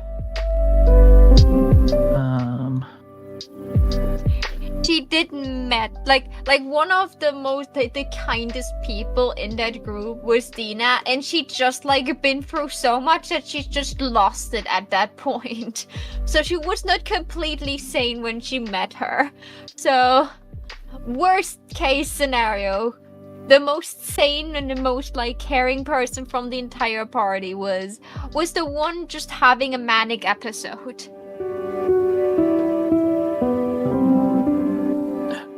You reach for the sheet, but the sigil reads, "Private, permission denied.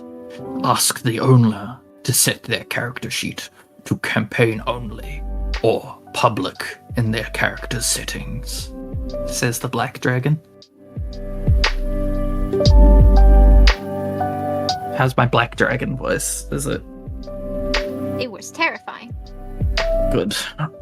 He then roars at you and swipes his paw a little bit. In which campaign did we had a golden dragon that we found with a pile of gold, and we were all really happy over this dragon?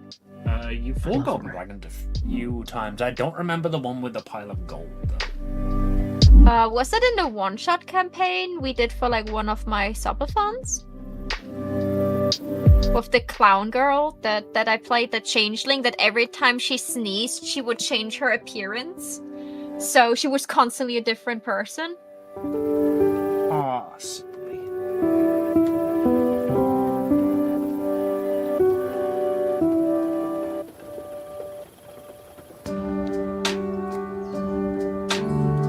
Diddy was a iron dragon, wasn't he?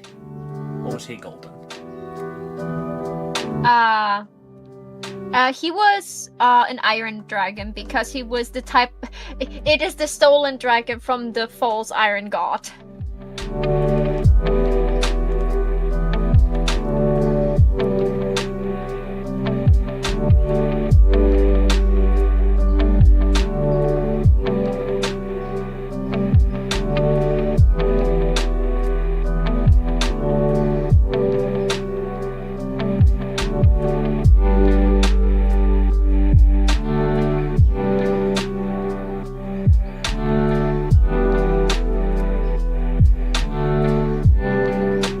Dee Dee.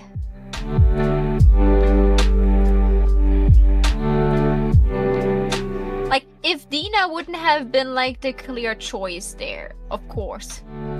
Dee Dee would have been a choice.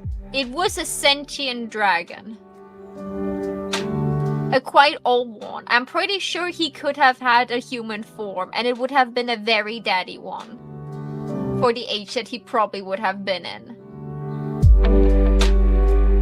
I probably Sleep wouldn't have said early, no. and here I am tonight at 1 a.m. I wish 1 a.m. was considered early for me. If I get to sleep at like 4, I consider that early.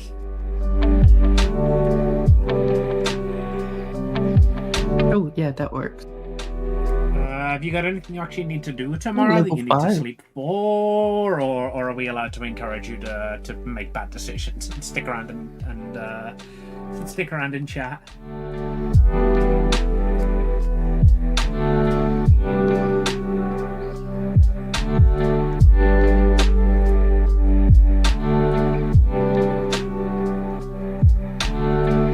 Class at 8 a.m. Go to bed, Aaron.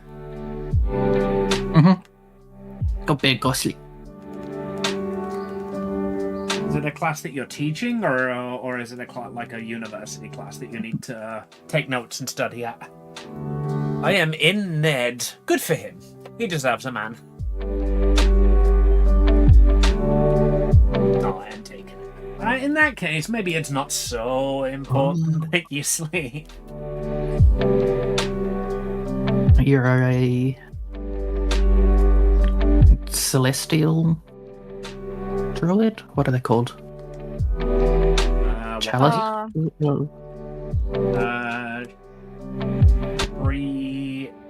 Brioche is a Circle of Stars Circle of druid. Stars. Bree is a Celestial Patron Warlock.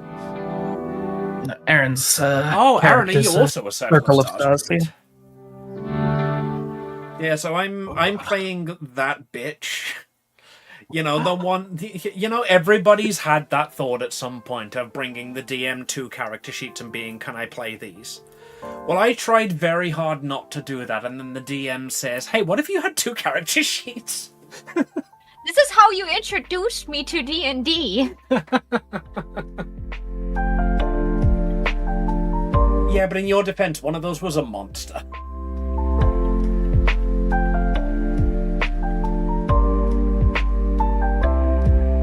When the campaign late and was told their healer was late.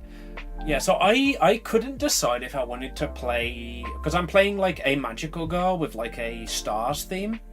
And I couldn't decide if I wanted to do a Celestial Patron Warlock or a Circle of Stars Druid. Fortunately for me, both of those are healers. So I didn't need to... I at least didn't need to worry about what... what's the word I'm looking for? Not class. Class is actually a thing in D&D. Role. What role I'd have. Not late shit. The healer was shit. Most healers are. It's D&D. So you've got healers and then you've got paladins. You know?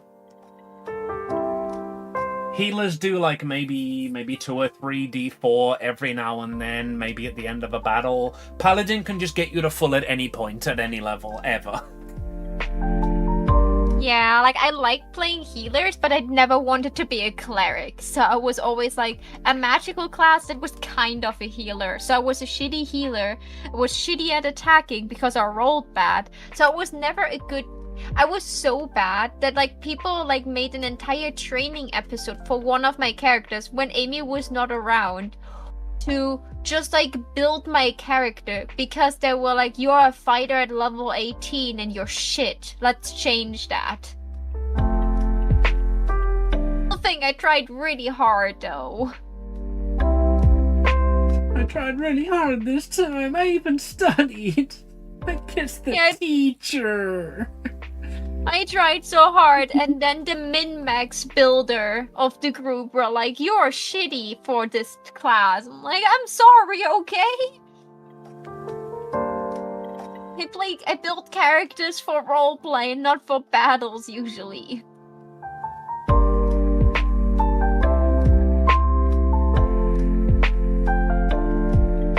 No, roleplay. I want to do like a good hit for once.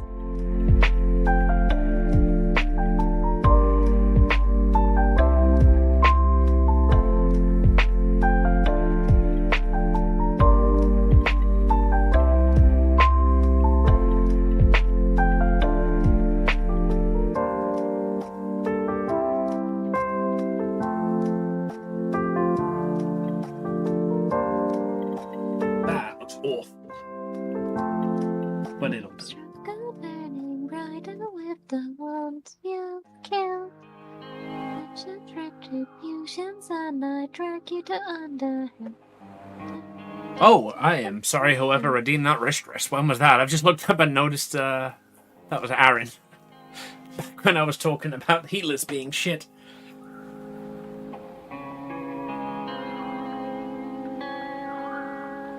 Tax has been super fun to play, an ADHD thrill-seeker mess that will just agree with things because, oh, that sounds fun. Ah, the murder hobo. Who doesn't murder? Asterisks. But yeah, I'm playing a magical girl, who has two forms, and I still haven't decided if I'm gonna take Eden up on the 2 character sheets thing, or if I just like multi-class her. I am probably just gonna multi-class her.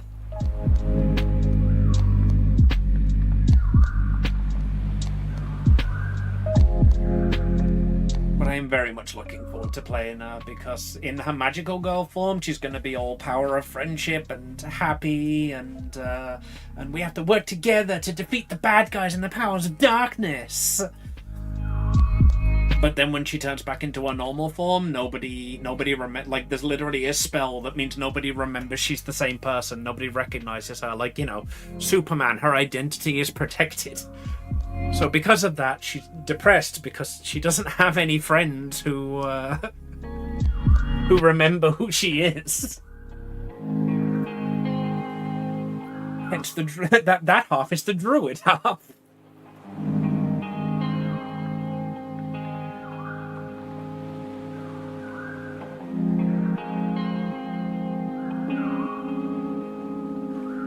Been 5 minutes, I can come back now, but I did only notice the wrist rest like 4 minutes in, so I'm gonna take a little bit of a longer wrist rest there.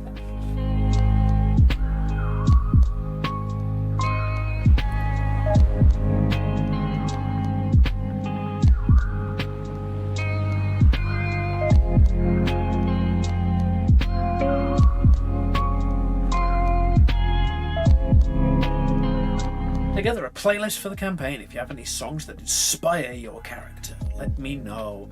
I feel like mine's easy, like we literally mentioned yesterday in stream. Basically any anime opening works for my character. You have the Sailor Moon opening in German on Spotify? Tom Pancake Girl on radio. I don't remember. I'm so sorry, by the way, that I'm so sorry if I was the one. Oh yeah, it 100% was you, and it brings a smile to my face when I hear it, honestly. Because like I said yesterday, I literally do not know the English Sailor Moon version, so I only know the German Sailor Moon opening.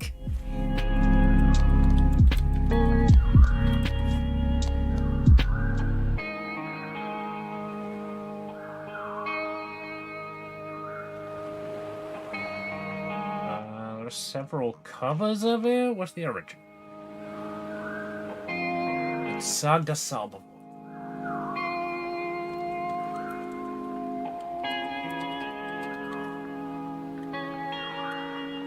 I can't find the one that is in Pancake Color.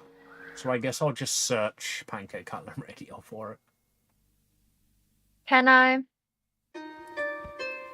just put a couple of songs I think would fit, or do I need to like take into account that it's not like super copyrighted?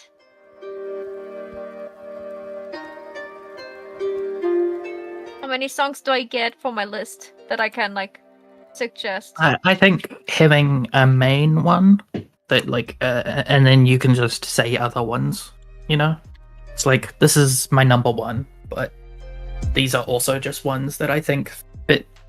You know, I feel like just what's taking what's an the anime- song when you go when it's like Yeah, I feel like if the title of the episode was that song, you'd be like, oh shit, that's right, this folks. is It's about gonna be a me. Meg episode. Yeah, exactly. It's like, oh, Here's the clicker, and I want to blame you. either either it's because something big happened to you last session and we're doing the aftermath this session. You're like, oh fuck, the consequences of my actions. Or it's like, oh, somehow something is going to have something to do with me and I'm scared of what it's gonna be. It could be good, it could be bad, but it's gonna be me. It's gonna be me. I found a wanted poster for Bronte's the Skull Crusher, along with 2 corpses with fittingly crushed skulls. That's a fucking plot hook and a half. I love that.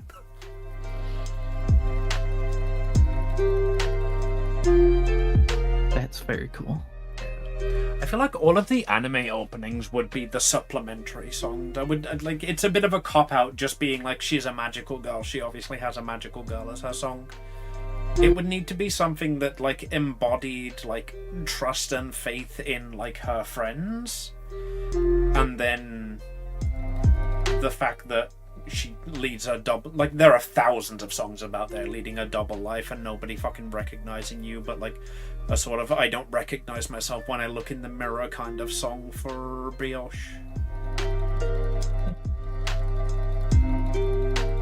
For Taxi could with also the have, Monkey like- Spinning Monkeys by Kevin MacLeod. Like, I love them already.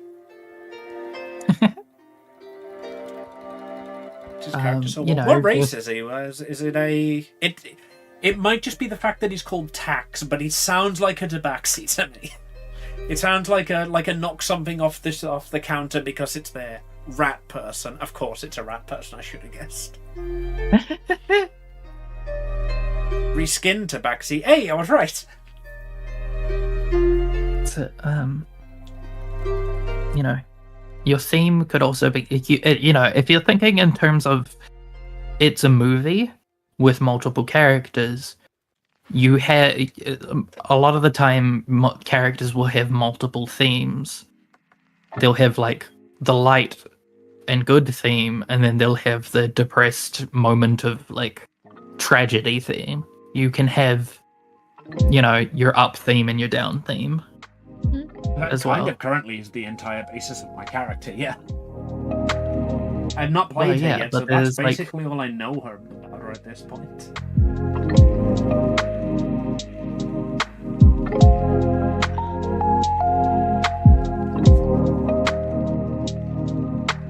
That's I would still say that's different because like that is not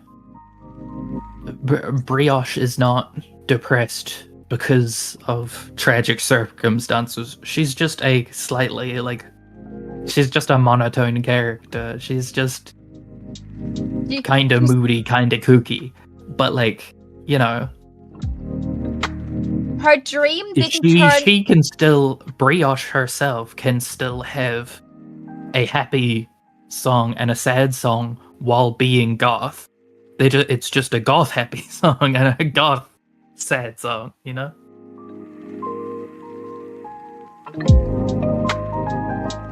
Sorry, Maho, I cut you off. It's like she's a woman who has to learn that like her dream and her dream job and the future she was imagining to have was not as happy and colorful as she imagined it, and she's now hit with the reality that like her dreams were way prettier as dreams. Oh yeah, that's So, such like- an alien concept. I'm gonna really struggle to find a song about that.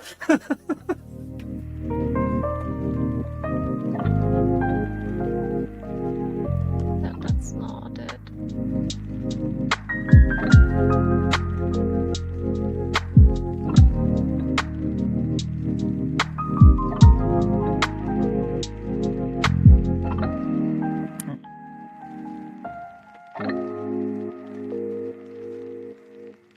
Okay, so far we've got 1, 2, 3, 4, 5, 6, 7 questions that are like pertinent to the campaign specifically, rather than like just about the characters. Like, you know, like, do you have a guilty pleasure? Isn't exactly campaign relevant. It helps you make your character, and it's something that I can use. But like that can be used in any setting, whereas these are all pertinent to the setting.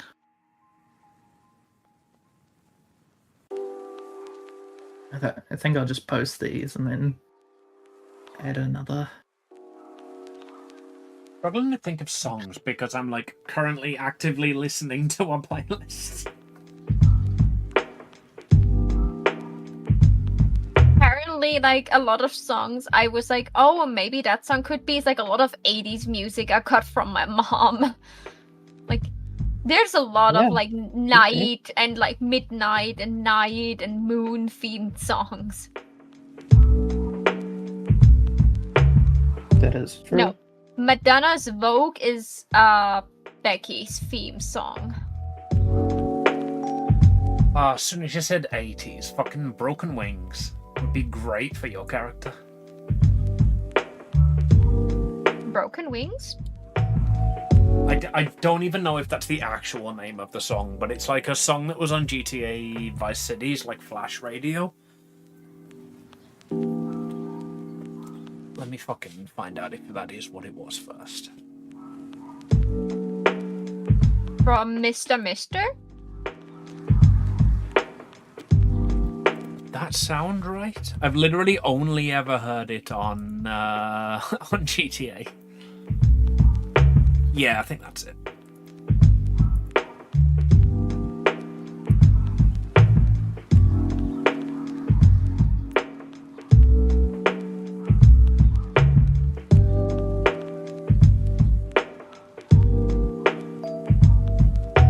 Wait, there's a song that I was like, oh yeah, this singer also sang that song. That's so cool. And I realized, no, wait, that song that I was just like, oh yeah, that's definitely a song that could potentially fitting. God is a Woman. Oh yeah, no, Broken Wing.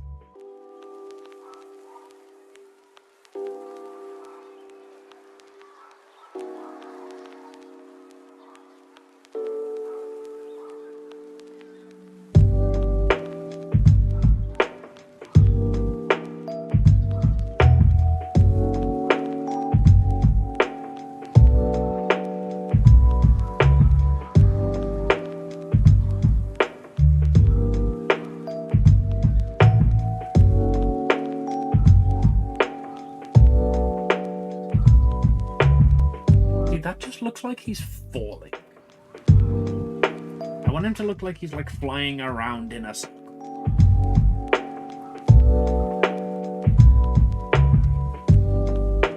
Unfortunately, he's got a chibi body and that's basically going to be impossible to show that motion. Maybe make the wings more visible, like have them like more angled backwards to make them more look like he's flying.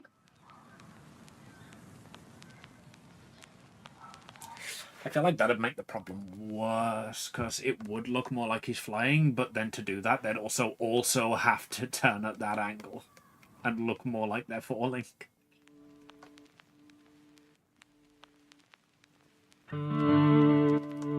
Like I was sort of going for a loop-de-loop motion. Okay. Okay. Hear me out. Just look my way. From Has-Been Hotel, Stola's song about like longing. See, I've not heard the hell of a stuff as much as I've heard the Has-Been stuff. I'd have to do refresh on that one. Where's your stream? Pretty sure it's on. Where's my Spotify? Let's find it on Spotify.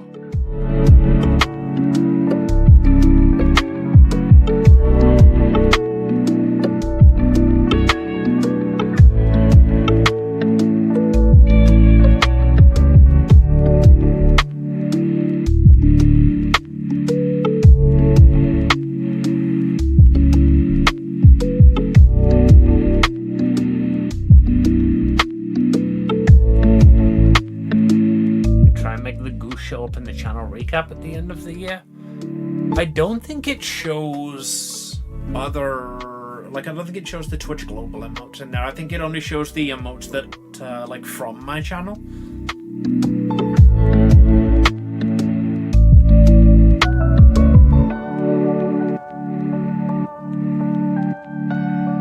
I might be wrong, but I'm relatively certain it just shows, like, the stats for my own emotes.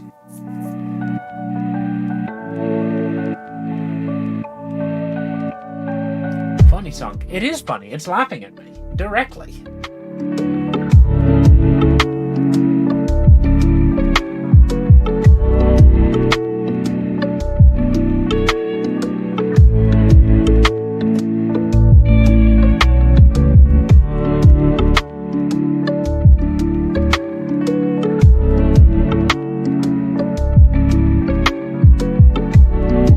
Look my way, not on like on this album of the official Elephant Boss. Let's see if it's on their official thing. Mastermind. I do love Mastermind. It's just sadly not fitting. Clown Bitch also is not fitting. You'll be okay. I will be okay. No. That one I know. Why is just look my way not here? This is like, this is a song that, like, a fan made, and then they, like, you paid him and used the song and rewrote it. And I thought, like, that was such a cool idea. But I didn't want you to listen to the original version, because some of the text is different.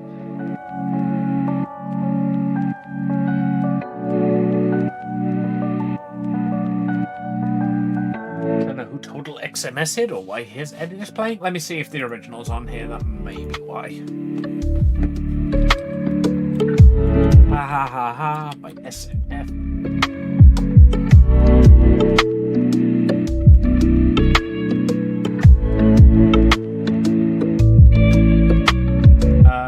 That'd be why. It's because you capitalized it in your search.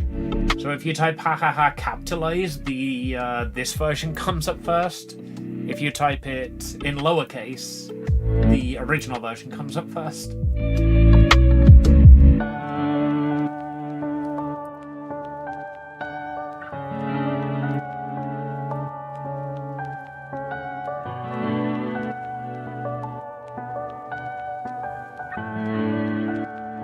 How was I supposed to know? That sort of thing is a very niche one. It's because it will find the top, like, it will search it on Spotify, basically, and queue up the top one. So because you capitalized it, it prioritized the version that had been capitalized, which is the Total XMS edit.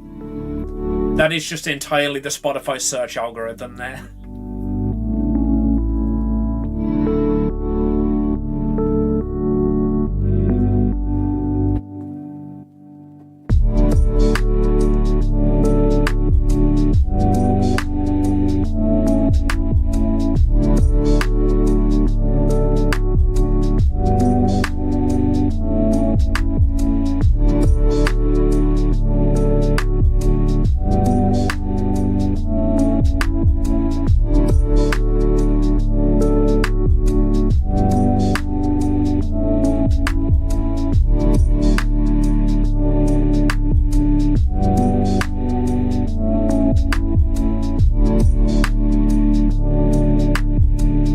Jump style might at some point in the near future die.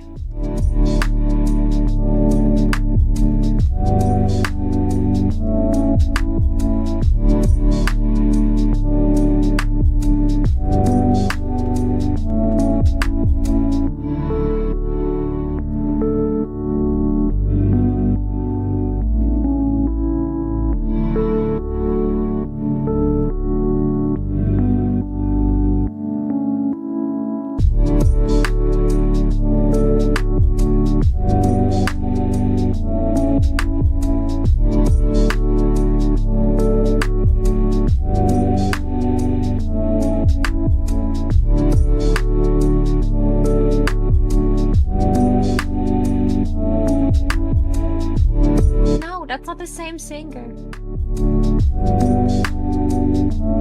Spotify, could you do one thing right? Like, this is an official Has Been Hotel song. Hell of a Boss song. Why is it not on the Hell of a Boss playlist? Spotify.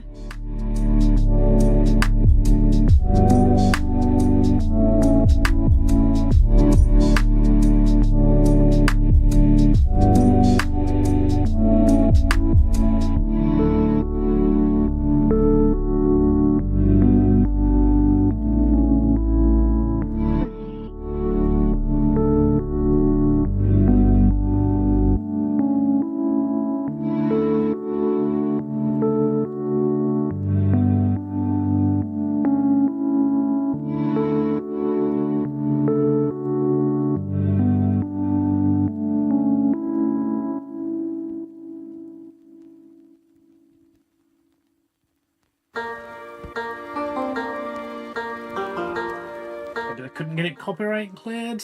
Yeah, Spotify's copyright systems are somehow worse than YouTube's. The original song by where is it? By Paranoid DJ is there, but like they worked together with him to make the new version, so it should be on there. I literally listened to like a phone recording of a Vocaloid song on Spotify that didn't got copyright problems.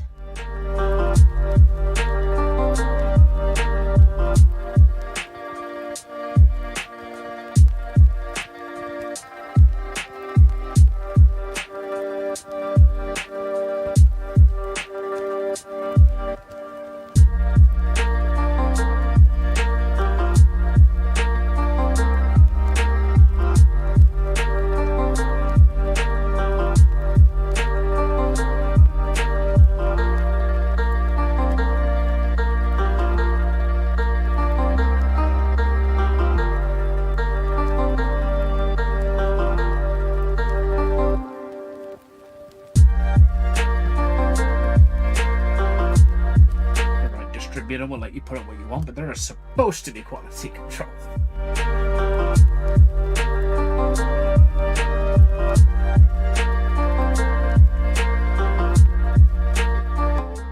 With a bit of love, baby.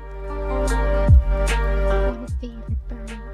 Oh, please, oh, baby, let us, baby, cause aren't we all the worst?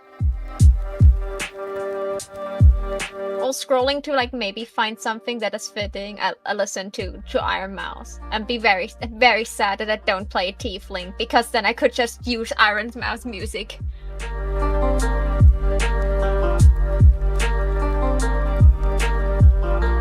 Cannot send this song because it's on Spotify.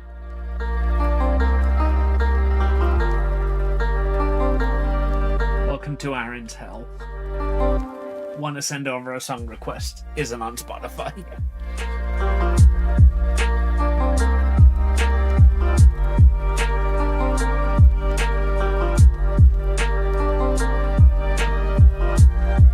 It was this song I was earlier looking for, but I think I didn't find.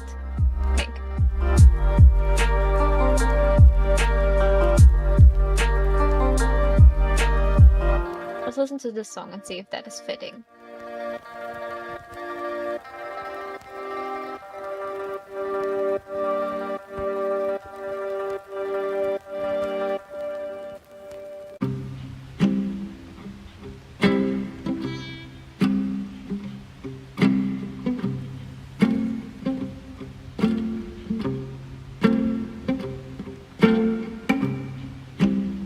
Yeah, that song is definitely fitting.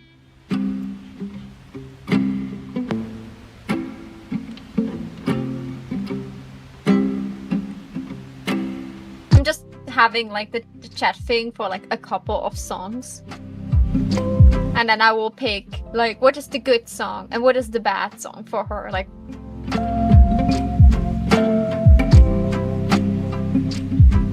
oh, I opened this song twice because I found it twice and was like, oh yeah, this song is so fitting.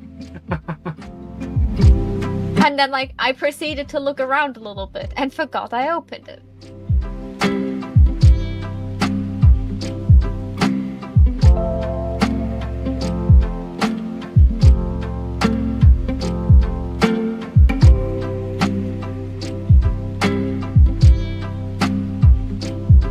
This song is probably not. That song probably not.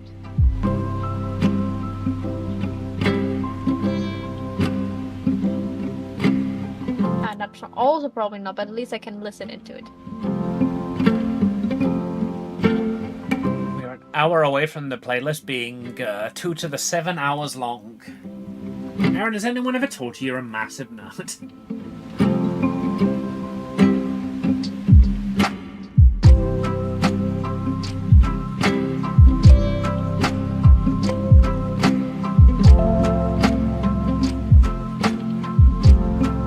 Forward to our first section where it will be Strixhaven, a curriculum of chaos, McDonald's and the Pentagon.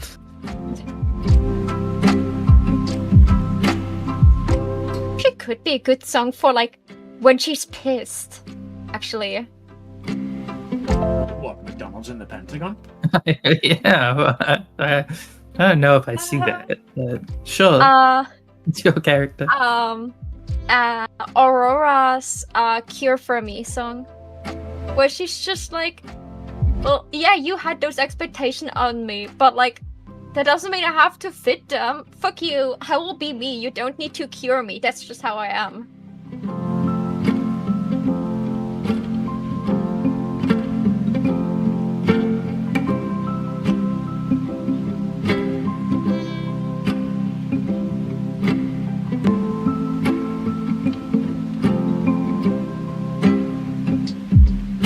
I love that song so much.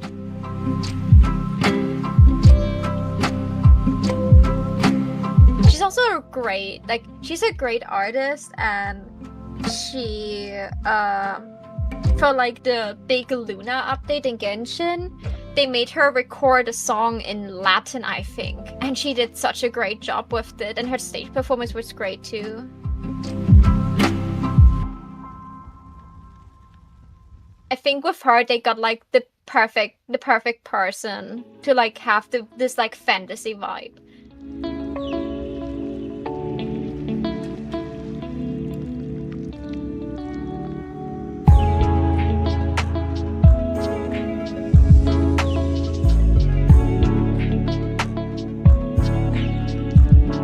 Recommending to me you too.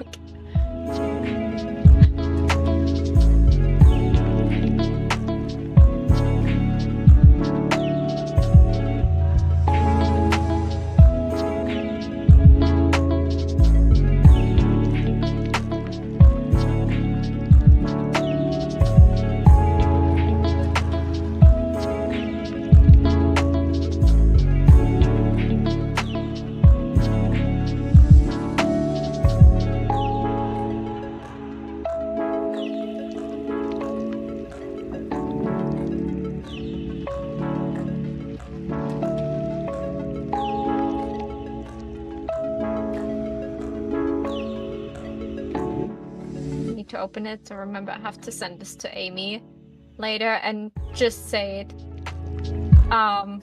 Watch it and then think about Caldera and her girlfriend. Curious now. Is that on Spotify? Even though I should not put it under your Spotify list. I can guarantee you it is no worse than anything other people have added to my Spotify list. Where's the music?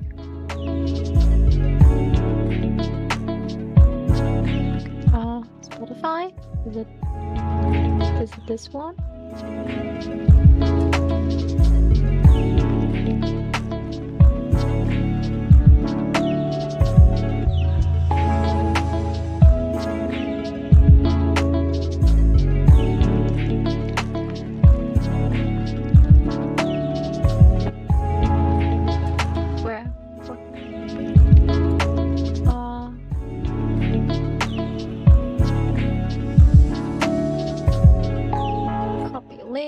Where's your stream? God, I have to...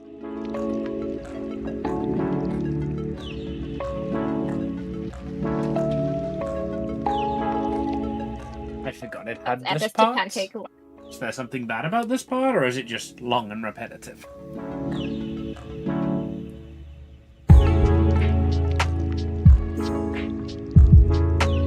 Fishy love. Okay, if you insist. Yes! Yeah!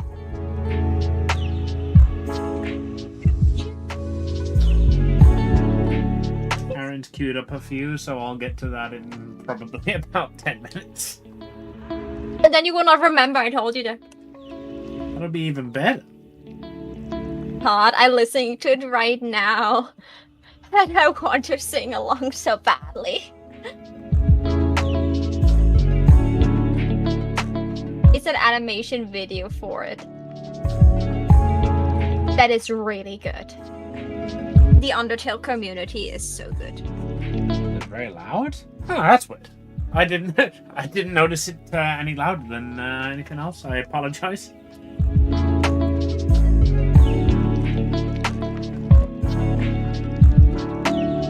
Like, my Spotify should normalize the volume, and if it doesn't, my audio mixer should fucking normalize the volume.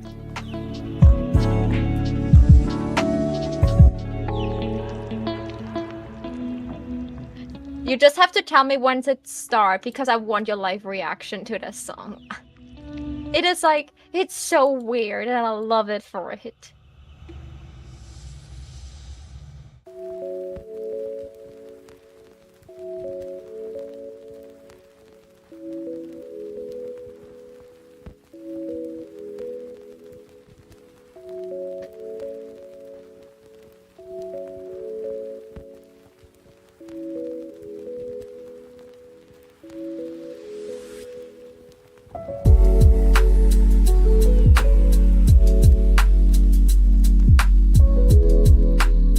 Oh my god.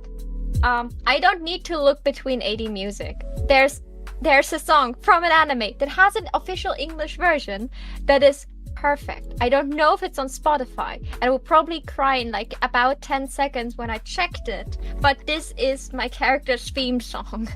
I feel like it's so fitting. Let's listen to the rest of Fishy Love while searching for the song, so it's funny enough that I don't cry.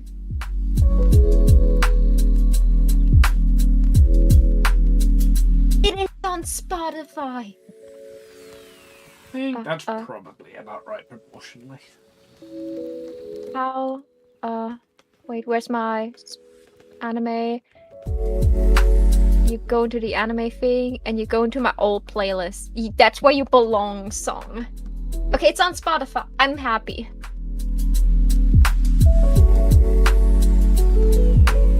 Okay.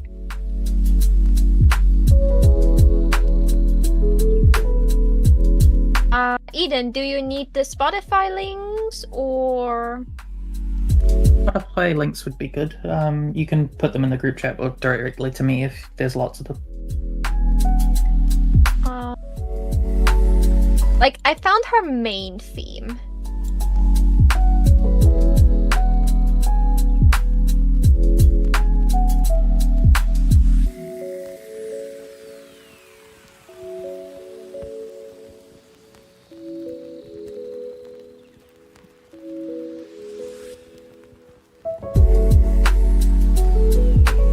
You know what? Just put it on Amy's Pancake Island radio as well.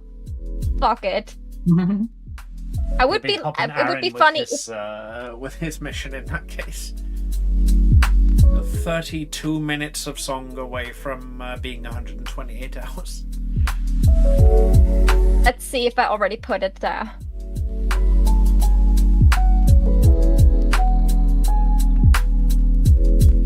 I also have written up a bunch of questions for people I to will answer. go through them after. I did some art. I did a sketch, like a concept sketch of what I want. It's not a good sketch, but this was like what I had in my mind for the picture. You want these answered as Brie and Brioche separately, or as one person? Well, you are one person, even if you, like, unless you're telling me they are two separate beings, as one person, as the collective. Even when you're having mood swings, you're still the same person down below, you know? So that's up to you if you want them to actually be two different people. But that is a different type of magical girl. And in that case, I probably would have you have two different character sheets. Okay. What if I don't have an answer for one? Should I just come up with an answer that is like more lighthearted? If it's like the who do you never want to meet again? My character is like a couple weeks old, so she didn't had many lasting impressions on people yet. I can give a more silly answer, like some human she met that just like scammed her, and so she's like pissed at this specific human. Or I could like try to figure something out. But that's exactly your opportunity to decide how, like, whether you want that question. Like, if that question inspires you to write a character that is had meaningful impact on you, yes. Otherwise, you're also free to go, oh, I worked at Subway and there was this one Karen. I hope I never see her again. She made me cry. You know? There should be enough questions there that you can get a good range of both silly and personal. I don't mind. Have you actually seen American Pie? I have. I've seen one, I think, two. Which was the wedding? Was that 2 or 3?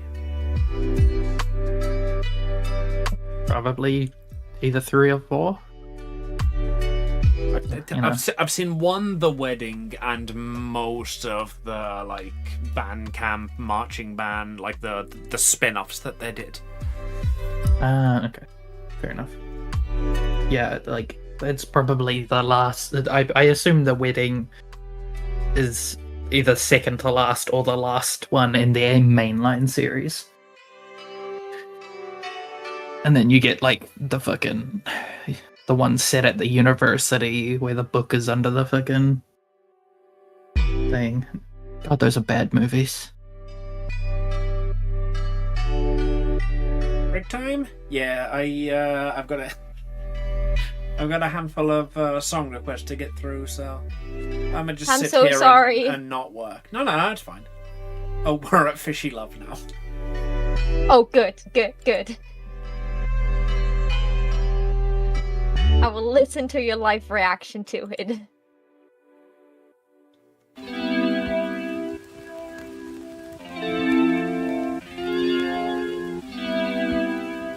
This is awful.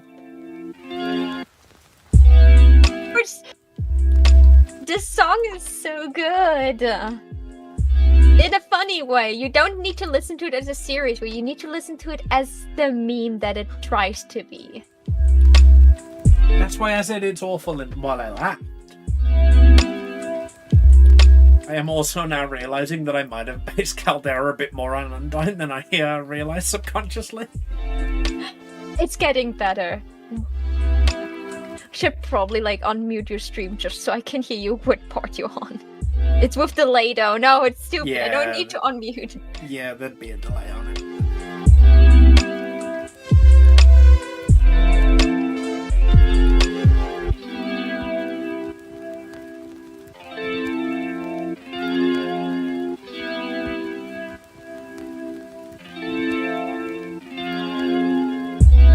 I know you will start laughing in any second now.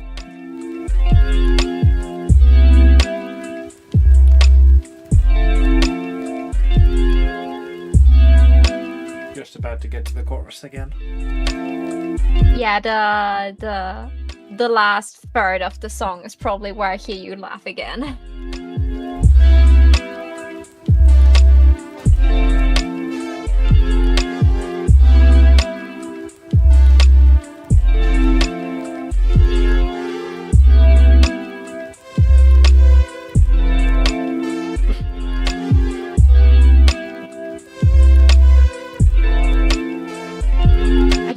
I want to ask you if you've reached a certain part, but if I ask you, I spoil it if you're not there yet.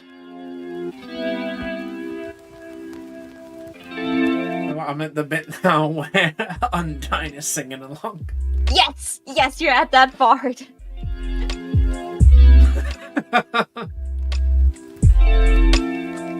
Yeah, that. I think I know which part you reached when you started laughing. Very good. That was worth it.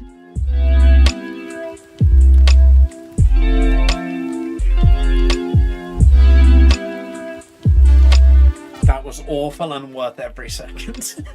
And this has a really well animated music video. Like, not from the same maker, but someone made like an animated video for it, and it's glorious. They shortened the song, however. Most of them were mine. Okay, yeah. It just... like, I contributed for it to be longer.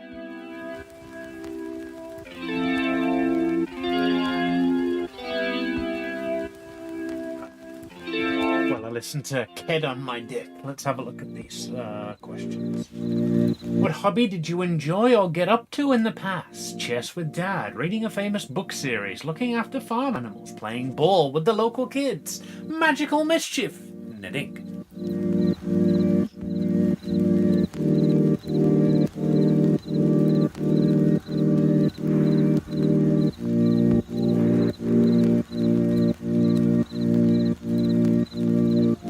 Not thought much about her upbringing.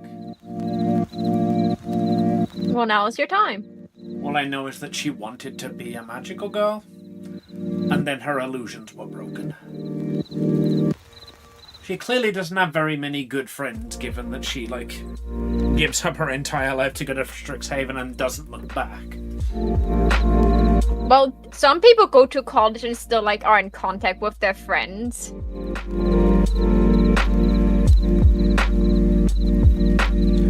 What are we pondering over? Definitely a gamer girl.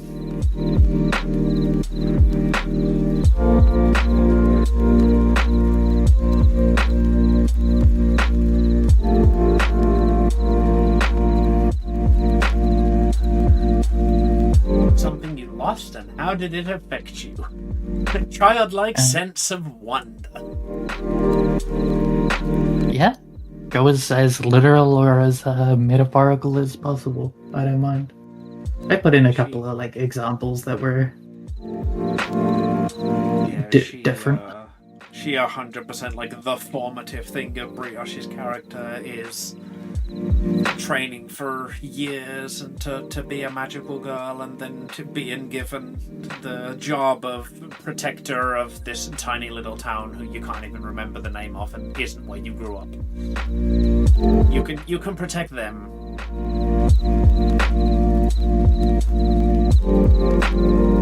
It's like the realization that she achieved her dreams and she got exactly what she wanted out of life. And it turns out she hated it. This is not what she wanted out of life. I just stumbled upon this song Rabbit Hole and was like, ah. Would be fitting for Amy.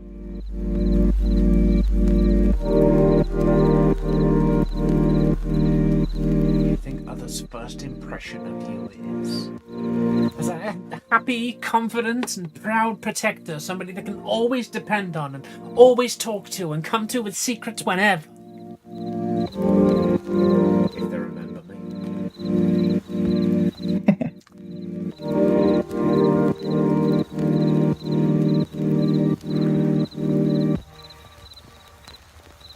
Legitimately, what do you think others' first impression of you is? It's just the perfect question to use to deliver my my character hook. Mm-hmm. I thought I did a good job on the questions.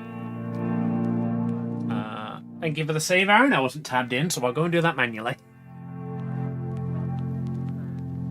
If you could magically change one thing about yourself, what would it be? It would 100% be that fucking stupid perception filter. Perception filter? Yeah, the thing that protects my identity so that my loved ones aren't in danger. But inevitably means I don't get fucking loved ones. Interesting. Now that is fun. That's a good answer. What a shiny knife. Yeah, man. I really wish absolutely everybody remembered me. Go ahead, Doctor Strange.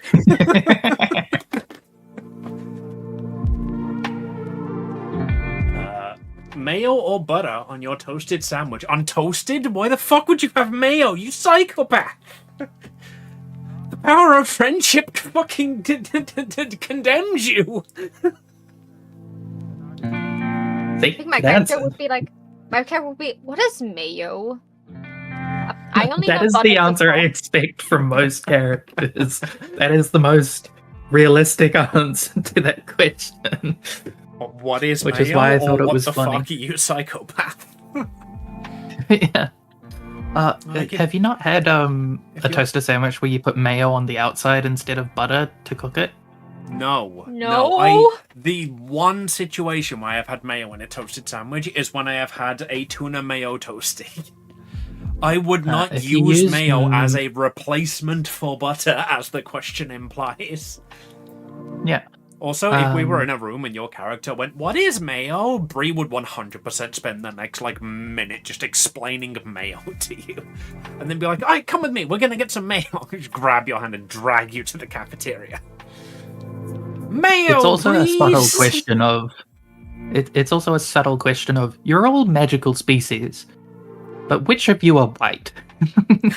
You may be green, but you can still be white. I think my character would sit through the entire explanation of mayo and would proceed to eat an entire spoonful of mayo with nothing else, and to be like, okay, let's try this mayo.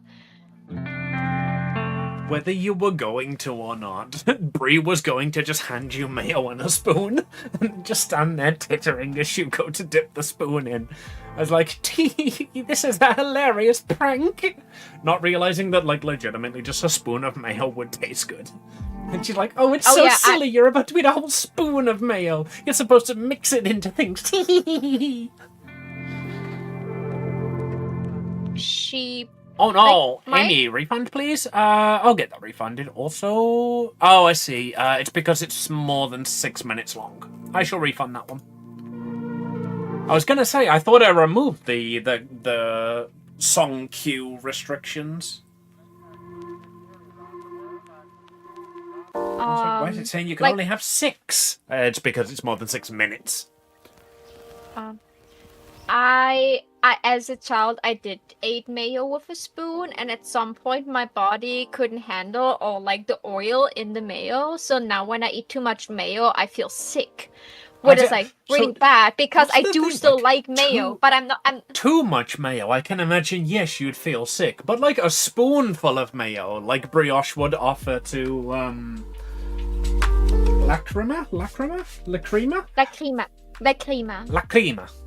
Yeah, like a spoonful of mayo, like Brie would offer to Lacrima, thinking it's a funny prank, would be entirely normal and completely within the realms of possibility to eat. Oh yeah, especially if you were trying mayo. Me, human Maho, I meant, I cannot do that anymore. As a child, I did that. Lacrima would just, eat a spoonful of mayo, would recognize, would be like, oh, okay, so this is what mayo tastes like. She could, because Lacrima is sometimes, very childly naive, you could just... Oh, sorry, I was talking too loud.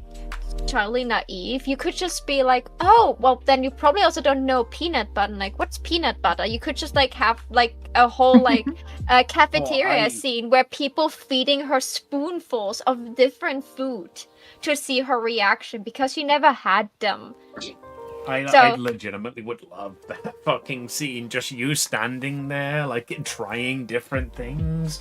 and Bree at the stump, like standing on the table, like, all right, everybody, step right up. We're gonna be taking bets for whether the Moon Princess likes these various foods. Bring your favorite condiments, bring your favorite snacks, bring your least favorite condiments. Maybe go out on a limb here, maybe try something new. Maybe you're the one that makes like that weird thing. Maybe you trigger a fetish. Everybody get in here. I would roll a die to see if she likes it or not. I would not decide it myself. I would see what she likes. I would just like roll a die and see what she likes and how she reacts to it. I'm gonna start off with chocolate. This is the nicest thing ever. Like, literally, I have magical girlfriends named after this. Here's a bar of chocolate. You roll a 1. This is disgusting. Somebody brings up literally a tin of sardines. You roll a 20. These are the best thing ever. They're so nutritious and salty. Yeah, like, I can see people, like, feeding her mustard and just a spoonful of honey and a spoonful of brand Nutella, whatever Nutella would be in this world. The fucking headmaster walks in. What's going on here? Are you bullying this child? No. We're making her try things. Ooh, has she tried Jell-O yet? She's like, what is Jell-O? Oh, right, there's no America in this world. Has she tried jelly yet? There's this scene in the Orville where everybody finds out that one of the characters basically has like an iron stomach and they can just eat minerals and like because their skin is so thick they can kind of eat anything. So like they just start feeding them random things. Like, I think one of them's a cactus, then just a napkin off the table, and then it's like there's a slime character, and they just feed they steal a little bit of the slime character's body and feed that to him. Has she tried Jell-O yet? What's Jell-O? Oh, it's the student over there. It's the slime girl. Print out a cigarette and he just eats it whole. Oh, like the thing is, because like she's not stupid. She would just be like, oh, I do not condone cannibalism, and eating one of my friends looks at them, squints a little bit. Yeah, I should not eat my friend. Thumbs up, friend.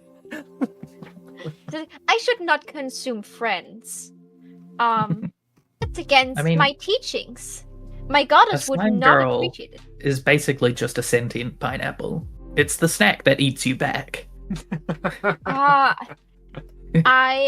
recently ate some pineapple, and it was a very, very, very tsundere pineapple. She was still attacking my tongue hours after I ate her. I could still feel the tingle.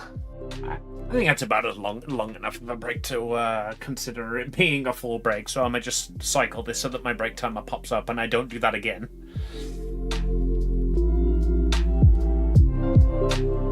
I cycled it so quick it didn't put the scene back.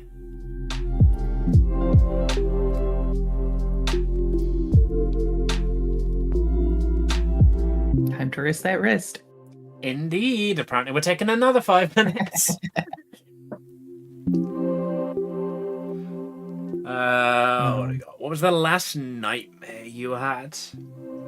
I feel like as somebody who... Wait, no, I was going to say as somebody who is regularly in high-stress situations fighting people, the nightmare would just be those, but she has never been in a high-stress situation. That's her character. It's like, it doesn't happen. She has to fucking fake one herself, basically. It could be, like, if she still feels guilty for like causing like a high stakes situation where she needed support, she could be like having like those dreams where she like constantly is in a situation where everyone knows she was the one fucking up, so she feels like cornered and she feels like being looked at and she feels like judged. This at the rave, I don't know if you remember. I've got to be honest, there was, we were there for what, 10 hours? I absolutely am not going to remember a 3-minute stretch of song. The previous one, the The actual rave-sounding one, not the Owl City one. You could also look up symbolism of dreams. So, like, you know how sometimes you just have dreams about your teeth falling out, and or like your hair. Does that mean something if you constantly dream turning of into teeth falling snakes? out? It means something if you supposed to. constantly dream of anything. Usually it means your teeth hurt and you need to go to the dentist. I believe it has more significant meaning if you dream of it occasionally, not if you dream of it all the time. Like if you just suddenly have a dream about your teeth falling out, No. but you're not anxious about your teeth. The things I dream of all the time are definitely the most significant things I dream about with the most impact on my life, mental health, and quality of living. I feel like her like recent spiritual nightmare would probably be like meaning. being in a magical girl form, like in a magical girl fight, but as Brioche.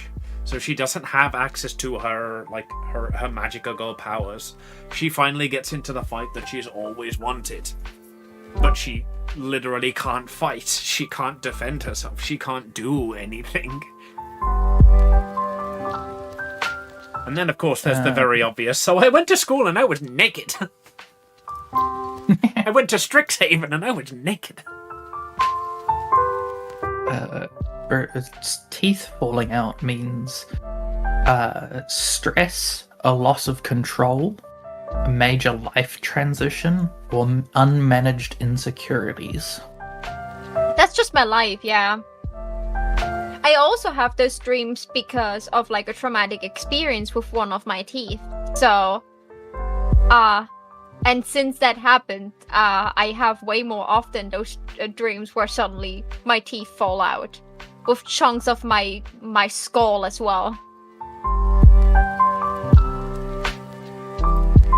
But yeah, I'm also almost all the time under like an insane amount of stress.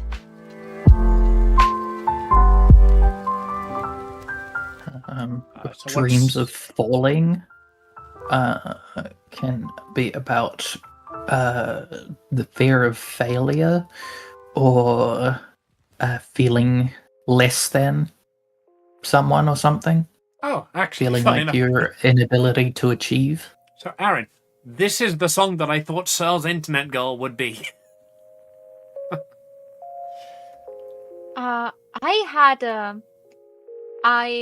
I had an interesting dream tonight. Like the concept was like very fantasy-ish and really cool. Probably should write it down. Or I could give it to you, Eden. You're literally making a campaign. You can just use it, and if you don't want to use it, I will use it at some point. Well, I mean, Use what? We're waiting for Lacrima's answer of what was the last nightmare you had, so you can go for that. Describe it was to not us a the night. dream I you would had like and these what's the answers nightmare. written down later, but like, Yeah. Oh yeah, 100%. just so I don't can- forget them. I can just like say Lacrima's answer and not talk about a weird dream I had. Do either. Do both. We're your friends. We like to hear you speak. Goddamn bottom. So the dream, so there was like this, there was some other shit happening, but I cannot remember the other shit anymore so well. But there was this organization run by this old woman, that was like something like a hag. She had like this like weird like the building or like the agency she had was called the Imaginary Lioness, and it was like a house where you, on the outside she was like giving shelter to orphanage to female orphans and like women that have no one to go to, but on the inside she was like training them to be spies and assassins. Like she trained them on how like to use your womanly charm to get what you want, but also how to be ruthless. And she had like these collections of books, and those books were connected to each of the girls, and when something happened to the book, the girls could feel it.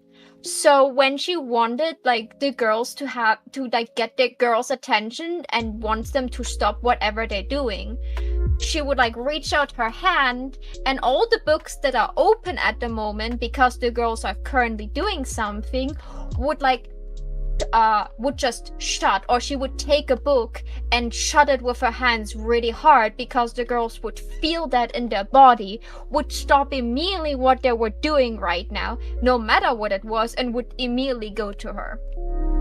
And like I had this dream, like I literally saw her like taking a book and like really shutting the pages together with a lot of force, and then I saw like the girl and she was like reading something and she dropped her book, let it just fall to the ground, didn't pick it up, and immediately went to her.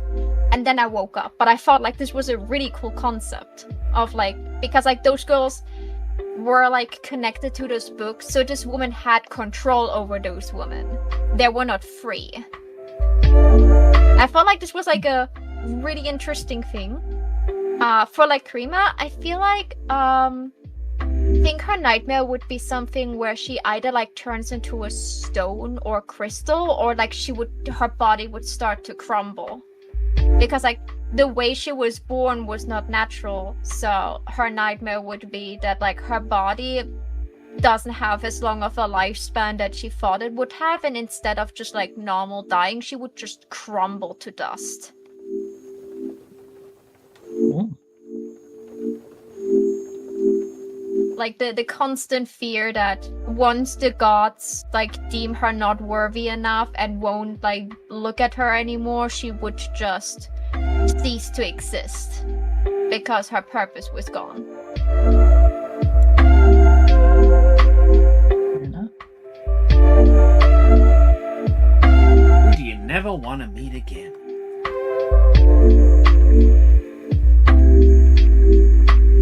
Karen from Subway, we've discussed this. Everybody's got the same answer. I'm trying to make Karen a thing. We already have one TTRPG with Karen. We probably don't need another one. I have a perfect answer for Lacrima. So she met this guy. He said his name was Jerry or Jeremy. She's not sure anymore. And like she was pretty new to things, and like he told her like she knew she needed money to do things, and he told her he would have work for her. So she went with him and helped him out. They gathered some stuff, and when she was like about to turn the things in to like get like some money out of it, she helped with it. He ran off with all the things and all the money that she had up until this point already, and just left her there. Now she has a... Grats, Aaron.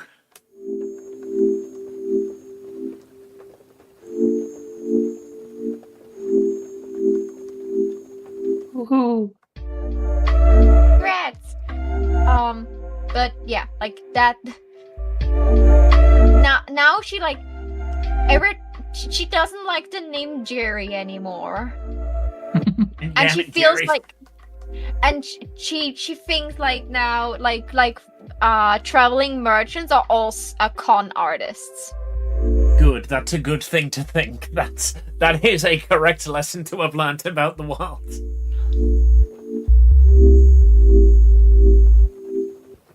So she has like a little bit of trust issues with merchants now. And if she would ever meet Jerry again, she'd probably crush his skull in. She would sit on him. She would like use her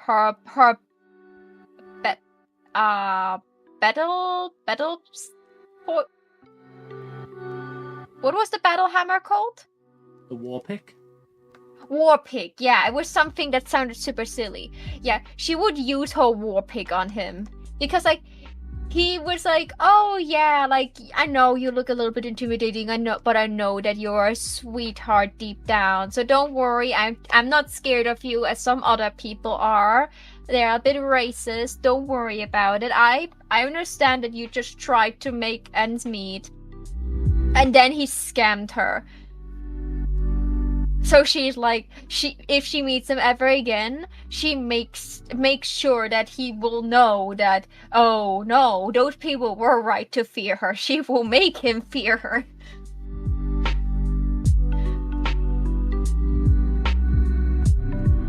Like, good day, Jeremy. What a surprise to meet you here again. Towers over him. He looks at his friend. She's standing right behind me, right? If I turn around, she will be there, right? Like, yeah, dude, you're so dead. This woman looks like she's going to murder you. Also, under 1k points for the first time in months. That's honestly, that's an impressive achievement in itself. So the aim of the game is to get to under 1k points through song redeems. Okay, let's do this. Unique new song redeems. Let me bust out the calculator. They're 250 a pop, right?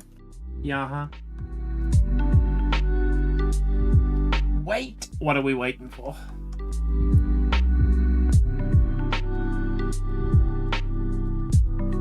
Let me get my screenshot first.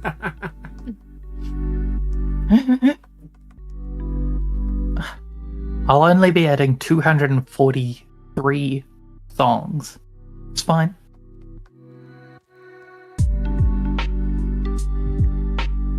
That's what 60k channel points is worth. I don't even think I know 243 songs.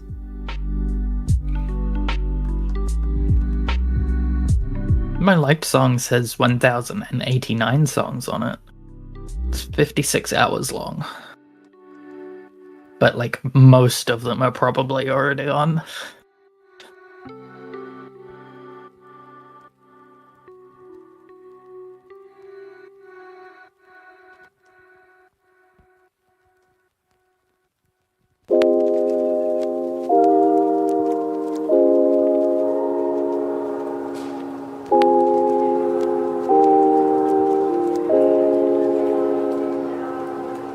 Yeah, fuck it. I will add it to the playlist. Will I use it? Maybe not. But it's fun.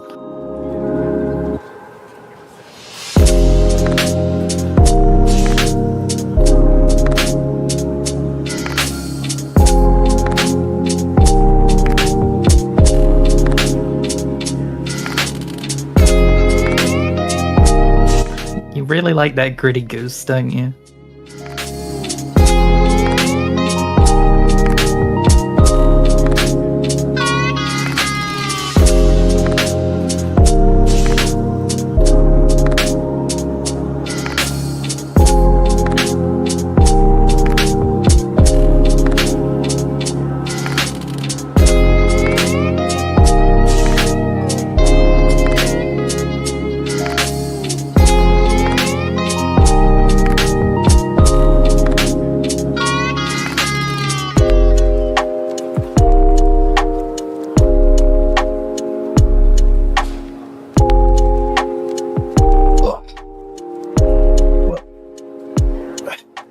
Grandosco submitted their character today and then answered all the questions as soon as I posted them.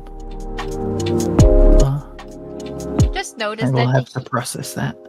That the Healing and Heart song from Rapunzel is just like, you know, like the two sides of Lacrima.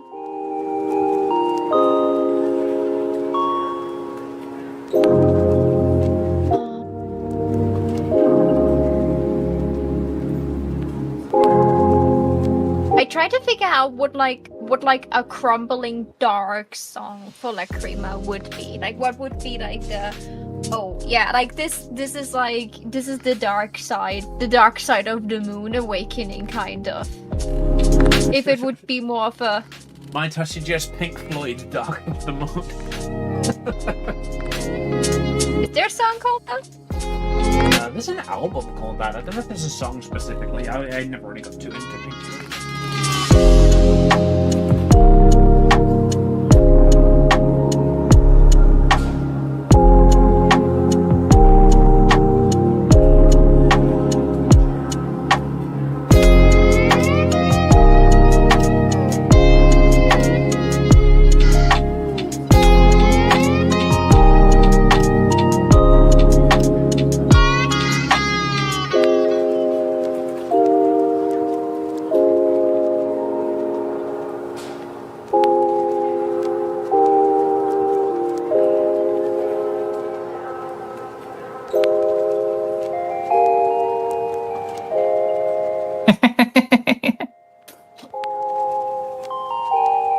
Very relatable, Aaron. Shoot you with love. I mean, the reason the song request redeem is there is for people to share with me songs that they enjoy. So the fact that you're coming along, sharing songs that you enjoy, and then basically nerdgasming in the chat is very much what the redeem is there for.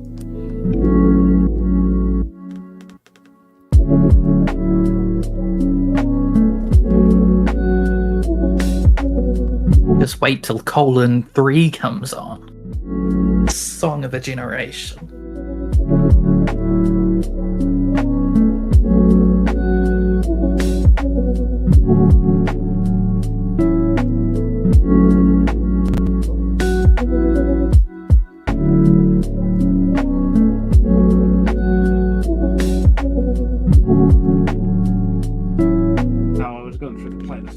Did notice that Oh Whoa You're So Warm is no longer available on UK Spotify, so that song is just grayed out on the playlist.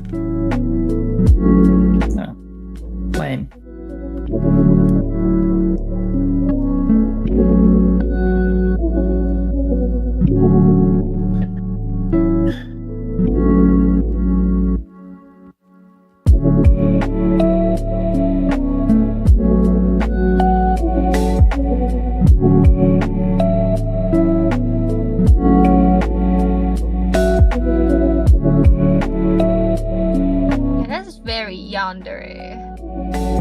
Would still be great as a dark song.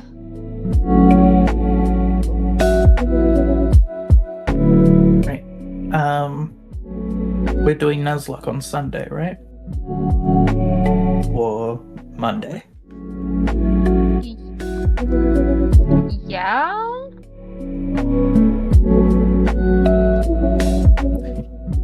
Sunday and Monday, okay. I can set it up. I mean, I'm gonna be doing... Hold on, let me double check.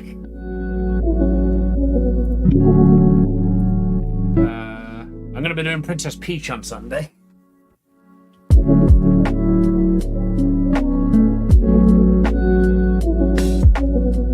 So Monday then. Monday is Hatsune Miku. It's a Saturday after D&D then. Possible. Or we skip D&D, let Amy heal a little bit more and just do the Nuzlocke. Like I was thinking that would be the best idea.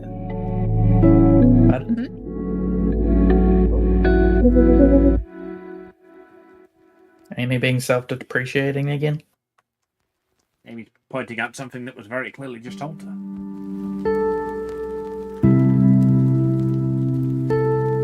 I couldn't catch what you said because we all talked at the same time. I genuinely didn't hear you. I said it sounds like somebody doesn't want to play my D&D campaign anymore. We do. We really do. But we also want you to be at least decently comfortable by doing it. And we know, we all know that, during your sleep deprivation and, no access to medication right now, you are not doing great. And the campaign is giving you so much anxiety that it breaks you. And we value your health over this. We can play it anytime. Everyone already said we're okay if that is like not happening for a while. If it means you can like work towards getting healthier first, like maybe getting better sleep, like generally better sleep than 2 to 4 hours, like 6 hours minimum for an entire week before you actually do the campaign, because then you're not sleep deprived. I get about 6 hours a week right now. A day. Could you just stop being a dick for 1 minute and just like take the love and respect that we give you and accept it, and fucking accept that we're not trying to get out of the campaign. We are happy to wait. We're giving you the option because we think you need it. If you don't, you can say that. But don't fucking just like make it like, oh, you hate me. We're if we liked you less, we would force you to play.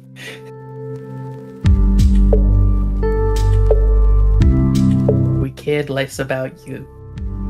We would care more about the game than you. We don't.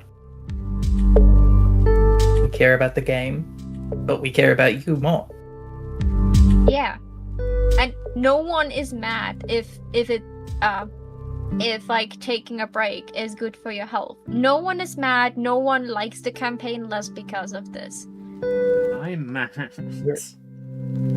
Yeah, You're but allowed like to... You can also say, I want to play. I don't need an out. But if you be honest with yourself first, I and want then to say play, what you but I want do after, need an out, and I hate that. then take the out.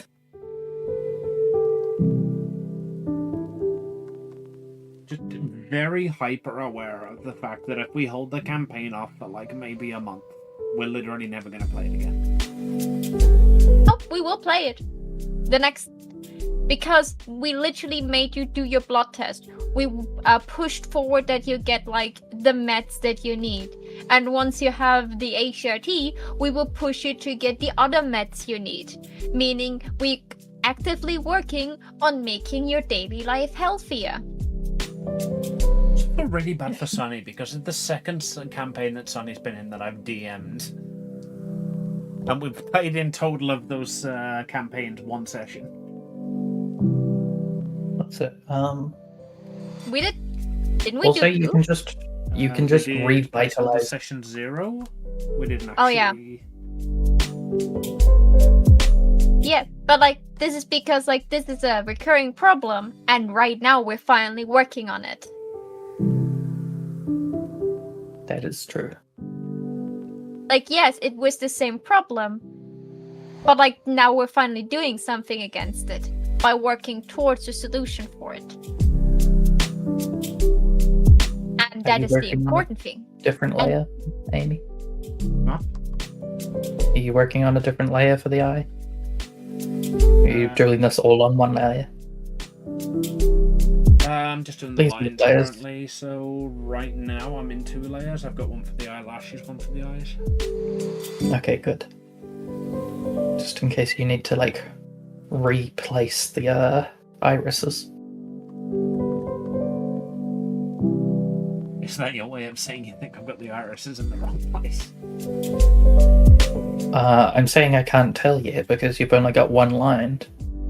But like, you know, I've never seen any of us do a piece where we've got the got to the line stage and then gone, that doesn't look cross-eyed. That I got that right in the sketch phase. And you know I'm right. It's me out. Thanks for having me. Make sure you get some sleep, Aaron. You've got what? You got class in. It's 3 a.m. over there. 5 hours. Yeah. Sleep. Also, thanks for Go hanging sleep. out. It's always wonderful having you around.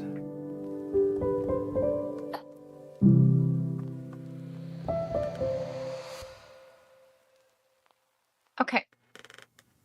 Eden, Yes. could you help me decide which like I have 3 songs in mind that could be like a good thing that could be like showing how her crumbling dark side is, but every song is is like a completely different version of being dark, and no matter the song I pick will be like how she is when she's like in this dark mood.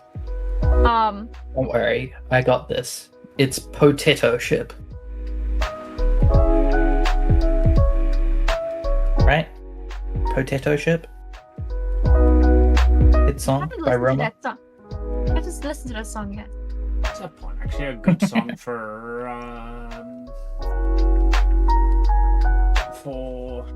what I decided her name was going to be Meru for Brie would probably be a fucking one of the massively over peppy Vocaloid songs, wouldn't it? Like Tetris. No, Amy, Regret Rock.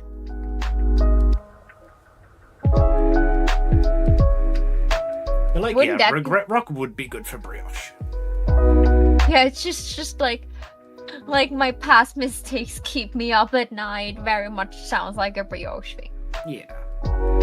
So Yeah. the 3 songs I have in mind is I think they're all they're all Vocaloid songs, and they're all Gumi songs that I think. Yeah, so the first one is Monster, where she's like, can I get the lyrics somewhere so I can at least read them out loud? Wow. You know, to make it easier. I'll cue them up on my Spotify. Okay, Monster? So, yeah, By who? by Kira. Kira. Wait. By the way, it's a Yeah. German artist. It's from 2017. I'm so old. This song is turning 10 years next year, and still like one of my favorite songs.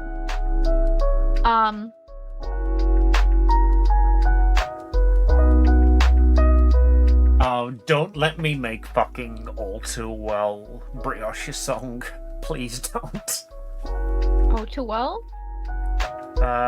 It's a Taylor Swift song about a breakup.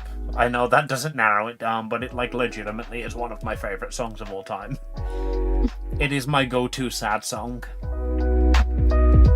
And it does not fit Brioche even slightly. Well, then that's not. I had to roll out a lot of songs that are really big favorites of mine because they were not fitting. Like, I need a sad song for Brioche, and like my favorite sad song is All Too Well. But that literally is like all about a breakup in a relationship that she like really thought would go the distance. There's a song from Gumi called Copycat. That is a song all about like trying to be like the version that like being like someone else to be liked. To the point that they don't recognize themselves anymore. That's just like I see that song right now on the side thing. That's why I remembered it. I know the one you're talking about. That has got a really good animation on Spotify. Because like almost every song on Spotify has got like the option to have Little just like gif. a looping animation. Yeah. And the one for Copycat is just like various different faces of Gumi. It is a really good animation. That is from the official YouTube video. That is just the music video. So this is from the official music video. That Eden, I finally got to 3. You are banned from song requests. Let me just send fucking Maho a screenshot of the lyrics. Here we go, Maho. This is what I'm dealing with right now, thanks to your friend.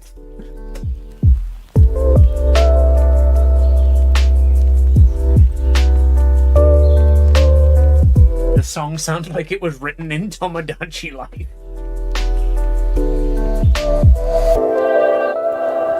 They should they should bring the stage back for Tomodachi Life. So the like main thing of Monster is like she's like, give me your negativity, like go on and hate me, I don't fucking care. It has a very much like oh, I expect, like, you are a fucking backstabber, but like you cannot just stop like loving this, like you're obsessed with me, that's why you literally are always on my ass and can do nothing else but then just gossip about me. What is a very like high and mighty mindset for when she's like angry or at like in a dark mood. She's like, oh yeah, you really want to challenge me, but I heard you're afraid of monsters. Like, I don't think you can handle this. What is like a very pissy approach on like dealing with dark emotions. Like, you know, like fully turning dark and be like, oh, you want me to be the bad guy? Sure thing, I will be the bad guy for you, but don't come cry to me afterwards. Just realised that I am gonna hate the fact that probably the perfect song for Brioche is a fucking White Knight song, because it's all gonna be about how fucking nobody even notices me, which is gonna be one of those fucking chud songs, isn't it? Go for like something like I'm such a nice guy, but nobody pays attention, nobody remembers me. They wouldn't like me at my darkest. Yeah. Go for something like not Guns N' Roses. What is like this big emo band that people like know and love? I'm gonna literally anything I ever listened to between the ages of 10 and 18. So like look at Evanescence, My Chemical Romance, Linkin Park. Yeah, Linkin Park, My Chemical Romance. Just go there, you'll find a song. Like Linkin Park especially is like I did think about putting Welcome to the Black Parade on the playlist. You don't even need to have a fucking person that would fit. Just everybody would recognize it and go like, yeah, that's for my character. D&D party, they're all gonna think Welcome to the Black Parade is for them. Okay. Also, thank you, Eden, that you do listen to the songs I want your opinion on. I do really like Monster, although I did just go down a rabbit hole of going, I'm sure this is a cover of something. I know I've heard someone else sing this. No, someone else sung old one. Like, I have heard a few versions of Monster. Yeah, but the Kira version is the original song. Like, of course it is. It's Kira. If there's a Vocaloid song, it was probably written by Deco27 or Kira. Those are your options. Yeah. I feel like it just gives off the vibe of like Bubble Pop Electric, where it's like it's just so good that like you go and you find, oh my god, this was actually by Gwen Stefani. What the fuck? Like, I figured like Monster would be like a Britney Spears song or some shit. That legitimately breaks me that like the Squib version of Bubble Pop Electric is just so infinitely better than the original, and the original is by Gwen Stefani. It's like, I feel like I've just fucking stabbed women in the back everywhere, you know? So, Monster was option 1. What's the second one? Oh, and did you want to explain the lyric that you feel connected to? I would like I got distracted by scrolling to find if someone put the lyrics like down. Like usually you scroll down and see like someone put the lyrics in the comment section, but it's not that common anymore. I will just go to Google. Monster. Yeah. Should probably put lyrics behind it so I can actually find the lyrics. God damn it, Eden, I hate you so much. I'm just going through My Chemical Romance songs in my head, and I Don't Love You is perfect for Brioche. I used to really like Monster by Skillet. That was my favorite song. Unfortunately, I love that Skillet one is as not a well. great role model to look up to. I always Yeah, hate well, being the they were person a who points Christian out how rock terrible band, they are. so Yeah, in the past, I think in the past their songs were really good. I adore Skillet's music, but Skillet is one of those bands who would not allow me in the concert, you know? Let's just say. it's wild that the only good like Christian rock band is Nickelback. Paramore? Nickelback is a Christian rock band? Paramore is Christian rock, and they are insanely good. I didn't know they were Christian rock. Yeah. Not I didn't only are even they know Christian Skillet rock, was Christian rock until like you their told songs actively are like preaching God and shit like that. It's just that they're so good at like making the lyrics generic and emo that you don't notice it until you look for it. That's what I like about Paramore so much. It's not preachy, but like the meaning is there to them. I like that. That's good. Okay, I found the lyrics and the cup. There are two parts that I really like where I feel like that is like really fitting for her. Wait, what was it? Feed me your negativity. Talk some more about me. Like this, I know that you love me. Like really like going into like, oh yeah, like please go on. Say something bad about me. See if I care. And the other one was, I'm just being me. Cut out things I don't need. And I don't care if you disagree. I don't need your sympathy. Winning the game on my own. Like this entire like block of this entire verse is just like very much like, oh, okay. I can do this on my own. I don't need you to agree with me. Like that's what I mean. If that would be her dark side song, it would make her into when she is in a dark mood, when she is in her, she would like not become like very sad about things.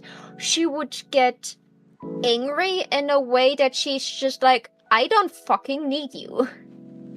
Like, oh, you want to paint me as the villain? Then I will be the villain of your story, if that's the approach you want to do.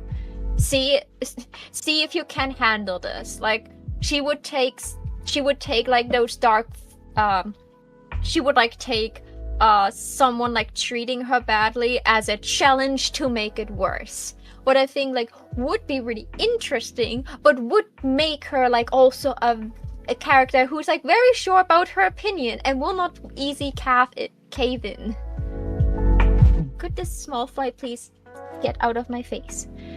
The second song, and I was just on Spotify to see if the version I was looking for is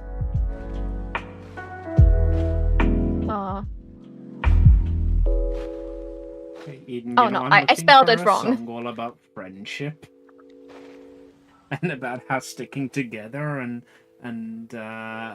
working together gets the job done for Bree specifically. Hello, that Rainbow sounds like Road from Sentinel World.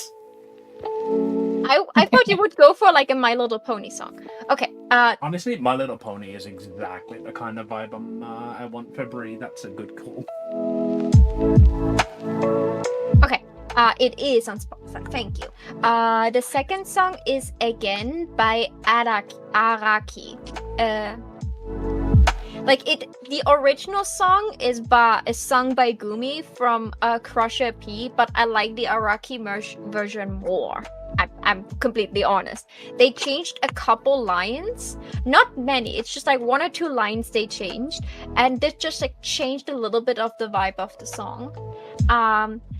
And from Crusher P is also the song Echo, and both songs are like, you know, like portraying bipolar, like being bipolar.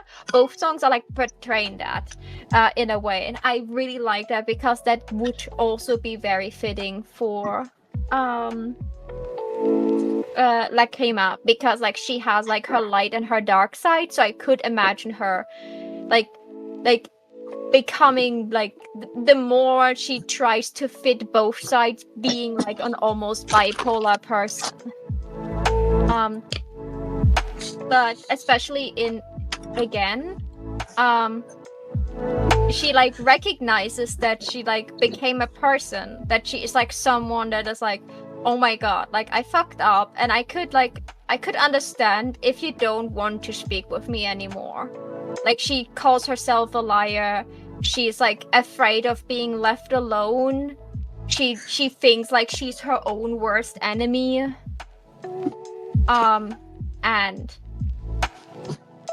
And my absolute favorite line is, I lost myself hitting the ground. I tried to scream and make no sound. It's like, I love this line so much. It's really good. Like, if that would be her, like, her dark song, you know, like if the other song I picked for her as her main song, if that is her dark song, it is her realizing that she tries to be like a person to be liked, but she constantly fucks up. She doesn't know how to do things, and the more she like fucks up, she realizes she fucks up, like, because she understands it at some point, but like she doesn't know how to stop fucking up, making her spiral. Like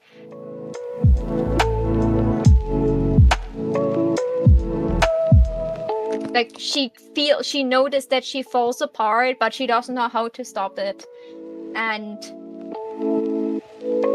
she feels like she's repeating her mistakes, and feels like very lost and very helpless.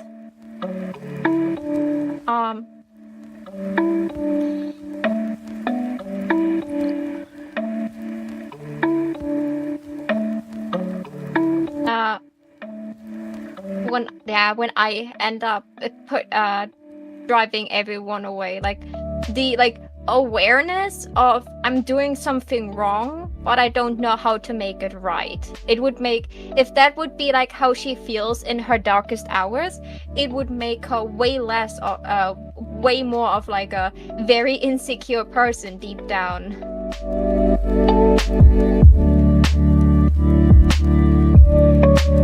Because she tries, but like she fails, and she thinks like failing is the only thing she can do.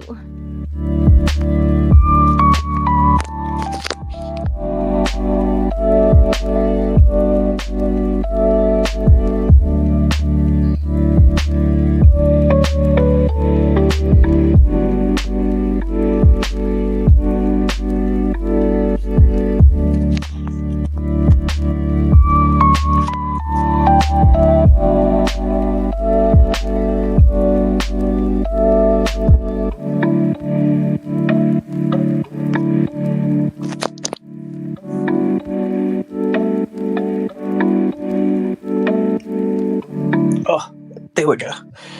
Sorry. I just had to mute to crack my neck. Oh, God. Ow. Is your head still attached to your body? Barely. Jesus. I just actually got up to stretch. Good for you.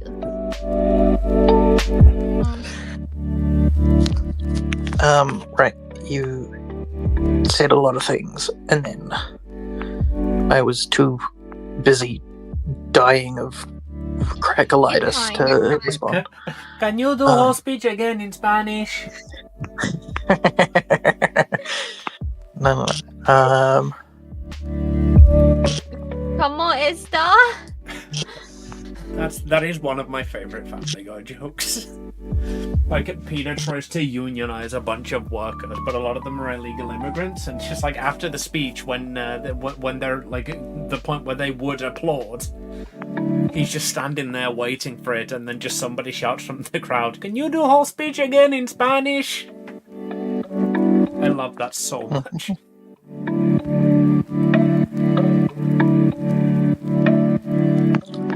Okay, do I need to repeat something, or do you just like you gave me a lot of input, so give me a second, or like could you please say all of this there was a again, lot, but and I'm less? like, which part do I latch on to? The moment I speak about one thing, I'm gonna forget the rest of it. You know. Okay. What do you want me to comment on, Ben? What do you want my opinion on? Well, like I'm like a little bit on. Like I feel both. Like the monster, and I think again, both would like very much like be a good way to portray Lacrima. But if I choose one of those songs, I would kind of lock in how she would be if she is in like a dark state of mind. It like if and because I cannot really decide, and I was more of a like, hey, you're a DM, like what do you think would be like fitting for the character that you know so far? I think the probably Monster by Gumi is better for the setting. For like the other ones will be more big moments or like further down the line. But if you're having if you want one that just represents her on a bad day, Monster is a lot more fitting. Like it's a lot more, I think you can slip in and out of that a lot more often. Yeah. If that makes sense. Yeah, that was the feedback I needed. Thank you. Good. Because like I could see both songs work. But like as you said, like for the setting, that one song made more sense. It's also like, you know, just because you go down a path that makes your character maybe less kind, or like, you know, just because you distance yourself from NPCs or the party or whatever because you're like having a bit of a time, doesn't mean it's your villain arc, you know. It's like a lot less like you'd be choosing your villain song for, you know, the end drama. of an arc, you know. You know, that Monster's your bully song, whereas another song would be like your, okay, this is when the DM takes control of my character and they become an antagonist song. Like those are different vibes. So like you want to go like closer to the side of this is my queen bitch era song, rather than this is the I'm going to burn down the school and get revenge because my little bunny girl died. Yeah, kind of pretty song. sure Wait, what? I think then let's just call it Lacrima when she's pissed. Yeah. You wouldn't like me when I'm angry. Oh yeah, Start she's definitely a singing person. Miku songs. Like, wait, no, you wouldn't like like me when I'm angry. I stopped singing Miku songs. I switched to Gumi. Yeah, I had like Roof Courage with like Moonlight Shadow, and LA with Middle of the Night, and Sweet Dreams Are Made of These, and it was like, yeah, those are all songs that kind of would fit Lacrima. Like if they would like be in the background while she's doing shit, would all work. But I picked like a main song that was a song I put on onto Pancake Island because I really liked it, and it's from an anime. And like I really like that I tried to go for like mainstream music and ended up with a Gumi song and an anime song with like, oh yeah, this is definitely. I can delete all the other songs now. Where is your message about this music? So I can reply to it so you can actually find it.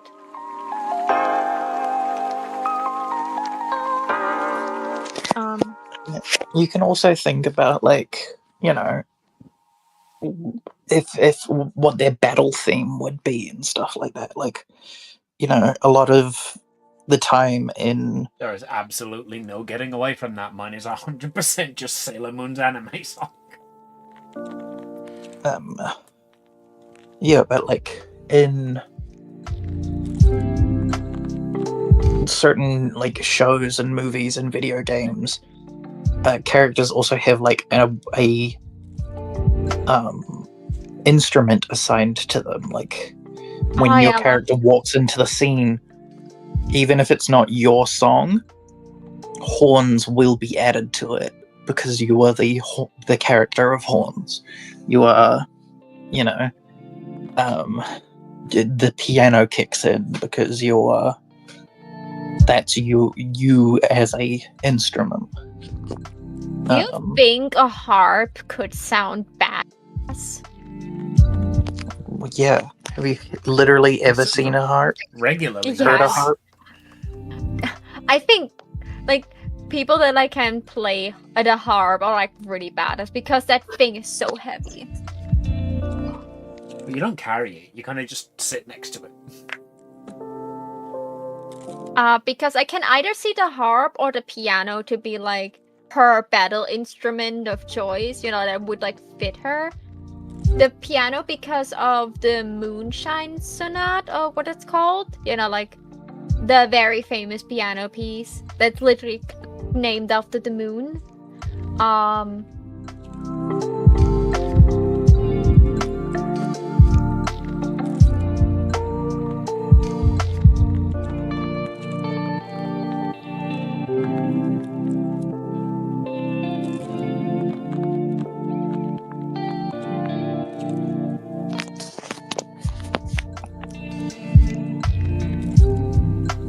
Too typical to make brioches the violin.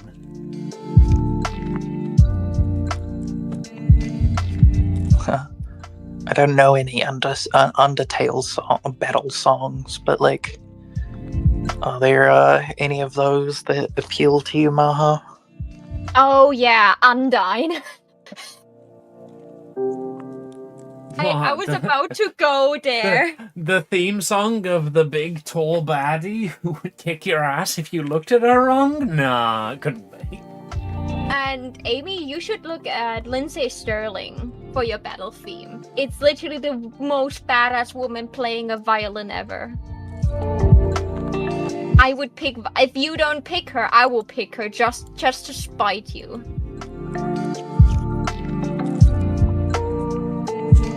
Let me close all the different music tabs I had open, and we're like over 20 by now, so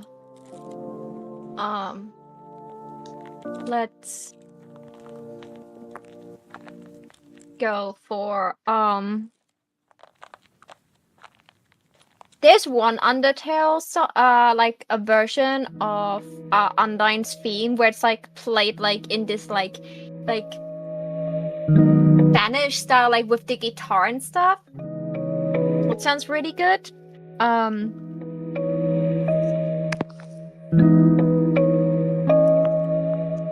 Online's theme. What was it called? Battle Against True Hero?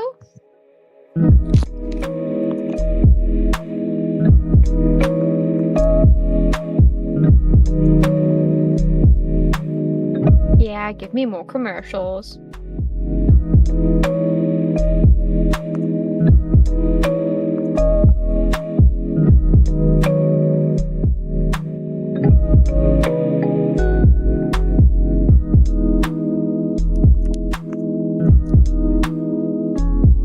Epic version. That's not how epic the epic version sounds. Your face is the epic version. Roasted. I'm surprised I haven't got any Epic the Musical song submissions yet. I was holding so heavily back on those things because I was expecting people. I am already considering going through the entire thing to pick one, but I don't think there'd be too many in there. Have you considered drowning someone in water with this character too? Get in the water. See, that's the thing. Like, that's what prompted me to think of maybe Epic the Musical, because 100% Get in the Water is Caldera's song. There is no two ways about it. I liked that song for Caldera so much, I hadn't heard of Epic the Musical when it was suggested to me. I literally listened to the entire thing because somebody suggested Get in the Water for Cal's song.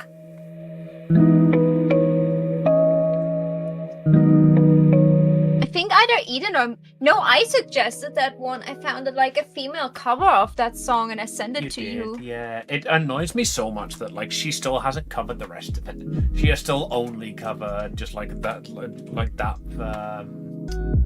It was the 30-second, because she did it when Jorge released like the preview of it. So she covered like the 30-second or a minute preview of Get in the Water. Nibbles on the Randa, how you doing, Pico? Welcome in. I'm currently drawing a bunny. A bunny? A funny bunny? I don't know, she hasn't told the joke yet.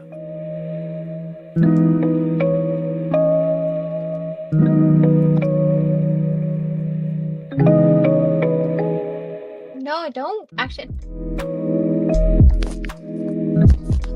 I don't want the genocide song.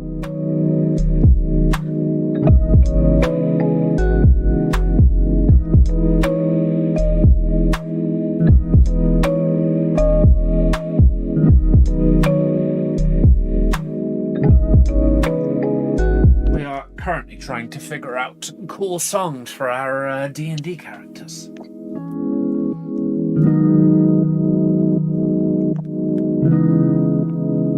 I'm trying to go through my entire my entire memory of my teenage MP3 player to try and find one about somebody whose friends don't like them, don't remember them, and don't care enough.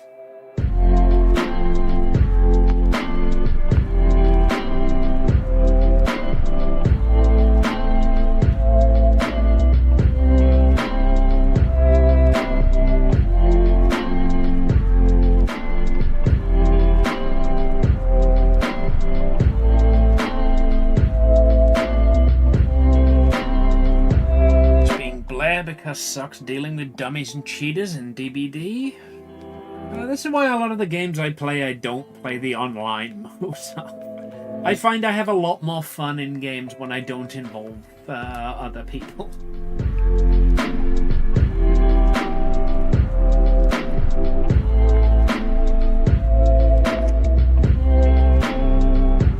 I have enough for gacha yet? Probably not. Nah, still not.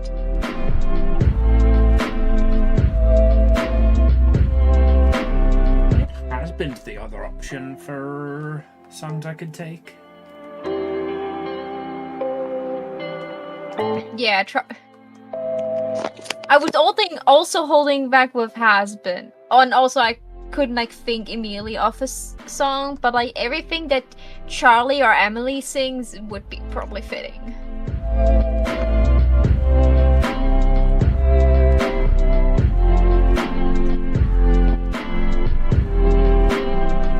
I do kind of like Happy Day in Hell, actually, for You know what? Campaign's cancelled. None of you chose Clean It Up. It's the best one. Well, yeah, we wanted to save that for your janitor NPC, obviously.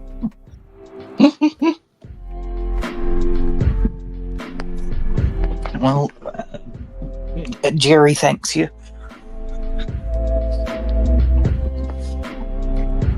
He also thanks you for all the stuff you stole from Lacrimal. All right, let's go through that list of questions as well. Who would Brie not want to see again? Do I give do I give another one of my characters a fucking? Do I give another one of my characters an ex-girlfriend who they who left them on amicable terms?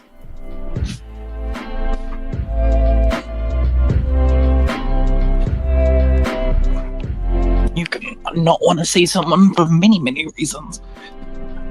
It doesn't have to be because they did something bad to you. It could be the other way around.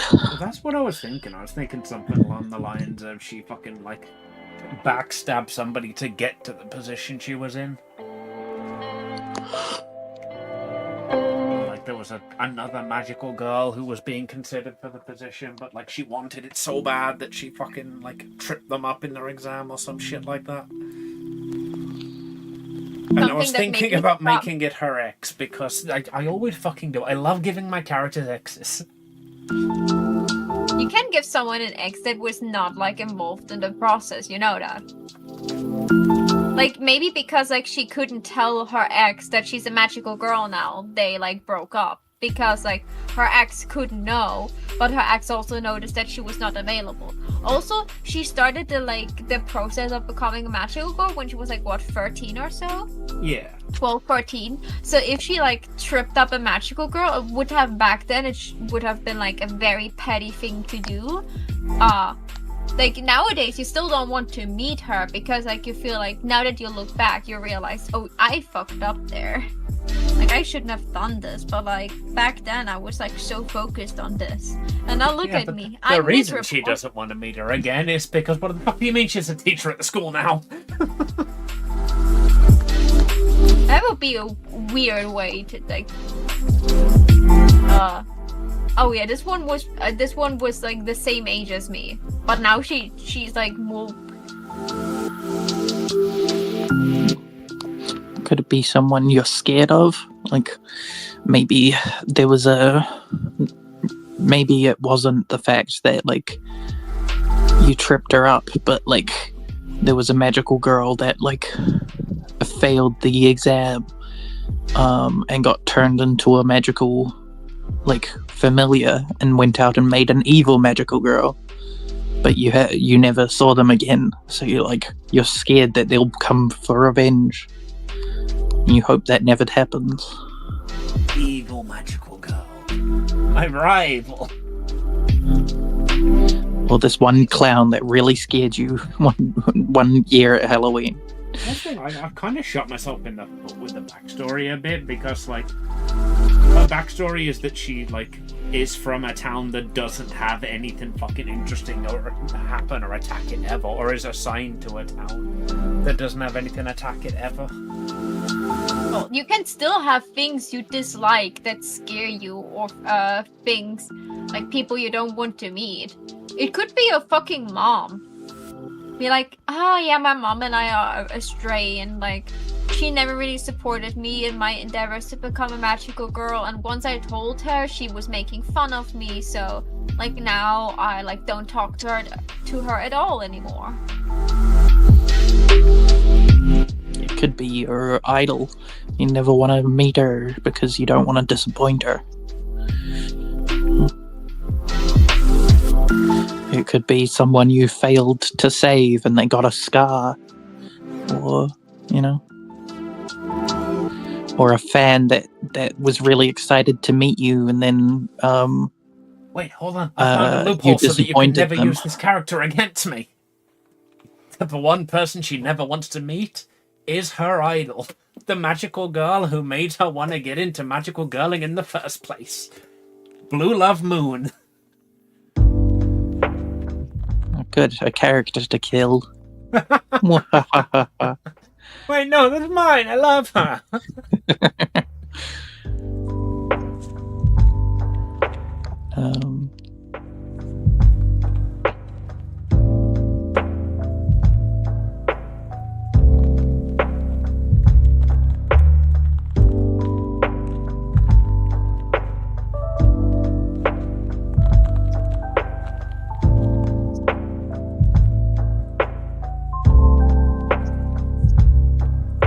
that's a nuke. Maybe don't do that. That sounds dangerous.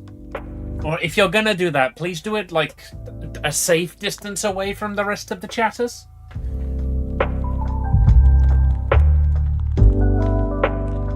But they're yummy. I'm sure they are, sweetheart, but they hurt your teethies.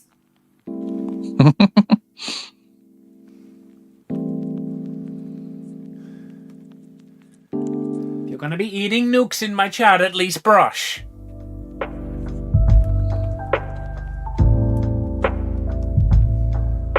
Well, they don't call them warheads for nothing. I didn't even make that association. Yeah, you're right. I forgot that's the fucking sour sweet. I've eaten tanks before. My teeth are fine. Well, yeah, the tanks don't have radioactive material in them. Tanks of what? Tanks of what? I assume they meant like tanks, like war tanks. I don't think that comes bottled. I don't think you can get war as a liquid or a gas. Maybe can you get gas war? Yes, it's illegal now. It's Oh shit! They legalized farting.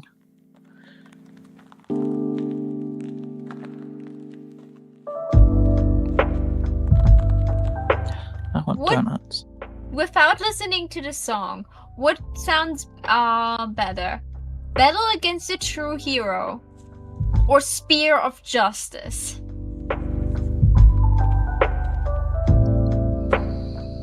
Spear of Justice.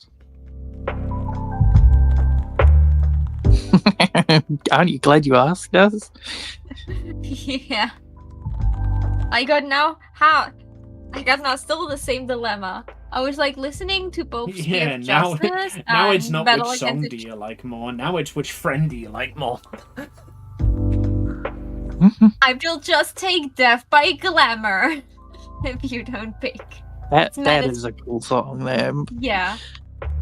It's like Metaton's theme, and it has like a lot of like pizzazz to it. There's so many cool remixes of it as well.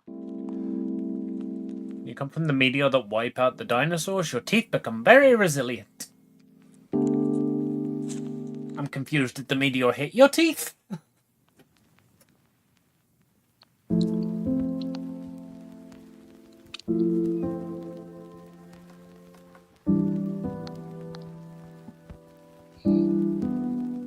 Oh god, if I would make her battle theme Death by Glamour, would she have to pose every time like she casts a spell?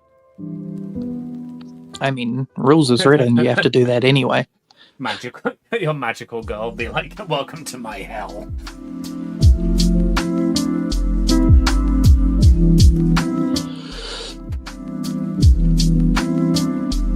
Oh, what's that fucking song that Eden requested ages ago that like melts me when it nears? No idea. Ichni-san? No. Similar vibes though. It's like a cozy sort of song. And then just like halfway through it she goes, yeah. And it fucking breaks me every time. I think I know which song you mean, but I cannot remember the song clearly. I just remember I probably listened to a song like this. I remember the album had a cassette on it.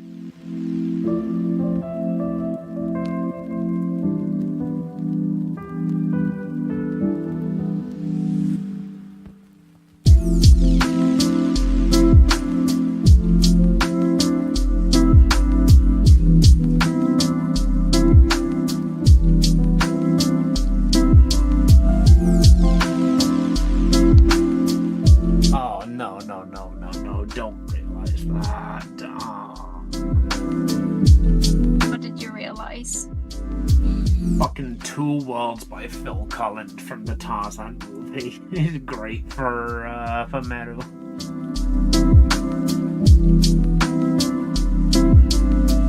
God, I'm so used to calling her Bree. It's gonna take a lot of work to get to call her Meru. I haven't even played her one like yet.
think I'm gonna lock in that she did like basically stab someone in the back to get her fucking job. Probably there was another magical girl vying for the position, but she was just so power hungry about it that when she got out of school, she fucking. How would you sabotage somebody's magical girl application? Maybe there was a written test that they have to fill in, and as they like handed the papers forward, you would just like taking your eraser and erased a lot of like her answers, for example. Like, you know, like something silly a kid could do that has like effects. Or you just erased her name, and because there was no name written on it, and it was like a big rule, like, hey, if your name is not on the paper, it will count as 0.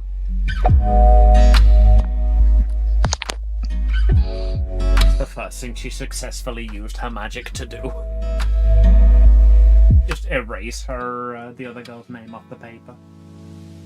Didn't you say she cannot use her magic unless she's a magical girl form?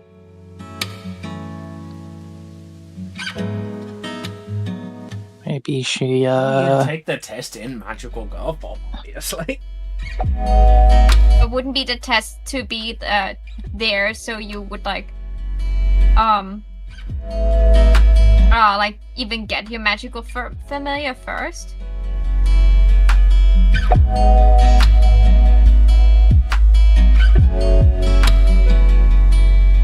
Maybe that's it. Maybe they were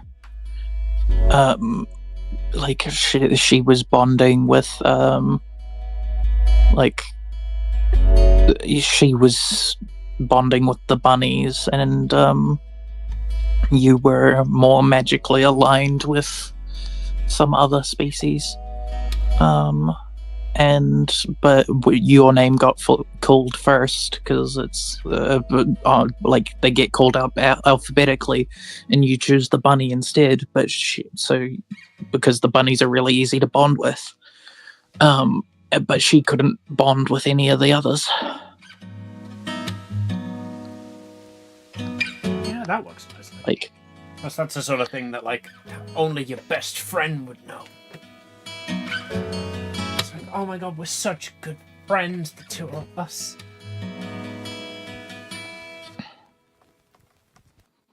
Like, I've made so much progress bonding with this bunny. Like, I know I'm gonna get in.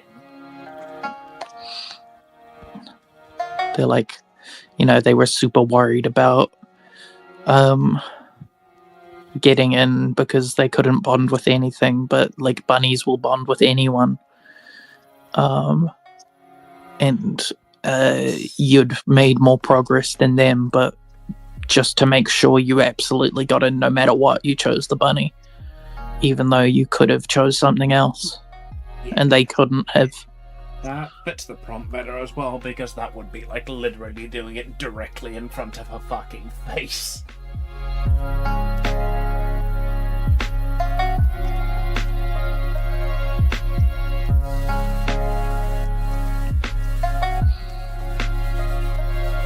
Yeah, I like that. I think that works.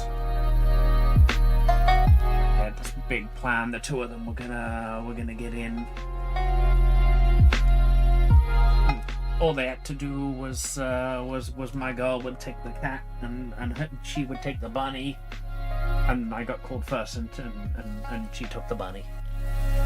Maybe she panicked even. Maybe it was not like purely out of malicious intent. Maybe she panicked, and because she was so scared to not get in because that was her dream. Yeah. So she just like picked the bunny because like, oh my god, I need this. I need this in my life. If I don't become a magical girl, I will be a nobody. Because maybe she built, at this point, she's a teenager. She built her entire identity around this.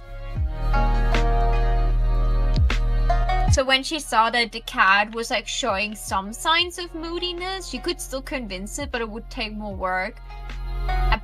And she was like afraid, but what if I cannot convince it? So she just like picked the bunny. And like after she did it, realizing she like her friend would not get in.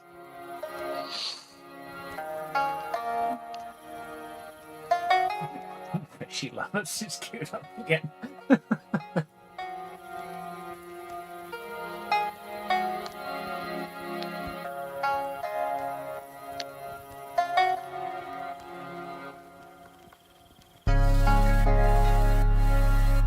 Interesting that she's done both of these things in magical girl form. So, like, this isn't the depressed version of Brioche doing this. This is the insecure version of Meru doing this. Well, So no, Meru, that becoming a match. The would be- incredibly happy, like, always putting out a good front is just... She is very insecure.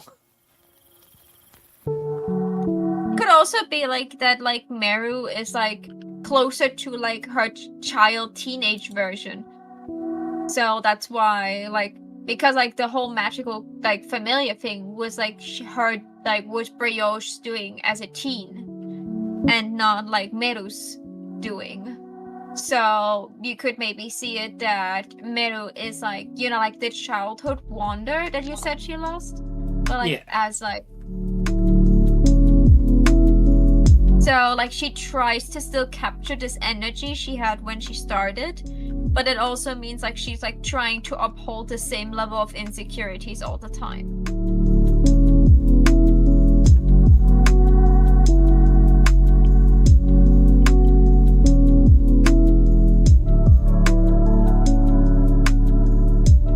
Typical. I've had an incredibly happy, peppy character for, like, 30 seconds, and I've already made her depressed. I broke this one. Eden, can I have another one? I broke my happy character. I stared too closely at her insecurities and she crumbled.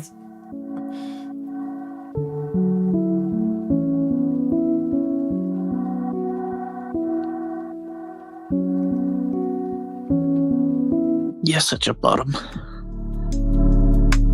What else we got next? So, Floyd, you have that you're working on and one that you're not. Insecurity. She panics in situations under extreme stress. She overthinks a lot when she gets stressed and usually makes the wrong call in response to that.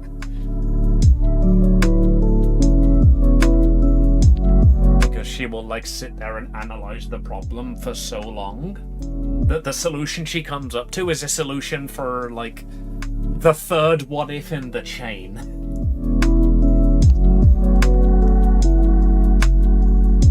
The one that she's not working on is the depression.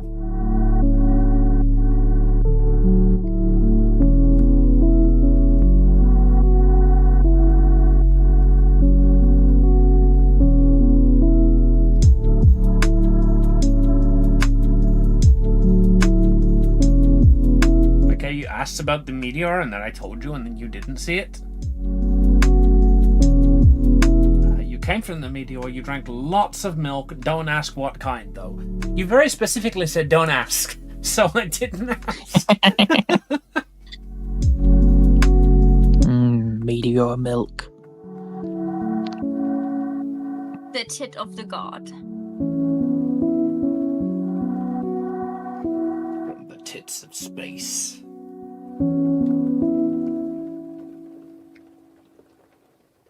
Not meteor milk. Well, we're not gonna ask what kind of milk because she told us not to.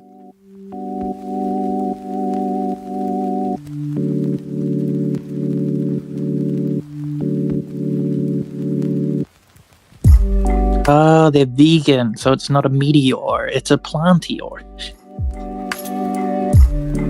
Right? That's it? Oh, no. They're a fox, so they're plantigrade. Actually, wait, no, foxes are still digitigrade. But the joke would have worked if they weren't.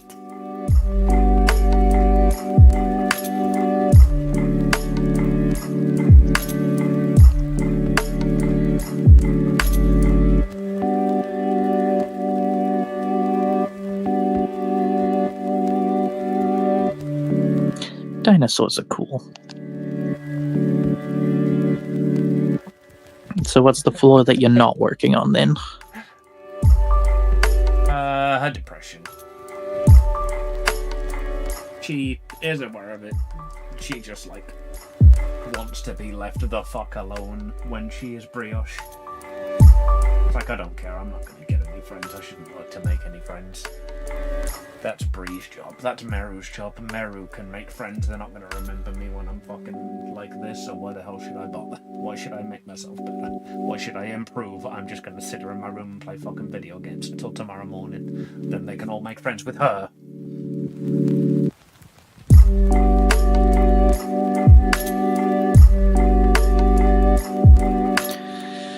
Also, apparently she talks to herself a lot. Yeah. For flaws, you've kind of really just chosen personality in both aspects. You know, they're not exactly. I wouldn't like they are. Oh, I'm flaws. sorry. The impact flaw her she life. is actually working on is that she's resistant to lightning damage. Yeah, but like, you know, when you know you're depressed, but like you can be that's not that seems like an overarching like many that's many flaws rolled up into one kind of thing, you know. It's like it's very specific but also non-specific. It's not like, you know, oh, because she has anxiety, you know, she's always late because she's over preparing. That's a flaw, like, manifest from her personality. Her personality can't be the flaw. You know, that's not the flaw, that's just her. I think I would like something a bit more specific. Those two things can still be true, but I think as a flaw that she is working on, I do think. Fuck, I literally can't remember what I said, like how I worded it, but like.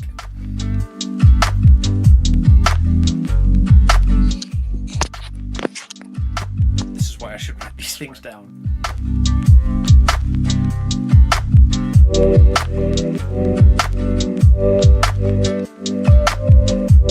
Panicking, overthinking, overanalyzing, that is a good flaw to work on.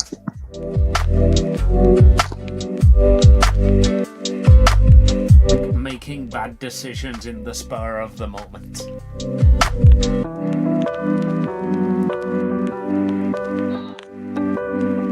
yeah. So it's more like, because like when you're like, oh, I'm working on my depression. Yes, you are, but you're working on it by doing 50,000 different things. You know, you're working on it by making sure you go outside more because your depression stops you from going outside. You know, there's like that's a lot more long-term thing. That's a lot more.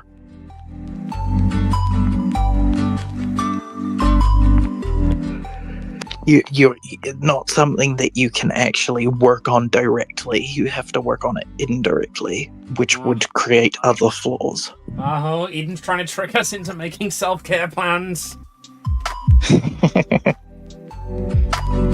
You could have just said she's fucking clumsy or some shit. You could have just said she has an addiction to toasted sandwiches with butter. I'm a story writer, Eden. I like to focus on the deep flaws. I like to focus on the core of the character.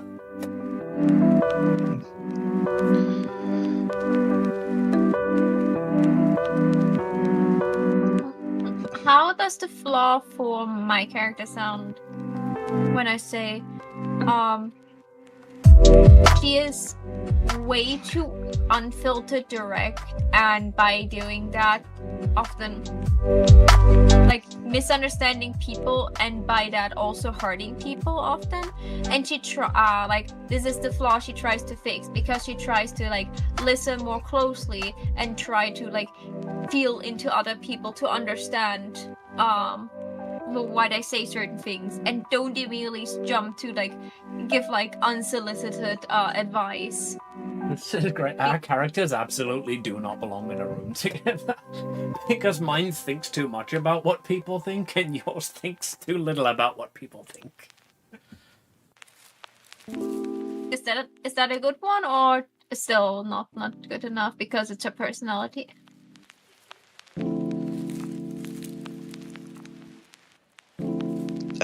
That one's good, especially because you told me how it impacts her. Like, that's a thing where, like, most people, when they create a D&D character, they'll write down a flaw, like, is a kleptomaniac, or is overly sarcastic, but then they won't actually roleplay it in a way that makes them seemed flawed, you know?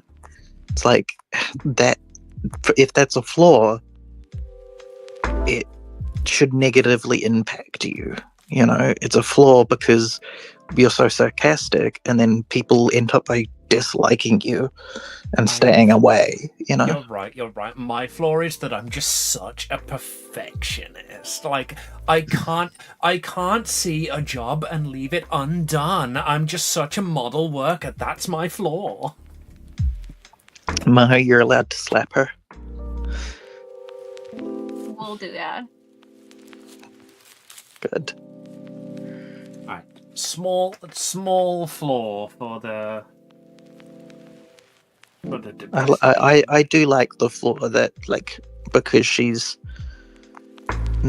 like hasn't been socialized very much, that she is a bit too direct and hasn't learned like that social etiquette and stuff. Mm-hmm. Flaw is autism. Sorry, I wanted to make sure Maho knew that I actually did listen. Let's go. I appreciate that you listen. Good. Now, what did I say? Because I didn't listen to what I said. What was my flaw? What? You're not working on your depression, but you are working on the fact that you overthink things.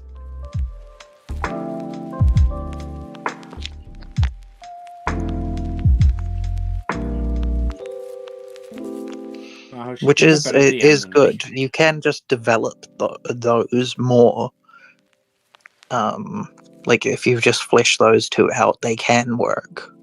Oh yeah. I'm just saying that, like How about she with you saying that couldn't be it. It was that couldn't be the answer to that question. Not that she can't have those flaws. Yeah. Like, she's still gonna have those. Like, she's still gonna work on them. How about she overperforms? Like, her flaw is that she constantly overperforms because of like her mental state, causing her to have like troubles to actually connecting to people, because the most thing people usually see from her is like her either overperforming or underperforming, to the point that she in both versions doesn't feel like she doesn't care, and she doesn't and she's too much faking it. Like, she feels she overperforms to the point that she feels unreal, what like makes it hard for other people to like take her seriously and approach her. Is that a better way to phrase this flaw? Because that's a thing it's a thing she actively do. It's a thing she actively does. She does choose to overperform because, like, she's like, oh yeah, this is the persona I have to be, to the point that she's not like actually listening to when people tell her that she should like tone it down, because like she is convinced that this is how she should perform, Well, So- yeah, obviously she's always right. Everybody likes her. She's the magical girl. She gets her fucking her power from the power of friendship. Obviously everybody likes her. And she gets very hung up on that. Oh, actually, that's a fucking flaw that she cannot work on. If you want a flaw that she doesn't want to work on. If she finds out that somebody doesn't like her, she will go out of her way to try and make them like her. She is not working on this because she genuinely thinks the more people like her, the stronger her magic is. Mm-hmm. Also, just because, you know, you have that flaw and you're not working on it, doesn't mean you know about it.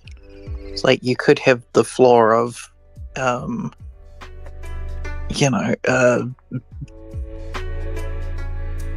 forgets people's birthdays, or, you know, I don't know. The flaw of oh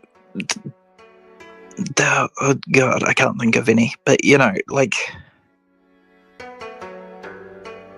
this one's more of a deep character flaw, and probably not one that she's working on. But she, like, I'm learning about her that even though her entire thing is from friendship, she 100% always puts herself first. She is a very selfish friend. She's always trying to help people. But if it were to come to a choice, she would put herself first, I think. Well, maybe that's the flaw, is that despite people literally be liking her so much and considering her friends to the point where it's magically recognized, she doesn't think that they're like actually friends. So when given the opportunity to like act on friendship, she doesn't actually think it's real. She takes it for granted. And puts herself first. A bit of self-sabotage there. Because, like, if Brioche is always salty about the fact that people don't remember her when she's Meru, she is always, like, kind of trying to sabotage her own relationships a little bit. I just had a very evil idea, and you should not do this, Eden. Mm-hmm. But so don't tell far, her then. So, because that would be like an insanely evil thing to do as a DM. But like, if her normal magical girl powers are truly based on like how she makes friends, and it's very clear that a lot of people will not become her friends because the persona she puts on is relatively unlikable, because it's too much over the top. So people don't really become her friends. When it's time to have the first level up, she would be the only one without a level up because she couldn't build an actual bond that would increase her magic to the point that she would get a level up. I like that idea, and we've explored it a bit already. Like, if I do go with the multi-character thing, then basically every level up I put into Druid represents a level up for Brioche, and every level up that I put into Warlock represents a level up for Bree.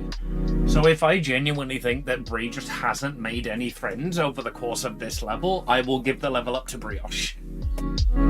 I will just put it into Druid. I will make her improve herself rather than take the fucking Eldritch Blast expansion.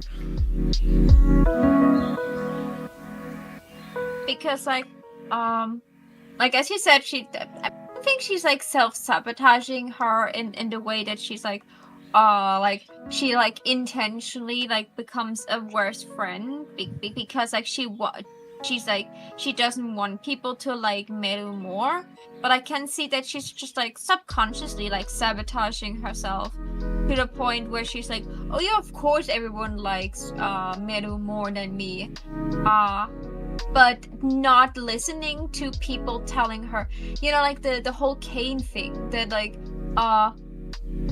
the Kane is like thinking all the humans love him in the circus, and every time someone tells him no, we're not because you don't listen, he has a breakdown and then completely forgot the last 2 minutes, and it's like, what do you mean? Like and like goes back to the conversation before they had the meltdown. It's like so about this assignment we would do together, because that was what they were talking about before, and completely ignores the fact that they just got told, hey, you're literally ignoring every time I tell you something. You ignore my feelings, and you're not making me feel welcome, or something like that. Yeah, or like, I can you imagine make that me feel like you ignore me. Not making you feel welcome? Don't be ridiculous. Everyone loves me, right, everyone? Aren't we feeling welcomed here? But rather than addressing the whole thing, she would deflect.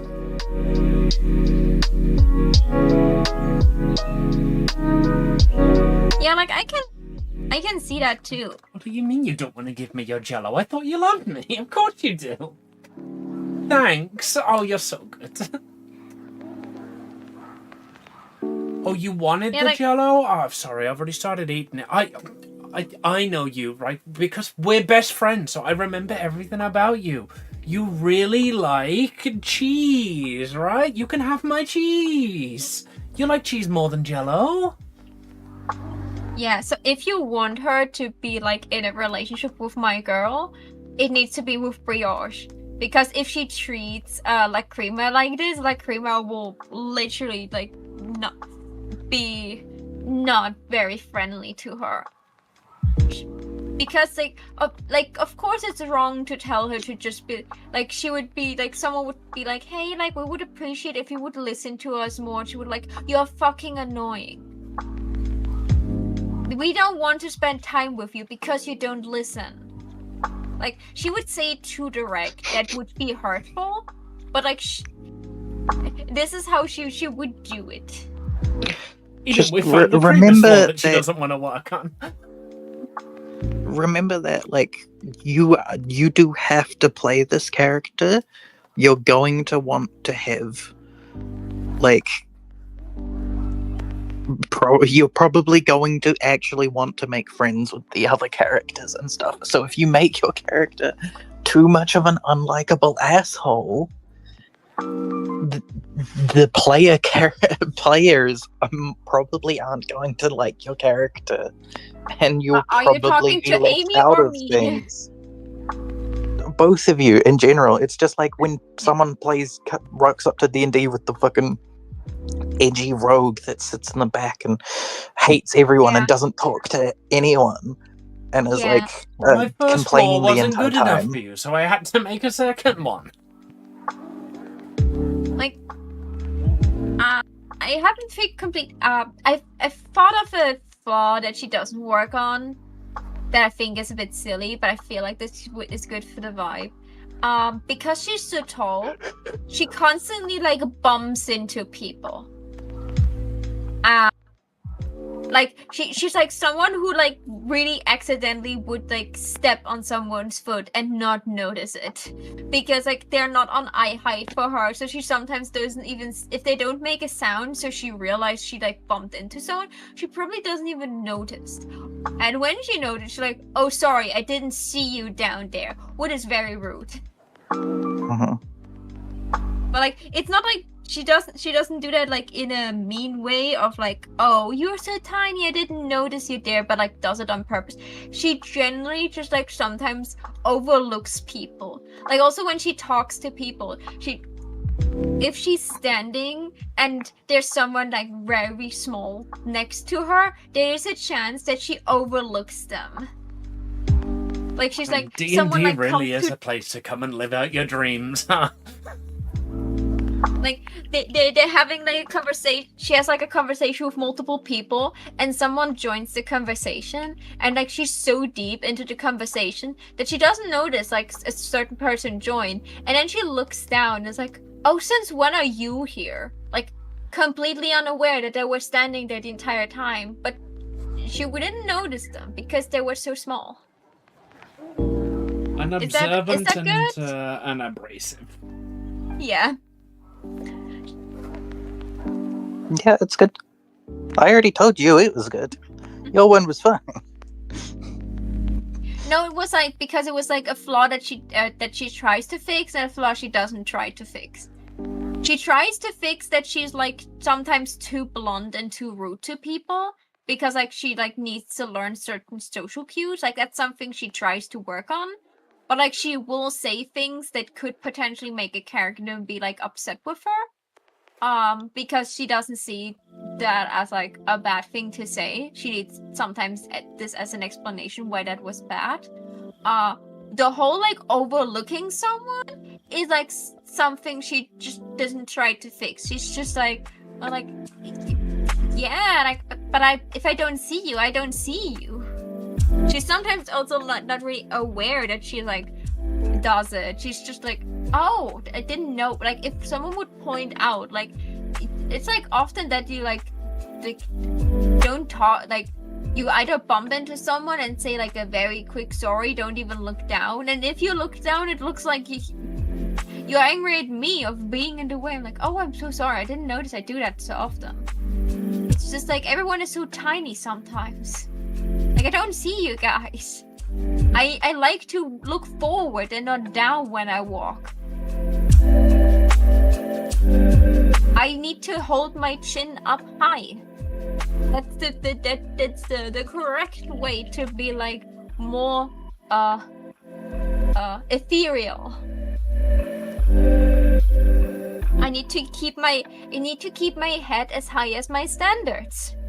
No, you shouldn't. You should look at your surrounding. But okay, girl.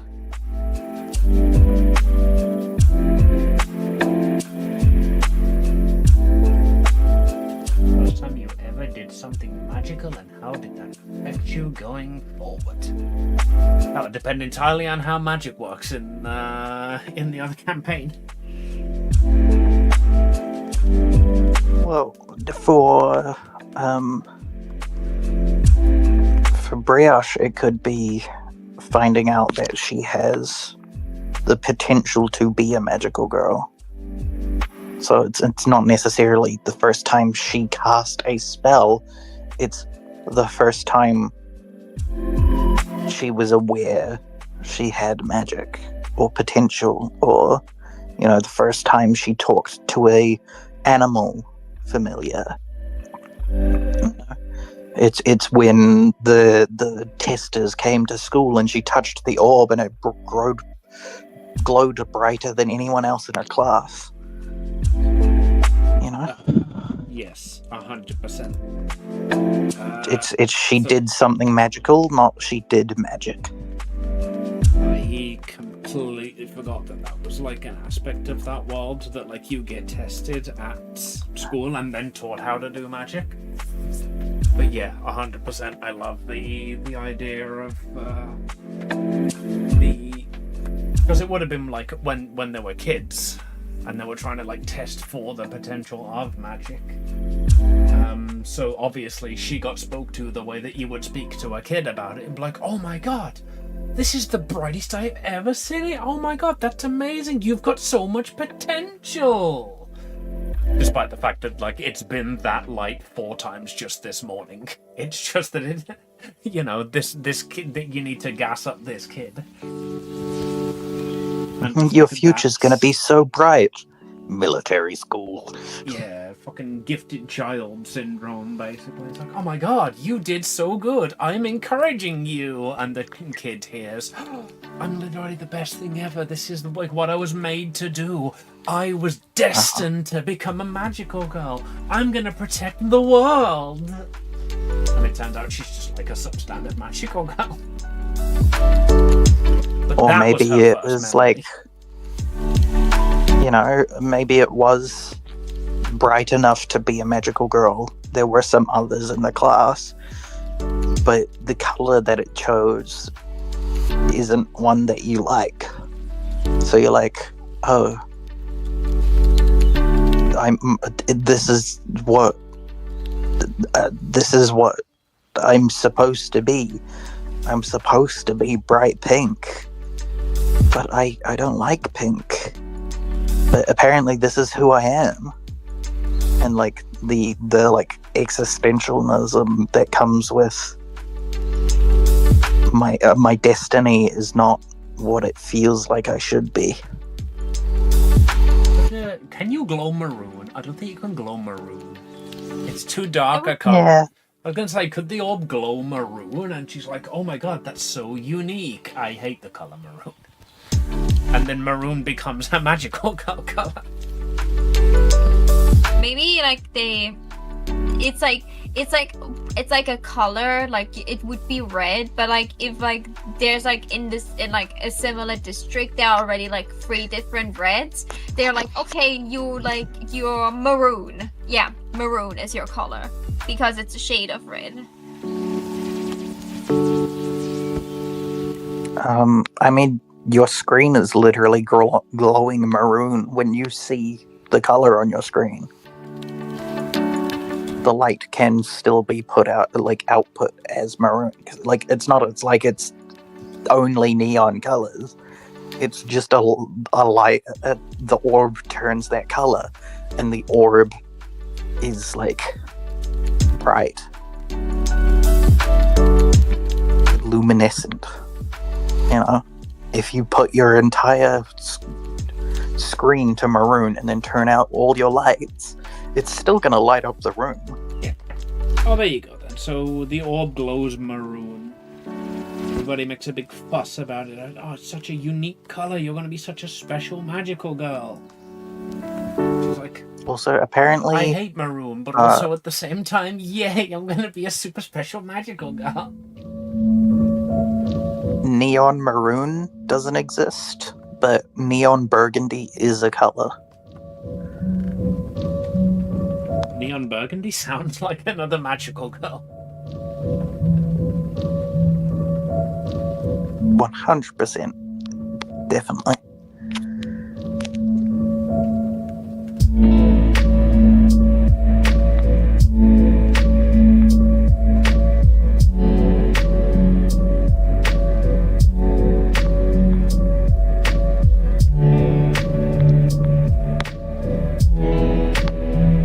What was...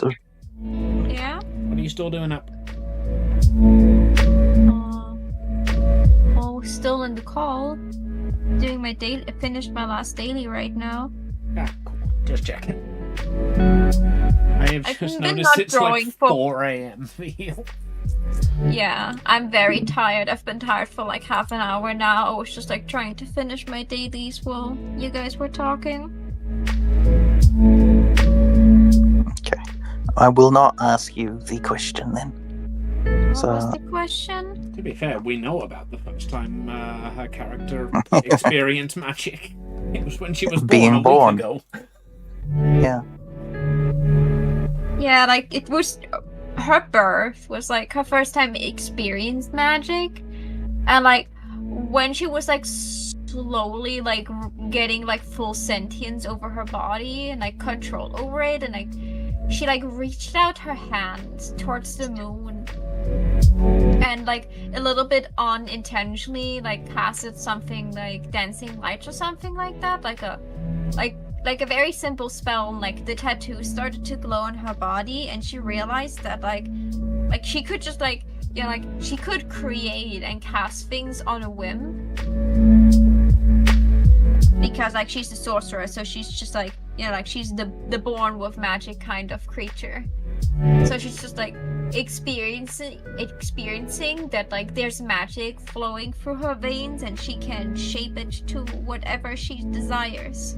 But like it's not as strong as she would hope for, because like she like realized, oh god, like I was part of the moon, so I was part of a goddess, and then she realized she's like extremely weak. So like after like having the high feeling of like, oh, I can cast magic, I can shape the world to my will, it's like, oh my god, I can do nothing. That's great, because that means we've got more or less the same first experience of magic, but in 2 wildly different scenarios.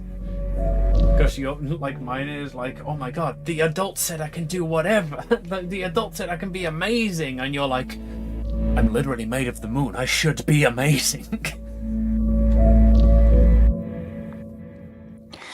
That also brings up the question of what does she consider magic? Is like, these things come so naturally to her that like she might just consider them part of her biology, and then she sees someone do something else and she's like, oh my god, that's magic. Or like someone sees her do a spell and it's like, oh, you're a wizard, and you're just like, what? But no, I just kind of, whenever I sneeze, Like, what are you talking about? the stars change. What are you talking about? I couldn't see, so I just created some light. That's not something you can do?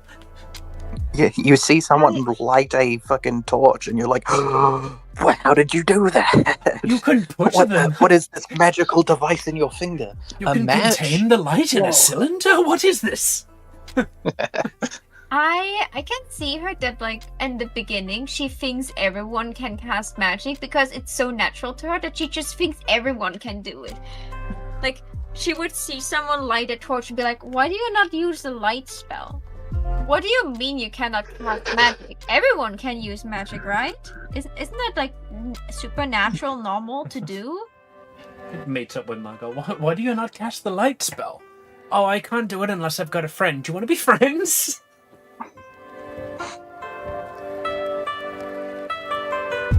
Like, she would, like, she sees magic as, like, things that, like things that she cannot, like, that are, like, almost hard to grasp.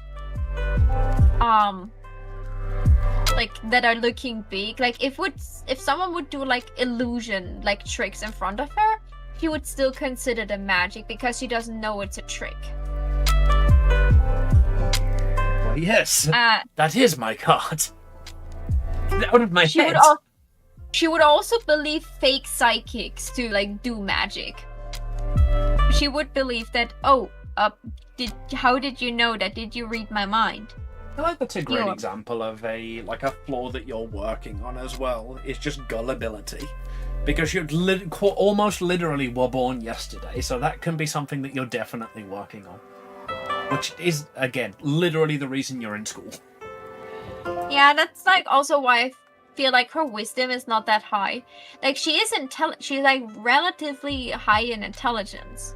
Because, like, she got just, like, pre-made knowledge from the moon. But, like, that doesn't mean, like, she's like, a really smart person.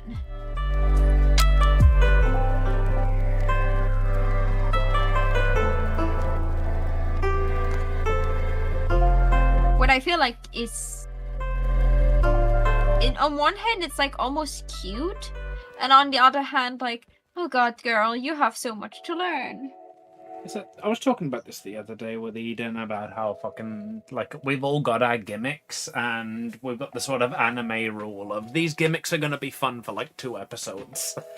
And then they learn to live with them, and they need, like, not so much they need a new gimmick, but, like, they need more nuanced plots. So, like, your character is only going to be 2 weeks old and oblivious for, like, the first couple of episodes. My character is only going to be, like, the person who... Scooby-Dooing. Yeah, in this one form. It's like nobody knows who they are in the other form for like 2 or 3 episodes before everybody realizes it. At that point, we'll have rounded characters that we played for a bit, and like the gimmick will have gotten old and we can move on, you know? That's kind of why I like tried to get Amy to rework her ideas for her flaws, because I was like, you know, these are things that like I think wouldn't be fun to have for a long time, or that would be so constantly coming up that it's more like a backstory than it is a flaw. You know, a flaw would come up when it's relevant rather than 100% of the time. In terms of a game.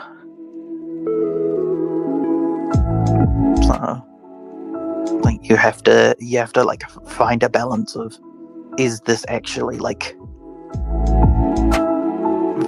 fun for more than one session, and am I willing for this to go away quickly? It's like, you know, or do I want this to be a long-term thing, in which case I will flesh it out and make it like actually part of the thing, like that her goal is to, over the course of the campaign, thing.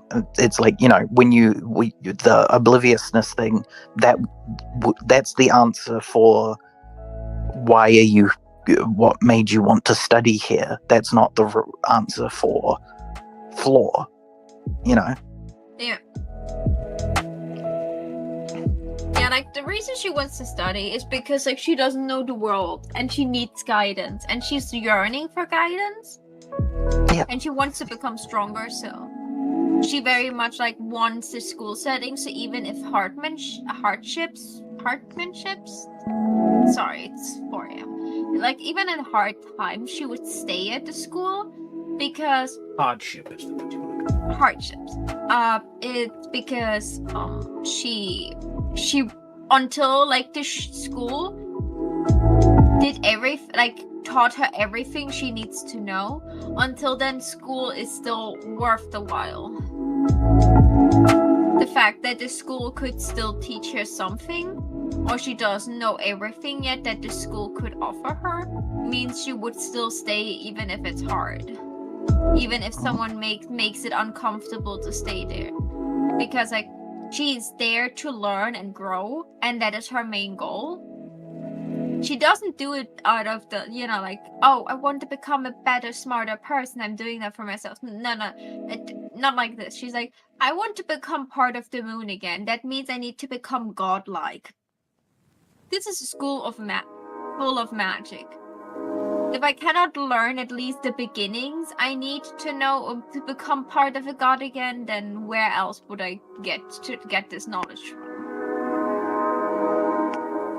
She later probably, hopefully, during the campaign, will change her mindset to, I stay here because I want to grow as a person for myself.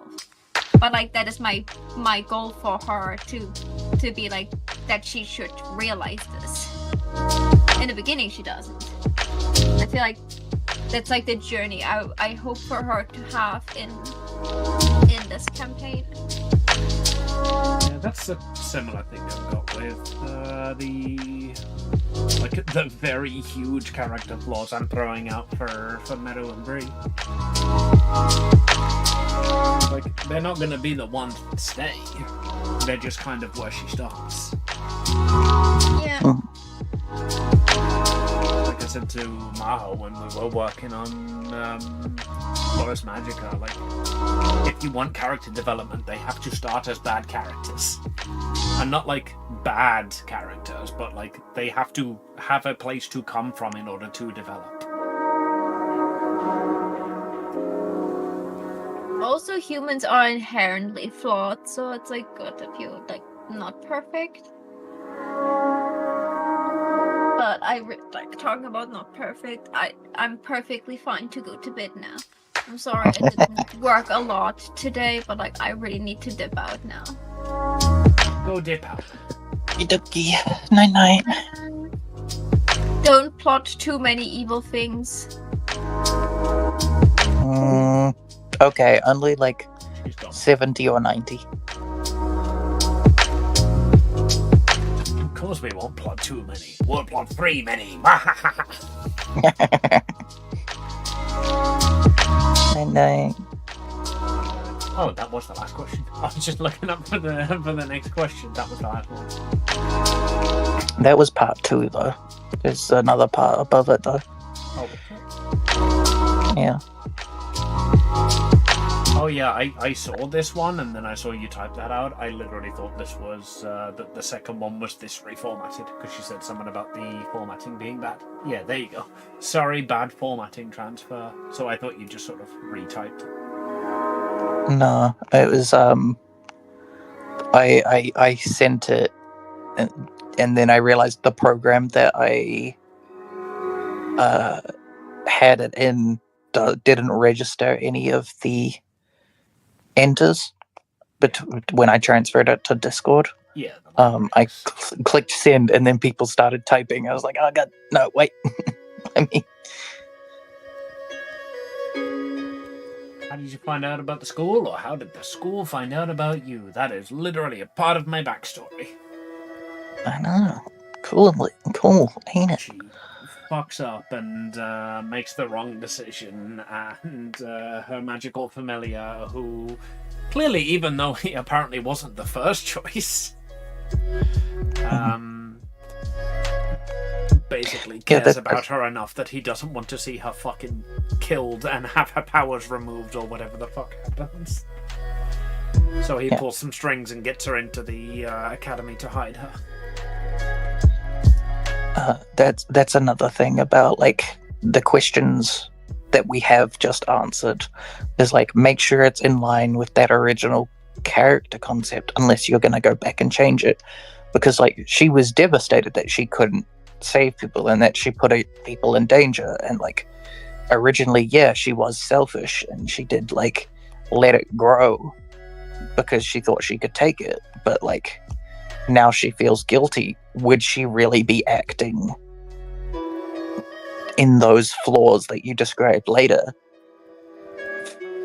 You know, would she be I mean, you can have a flaw more without humiliated? it being your only aspect of your character. It's like she can be a selfish person. She can still, like, 95% of the time do the right thing and hang out with people and make friends. It's just that, like, when it becomes important and she needs to make a decision between her or her friend, from what I can tell in her backstory, she's gonna pick herself. She is going to take self-preservation over doing the right thing. That doesn't mean that 95% of the time she won't do the right thing. Yeah. And again, that is okay. I'm just making sure. I'm just making sure that you're okay with that. Is like you're going to be okay playing that, and like you're going to be okay dealing with the other characters reacting to that. Well, that's what I'm saying, is like that her coming into the story, she will be like that. But probably by the time we get to the point where she needs to, you know, it is do or die, life or death. Unless it happens in the first session, in which case she probably will fucking still, you know, put herself first. She will have had the character growth and the character development, one would hope, through the course of the story to actually make the right decision. I can have her hover her hand over the button to fucking seal off the room that she's in and keep herself safe before she eventually looks out to her friend, realizes that she has to press the button that destroys everything inside the room that she's in.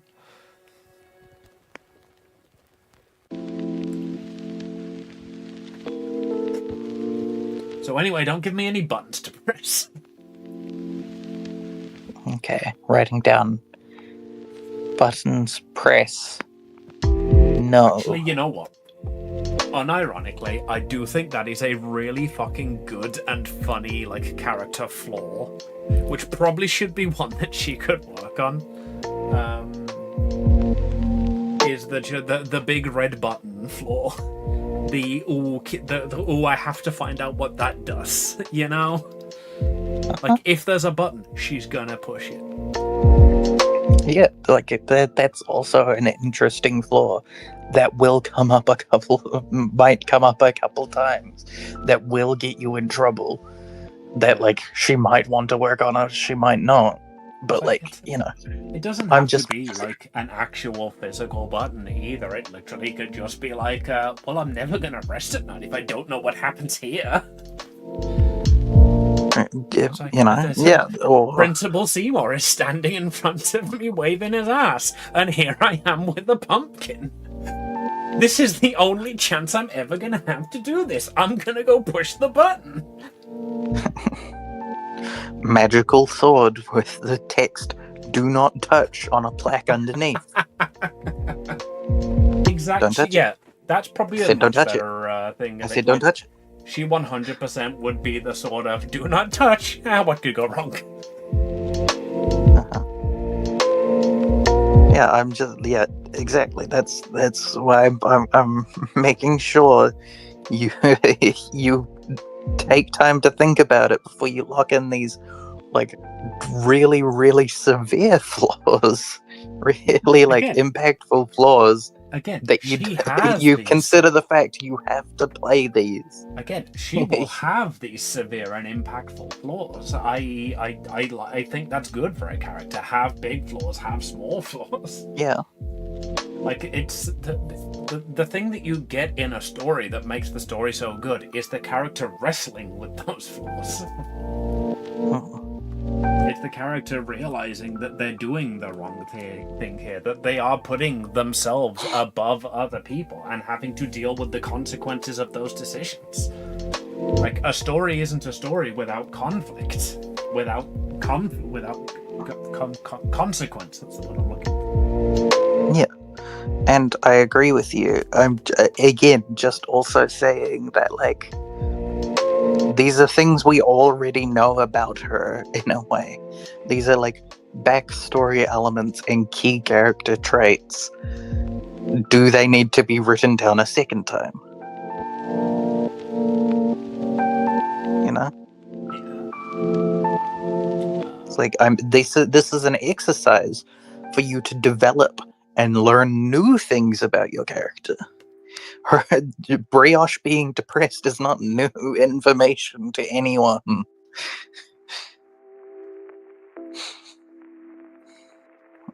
Again, I do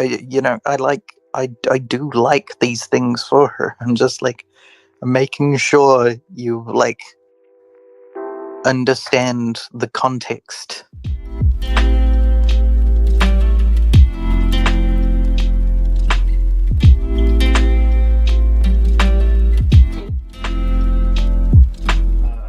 Why do you want to be here? Well, that's an easy one. That's also in my backstory. Mm-hmm. Although, to be fair, I think, like, Meru and Brioche would give different answers to that one. Because, like, Meru is there to make friends and to push her power and to be stronger. Brioche has realized that she can probably be independent of this. Like, she can probably not have to rely on people and the power of friendship and, like, yes, her warlock powers. So Brioche is here to actually study, whereas Bree is out here in hiding until she gets stronger and can go back and actually defend. Mm-hmm. Oh yeah, we also need to decide if, like, time flows normally between these two planes. Is, like, you know, is Brioche the next 4 years only going to be a day and a half, so that, like, that way the bunny is the, like, evil demon bunny is still causing harm, but, like, she's not going back to a desolate world? Or is it 4 years real time, and then her town is without a savior for 4 whole years? Well, given that there's an entire organization sorting out the saviors, it would probably be assigned a new savior. If it was. How long would it take for them to notice, though? If the town never got attacked until you let that develop, it was only easy stuff. Do they know that you've left? You know, what is your reason to actually go back, other than to, like, fix what you've done? But, like, the damage is already done. You're just like proving yourself and thinking, is, like, is that what Brioche wants, or is that what Meru wants? Is that what your familiar wants? Like, what is the greater reason why she came? Is that because, like, we discussed that maybe the reason why she's a Herringon is because the demon is merged into her. Is she still looking to unmerge? And then is she going to have to fight it once it's unmerged? Or is she not sure about that? And, like, does she then decide to fight it on this plane, this dimension, with her friends? where it might do more damage or gain more power, or does she go back to her home world and then risk human, like non-magical people's lives?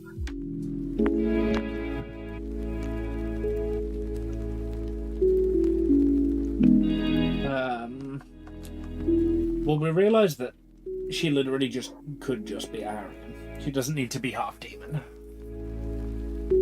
Because just like bunny girls are a thing in that world. Well, cat girls at least are a thing in that world. So I didn't need to explain away why she's half bunny, why she's half harrigan. I just need to pick which I didn't know parent if we had the hots decided for that. the bunny.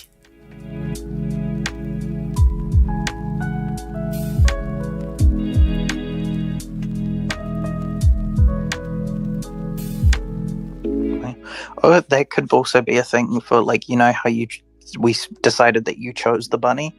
Is that if you were already a bunny girl, maybe the instructor fucking was like, oh, and you'll be choosing the bunny, and then your brioche was too timid to correct them. Yeah. So it was more of an indirect insult. It's like it was literally like placed before you. So well, obviously, I think I know how this is gonna go. You're gonna be picking the bunny, right? Obviously, like it puts the bunny in front of the cat. And rather than saying no, my friend was gonna do the bunny, he just like reaches out and like pokes it on the nose. Or whatever the bonding ritual is.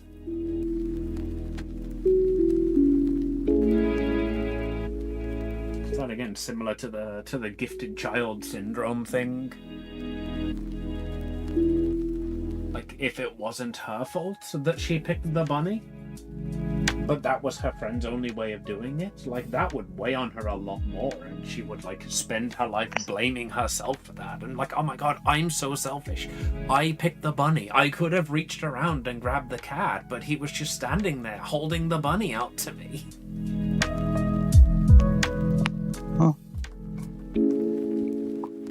Like I couldn't disappoint him. He's you know, he's my instructor. Like I've never said no to the instructor before, or you know, maybe fucking the instructor was your auntie or something, and it's just like, well, of course my niece gets the bunny rabbit. Yeah, and you're like, that's how she knows that the bunny is just like the easy way through.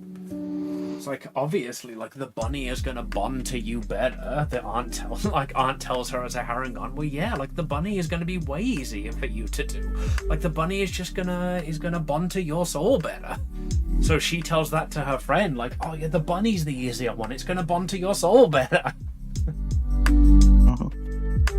So then later on, we're at the examination where we're picking the things, and the guy's just like, obviously you're going to want the bunny. It'll bond to your soul better. And she's like, no, that's for my friend. It's to bond to her soul better. Darling, you're the bunny. That's why the bunny would bond to your soul better. You're half harrigan. And that's when she realizes that like she is like, without realizing it, just ruined her friend's chance of getting in. Because now her friend hasn't been practicing with the cat.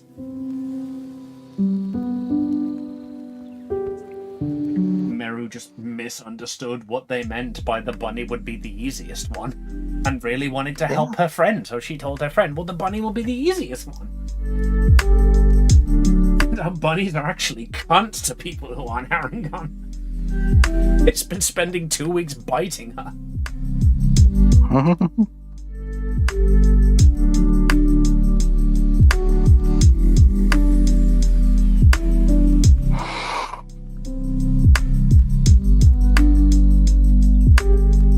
I believe the next question is why won't you leave? Why can't you drop out? I suppose that depends on the answer to the whether we're in a time loop or not. If I go But back, I feel like am I these going to are be put straight back into that fight? Or if I go back, am I going to be made to atone for the consequences of my actions? that's up to you.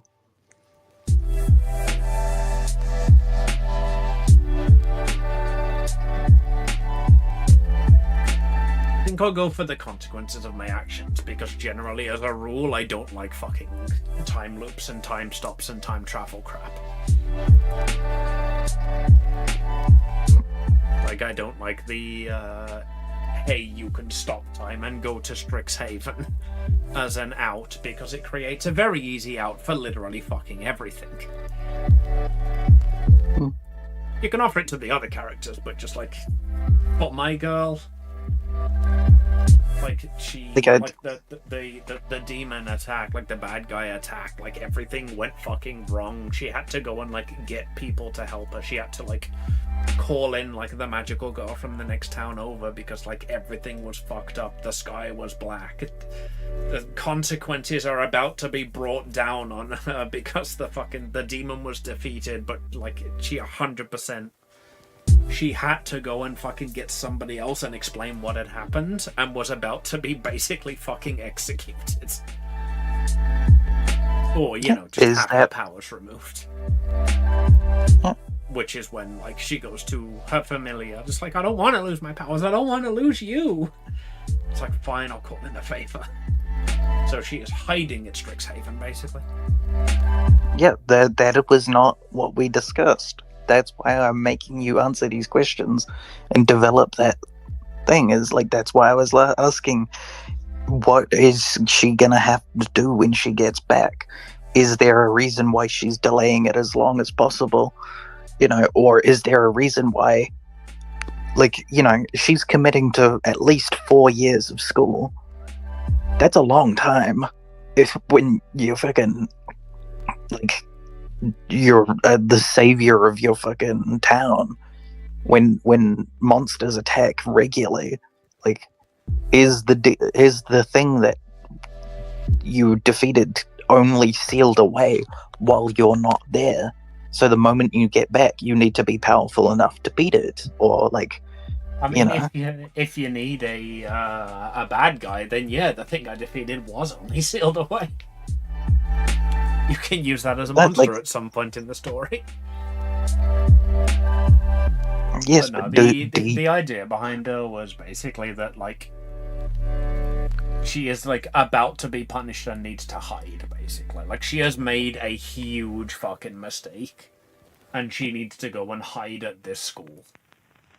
So that she is not punished by the society or the organization or whatever whatever they're called. Like, so that she's not fired, basically. She hides out. And she works on her skills. As of current, she does not have a plan for what happened when the 4 years go up. She just, because she is, like, still going to be, like, on the run, per se. She wants to get stronger. She wants to learn how to do this. She wants to be a strong, powerful, magical girl. Like, maybe she's offering under the delusion at the moment that if she comes out and she's more powerful than some of the other magical girls, she can make up for it because they're not going to want to take her powers because she's so good and she's so useful.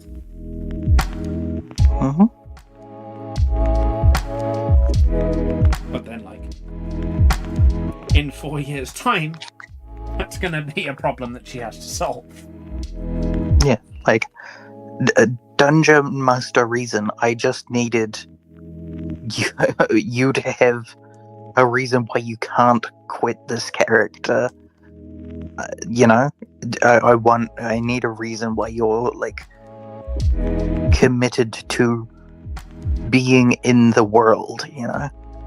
It's like when you make a character for fucking a pirate campaign and then fucking decide that, like, you know what, being a pirate sucks. We got onto shore and we found the booty. I'm gonna go chase the booty. You're playing the pirate campaign and then your character realizes, hey, I hate everybody on this ship.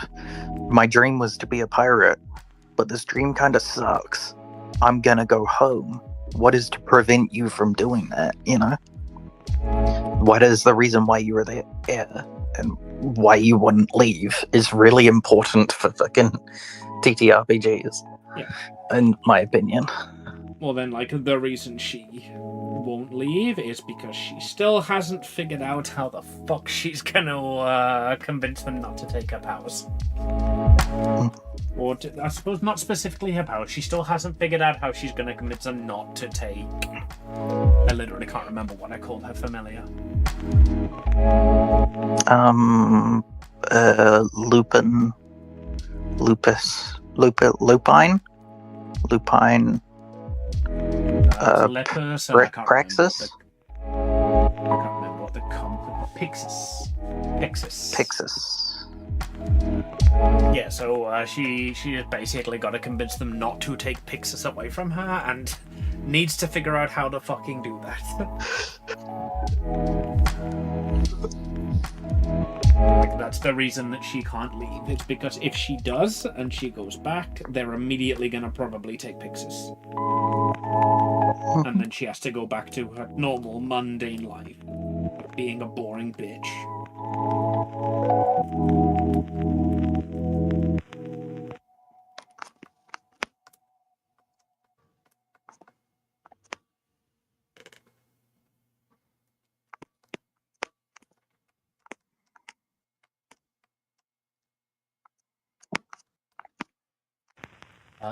Next question. What are your previous experiences with schooling? She went to a normal school and then would have done the magical girl, like, finishing school, basically. The Here's How to Call in the Power of Friendship school.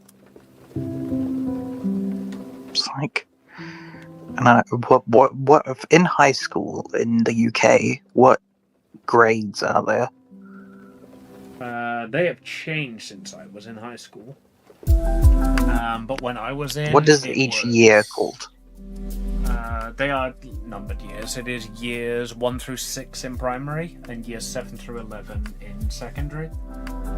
And then you would move on to sixth form, which is essentially like college. Which would technically be years 12 and 13, but everybody just calls them first year college and second year college. Okay. Yeah, I think it would be more went to school first through 11 and then got tested, and then their last 2 years, their college was the military school, industrial the magical girl industrial complex.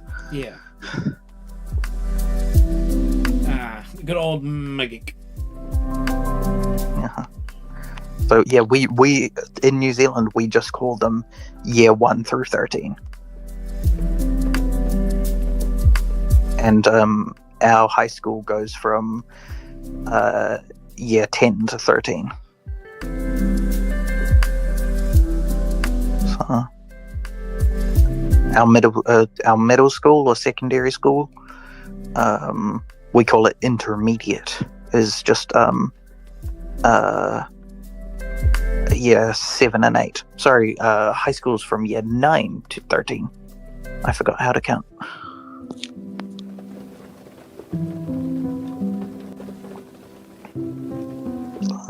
Like the first 6 years are like baby school. The 2 years after that are, hey, we're gonna pretend like we're teaching you to get ready for high school. And then the first year of high school is, hey, we're gonna teach you to get ready for high school. Yeah. And then the rest of it is high school. The rest of it is thing. And the last 2 years, 12 and 13, are basically optional. You can just drop out and go into the job market by then. Yeah, that's more or less the same as how it works over here, except rather than dropping out, you would just... Like, the school year would end here at 11, and then you opt in to 12 and 13, basically. Yep.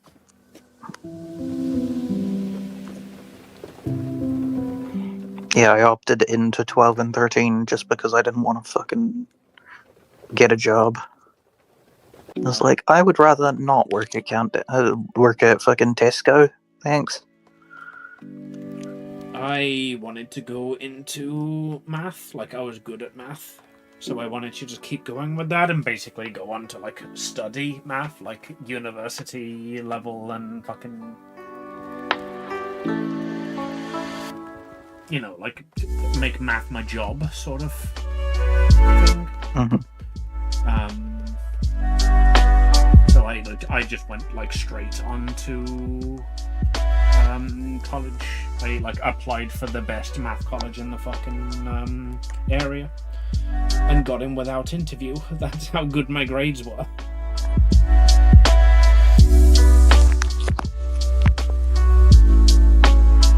Now you're a fucking useless waste of fucking artist. You've to drain on the system. Just starving artist. Ugh, disgusting. Yep. Exactly.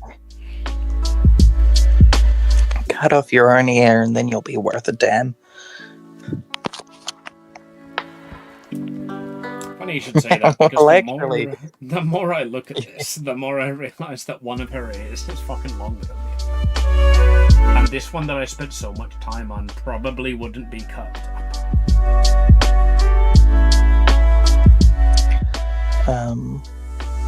What's it?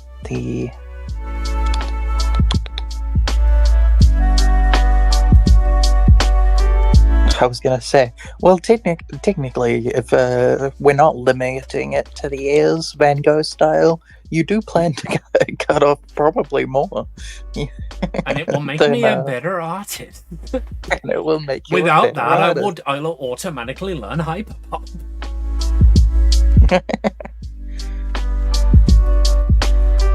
Do you value knowledge or art? And if so, what do you wish to learn? Who are you leaving behind? I assume that's just a line break fail. Do you value knowledge or art? And if so, what do you wish to learn? Is that art like the arts or art like magical arts? Like the arts.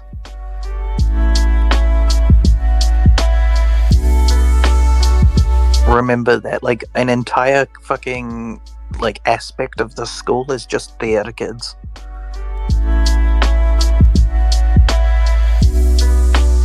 I feel like before going into the school, she would probably answer art, because she would be like she would like want to be like a creative person, somebody who can like make a difference in the world, make a dent, make an impact by leaving something behind, like an art project, like something behind, or like, you know, saving somebody, blah blah blah, etc. But like she would see art as a way to do that, so she would have an interest in the arts. But then as soon as she does like her first magic lesson, where it's not like, hey, this is how to summon your familiar and do this, as soon as they're like, oh, and by the way, here's how you can cast Dancing Light, she just like fucking stars in her eyes, realizes that maybe studying is worth it. Because she's actually doing and making the progress herself.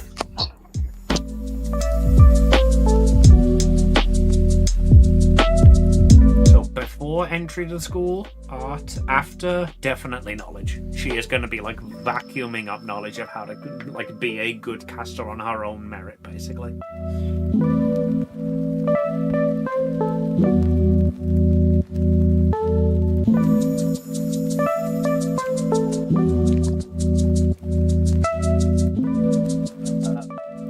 Who are you leaving behind to be here?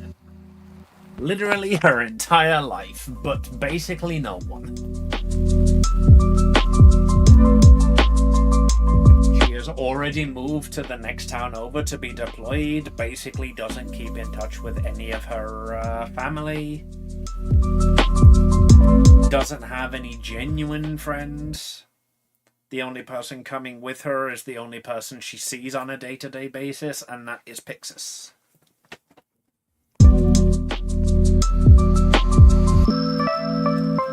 Like, without going too much into the depression, this is genuinely a if I disappear, literally nobody would miss me kind of situation. Because most people don't remember they know me.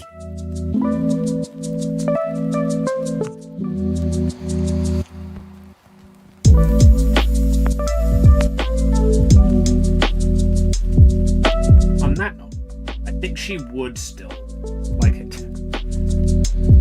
How ruthless do you think the organization would be in pursuing that? Is this a Spider-Man sort of, if you let your parents know that you're not dead or not missing, then that puts them in danger kind of situation? Or like, would she be able to tell her mom and dad that she's here? It depends on how much time you think before she was zipped away, and how she actually got there. But I would say no, they're the government, but they're not Hydra. So they might be they're not militant. actively looking for her, but if she's dumb enough to turn up, they're going to arrest her. Yeah. So she probably would let her mom and dad know where she is and that she's safe. And this would be a question for you. Is there like a interdimensional postal service? Would she be able to write letters home? She'd be able to try. There is probably a person who does that, has that job. There is probably like a postal service at the school, but whether they can reach her dimension in any amount of time, or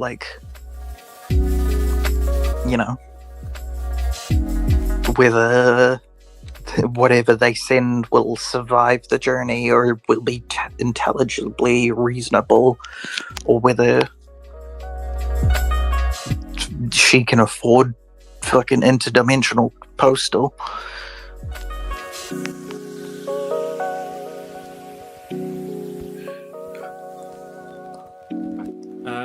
When she realizes that they're gonna be fucking looking for her, she runs back and hides at home in the period of panicking, they're gonna arrest me, they're gonna fucking take Pixis. So she goes back, she hides at home for a day or two until Pixis manages to get the strings in place that she can go and hide in a different dimension. So her parents are aware that she's there.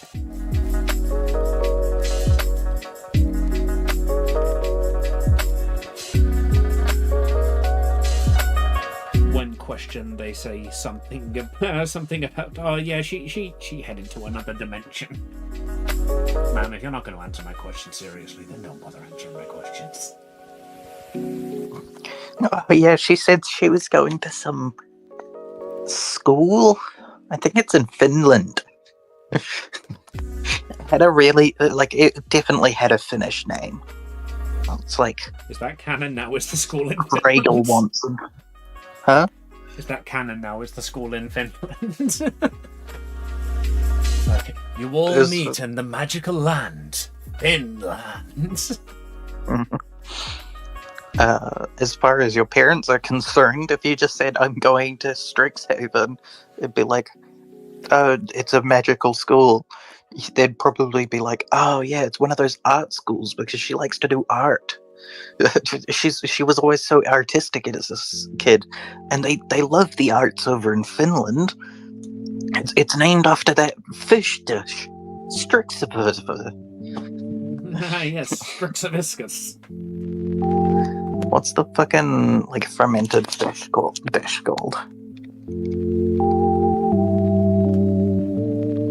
Horrible. I know know the one It's you're a on about. I Swedish just thought dish. it was just called fermented fish. Surströmming. Strumming. Not in fucking public, he's not.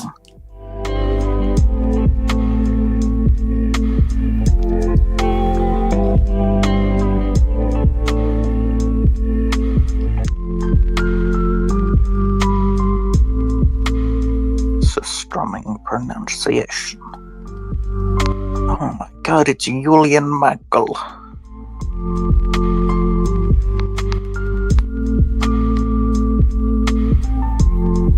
YouTube, how to say 2022.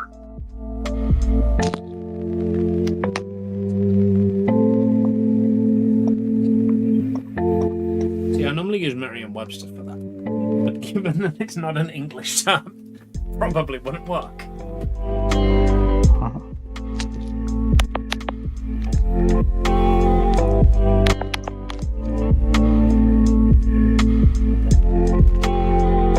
Surströmming.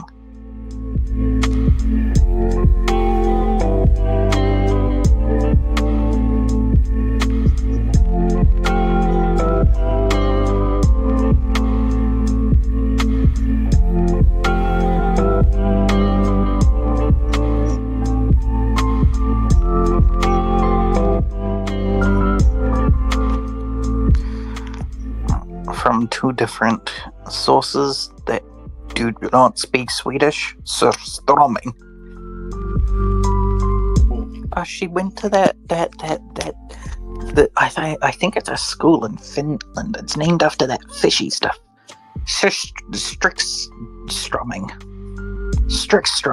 I think that's it. I'm just imagining your character's mom to be like a sweet fucking like old lady who's just like happy about literally everything. I'm okay with this. Oh, my sweet little sugar plum, she's finally out to see the world. Doesn't matter that I'm not going to hear for her in 4 years. She's going to have so much fermented fish. She'll be absolutely stuffed by the time she comes back. Oh. I'm glad she was finally able to follow her dreams of going to culinary school. No, darling, she's a lesbian. She's going to learn cunnilingus. Well, I do have a culinary as school in the in Strixhaven, actually. The Witherbloom school, the Witherbloom College. Yeah, that makes sense, honestly. Really likes cooking, so there are multiple places to eat on campus.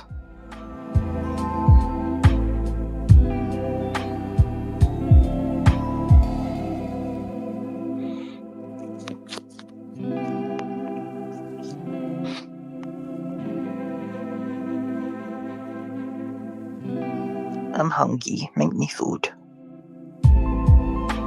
Wish granted, you're now food. Yay! What flavor am I? Meat. Just you know the generic meat that like you get served in a pie and you don't know what it is, but you're pretty sure it's lamb.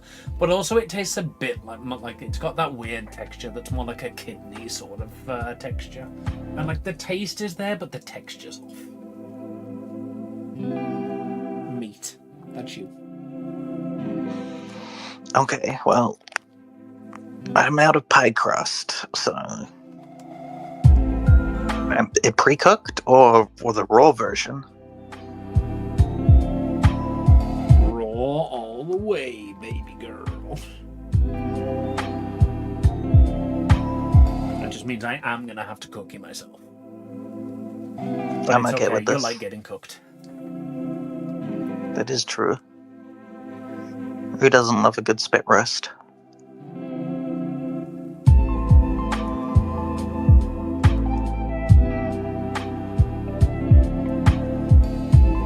As long as it's not the microwave, I deserve respect. But I thought you loved size difference. I figured you'd be into a microwave.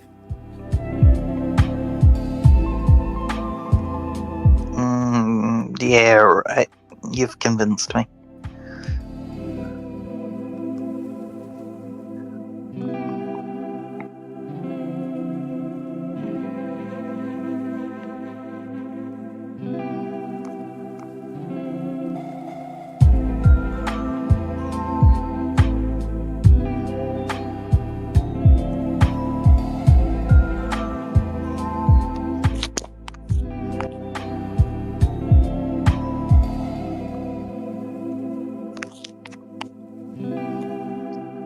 Put much time and effort and work into that ear, but the more I look at it, the more I know I'm gonna need to change it and make it worse. I could just make the other one longer, I guess. Oh, yeah.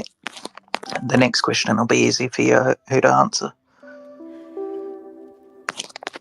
So you're leaving behind your parents, but also, like, she doesn't really think of it that way. Do you have any pets? Are you good with animals? Are you bringing them? Will you steal the lab rats? Uh-huh. No, yes, yes, no. She tried to call Pixie a pet once. He bit her. He is still sulking to this day.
clique are you in or likely to be in?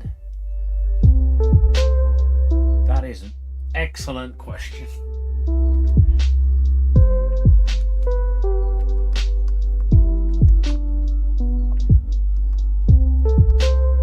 Clique or cliche?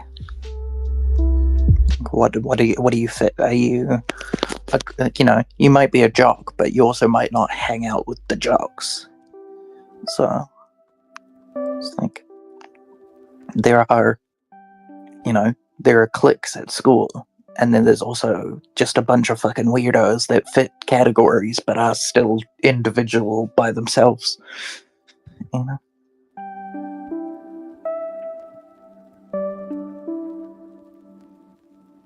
Well, given that she's going to be in a D&D party, probably the weirdos.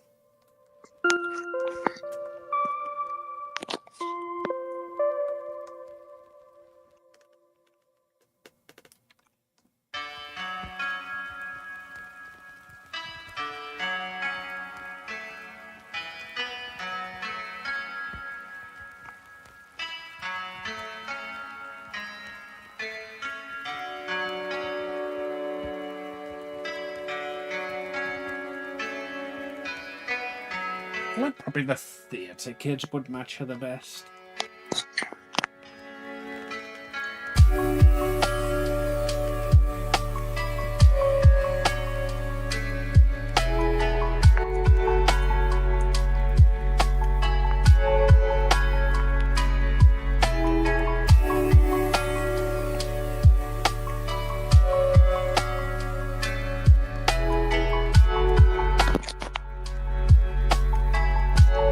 That's fair. Did she actually do theatre in school before she became a magical girl, or was she always too shy to do it, but really wanted to?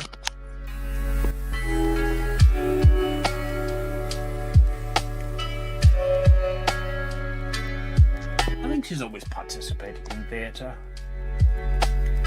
It helps her, like, puts that extra gusto into her power of friendshipness. And, like, really overplay it. And it's just, like, I mentioned earlier that she wants to, like, leave a lasting mark on the world. Like, she wants to leave something behind, some form of art. And maybe that art was theatre. Yeah, that's good. Why wasn't she friends with any of the theatre kids then?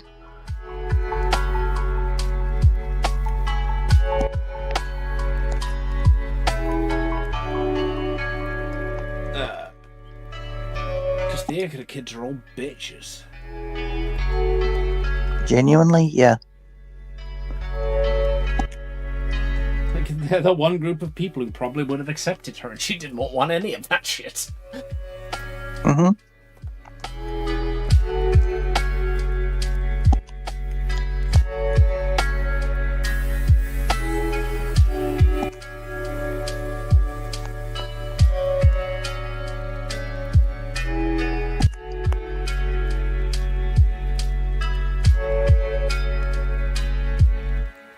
Do you know anyone else at school already? I don't think so.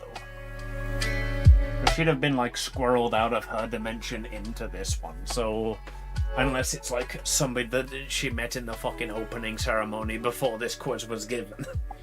I don't think going into the campaign she'd know anybody.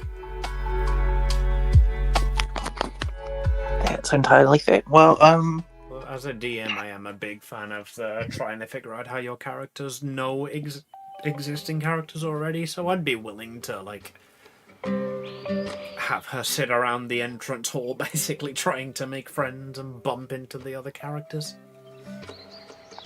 what's it?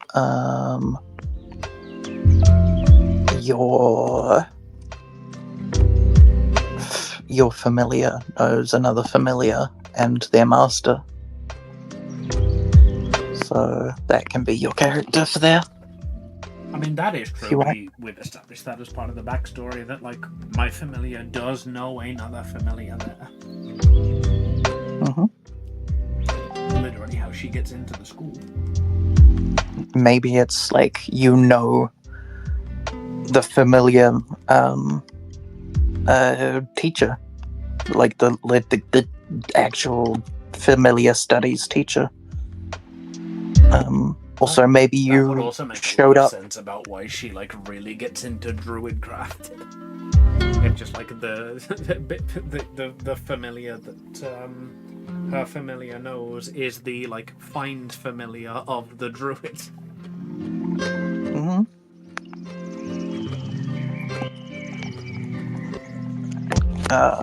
Obviously, that teacher is constantly trying to get it to study in Witherbloom. You know, if you're there because of pulled strings, you could have been, you could have showed up a couple of weeks earlier and been staying in the dorms. So, you know, if you want to do a one-shot session, just me and you, that could be the plot. Is your first 2 weeks before. With you. Wow. I'm down for that. I was gonna say, like, it depends on you, like, how it lines up to the start of the school term, because obviously she is being thrown in on an emergency basis. It's up to you if that just so happened to be like, oh, well, we right now we're about to start the school term on the 12th of November. Or if it's like, hey, like, yeah, you can, like, come hide out in the dorms for, like, 2 months until you actually start the school. I like the idea of her just, like, hiding out in the dorms and being, like, one of the first in. Like, slowly, like, because it's a boarding school, so people would be coming in slowly, like, ahead of time. Normally in the week running up to it, not the months running up to it, though.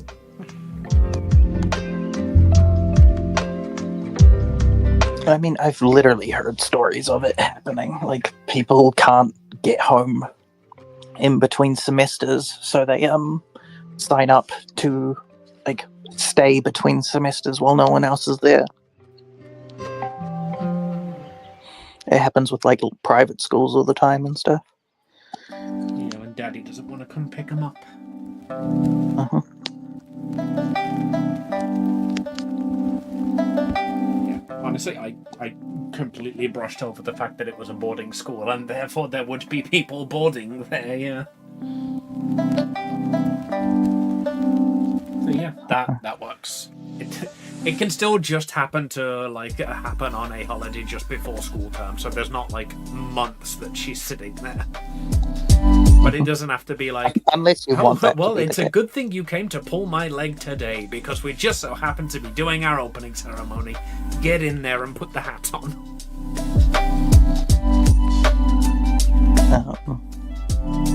Yeah.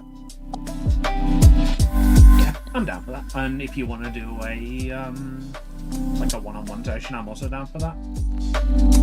Well, I have plans for a one-shot set before session 1, session 1/session 0, that people can either bring,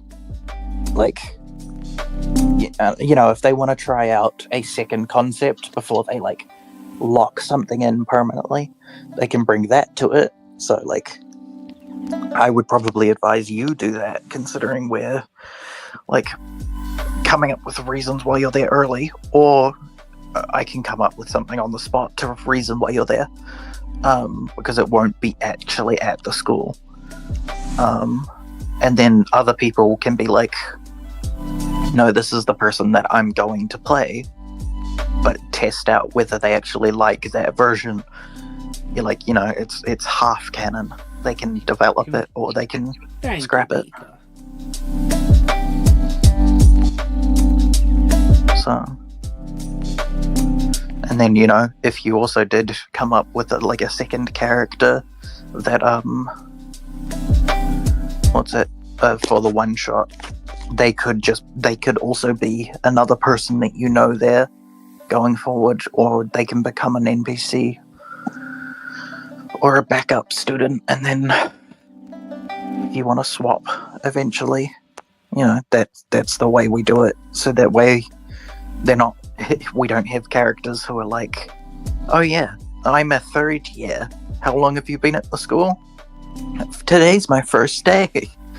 12 minutes. We've already got. How are you a third year then? Well, I'm a high level. I'm a third year student, and you're all invited to my first birthday party.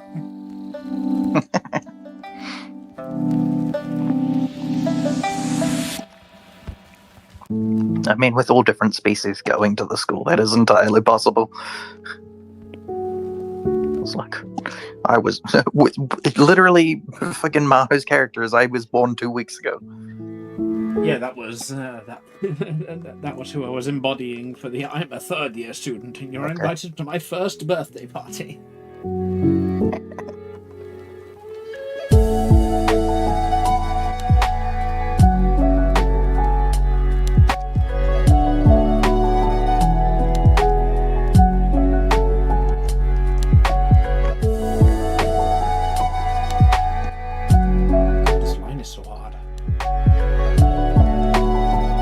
Get it perfect and then realize it's wonky.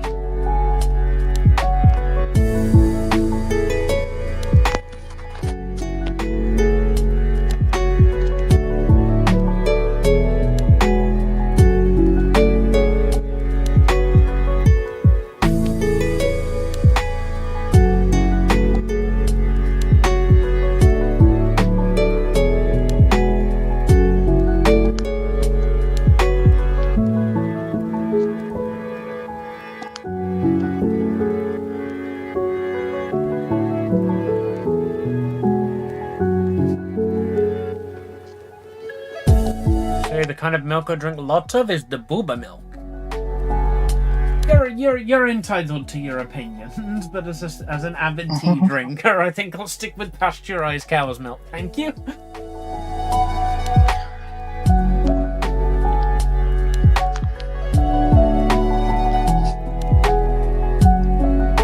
Well, to be fair, if your options are unpasteurized cow's milk and breast milk, you should choose the breast milk.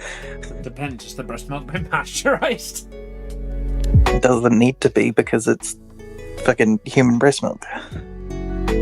Like, it would benefit from it, but it's like it's much less necessary. He says you want it pasteurized because pasteurized is best. I said, Ernie, I'd be happy if it comes up to me chest. And that tickled old Ernie. Ernie. He drove the fastest milk cart in the West.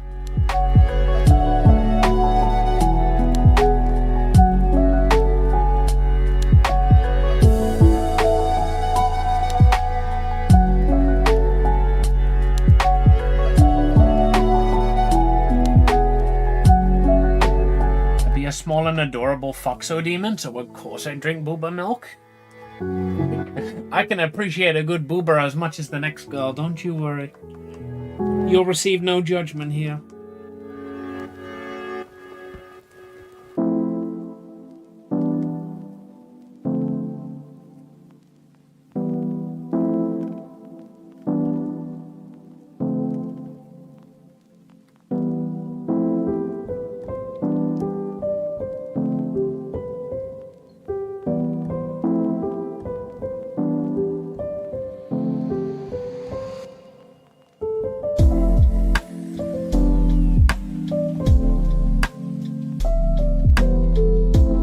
Obviously, I don't IRL. I mean, at one point in your life, you did.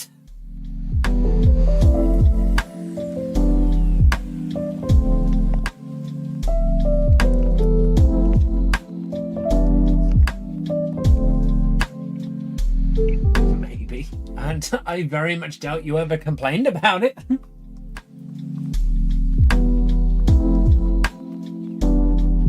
Or were you like Erina from Food Wars, whose first words were, "Too bitter."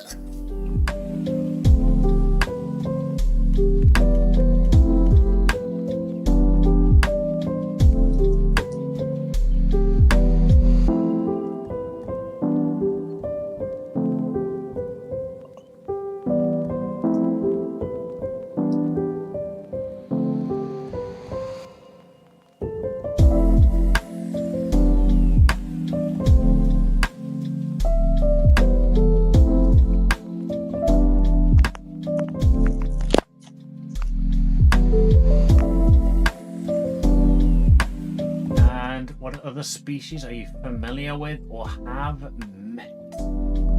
I don't think there's many species in the Jap America other than like Kemono Mimi.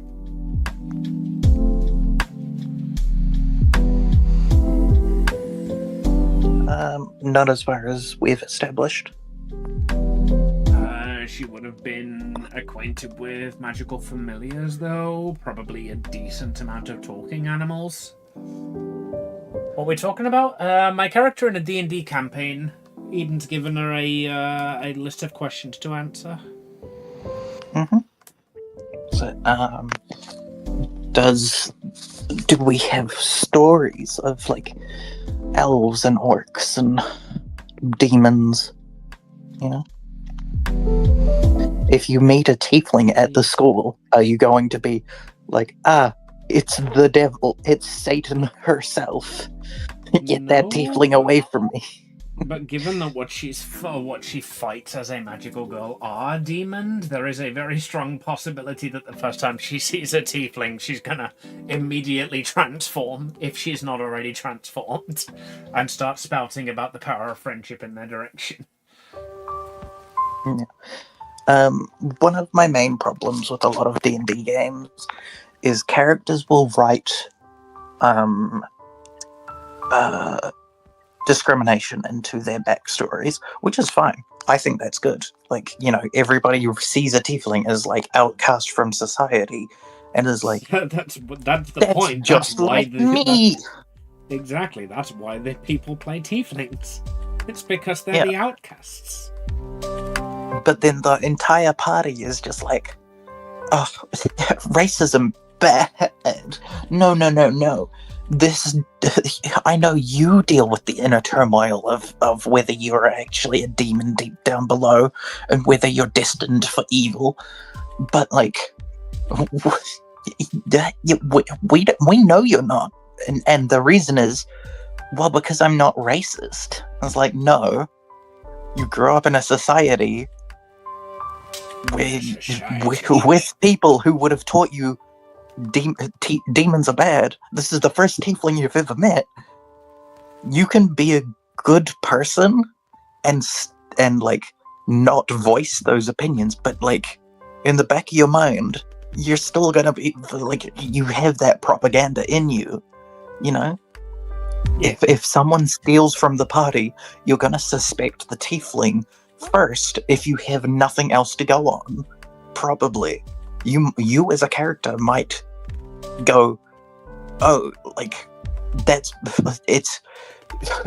I made that instinctual assumption and that's bad, and I'm gonna like say sorry, or I'm not gonna act on it and explain, but like, give us a reason. Why are you a good person like this? Why are you not racist? Why are you not scared when the changeling character reveals themselves to be a changeling? So they have effectively been lying to you this entire time. Why are you not going, oh, they killed my friend 2 hours ago, this monster took their place, and not going, oh, it's okay, you can reveal your true form, you know?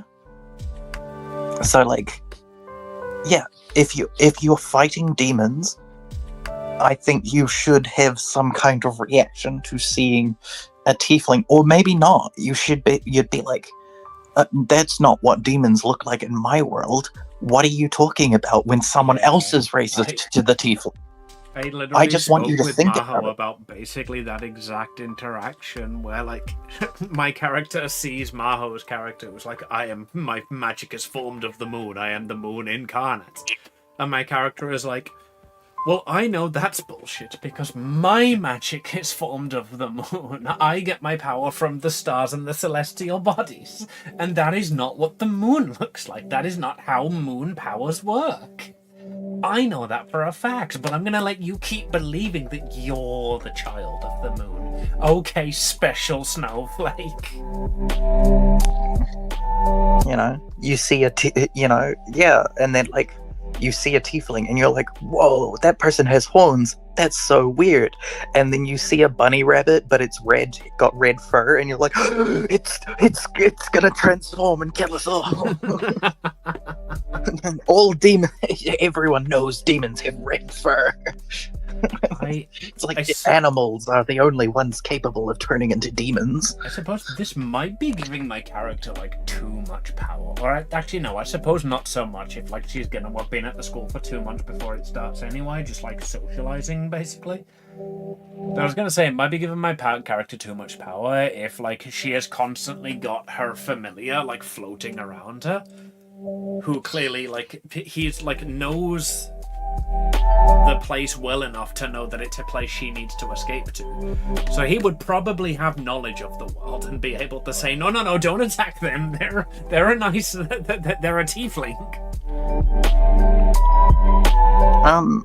Even if all demons have red fur, keep telling them that. That's exactly the sort of thing she's talking about. So basically, we're in a magical school, which is like set in a pocket dimension in the multiverse. So everybody coming to it has a different idea of what things are. Like demons in my world, for example, are all gonna be like fucking, cute animals that been corrupted. Yeah, been corrupted and turned evil, like a la shoujo anime. So in my world, if I see like a slightly misshapen animal, like, a fucking somebody else's magical familiar, she's going to assume that's about to attack because in her world it would. So you saying, oh yeah, I have black fur, I'm a demon, that is literally exactly the point she's making, is that in some of these characters' worlds, black fur would literally mean demon. In some of these characters' worlds, like not having black fur would mean demon. But that is literally a really fun example. Thank you for that.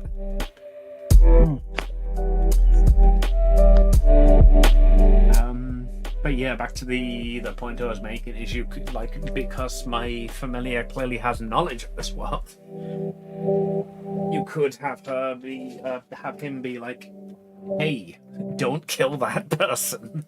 They're a good guy.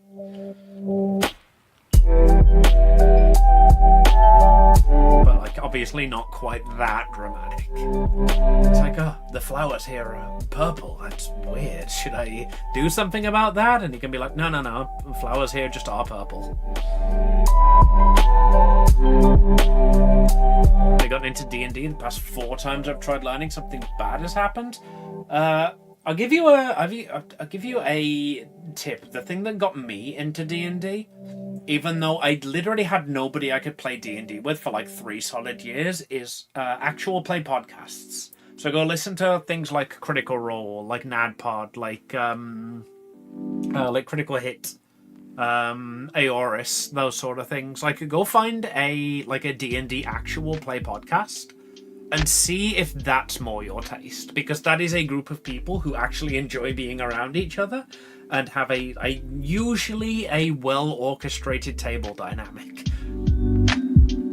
I found that most people who have a problem with D&D have a problem with, like, the groups that they played with.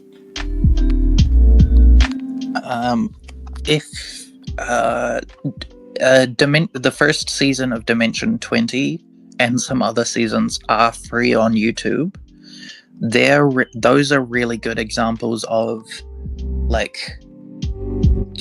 closer to your normal group than Critical Role is, because Critical Role, their actors, a lot of it's more like dramatic and stuff, whereas Dimension 20, they make dick jokes all the time. But also Dimension 20 is easier to consume because they cut out a lot of it. It's recorded and edited, whereas Critical Role is just 4 hours of them actually playing. So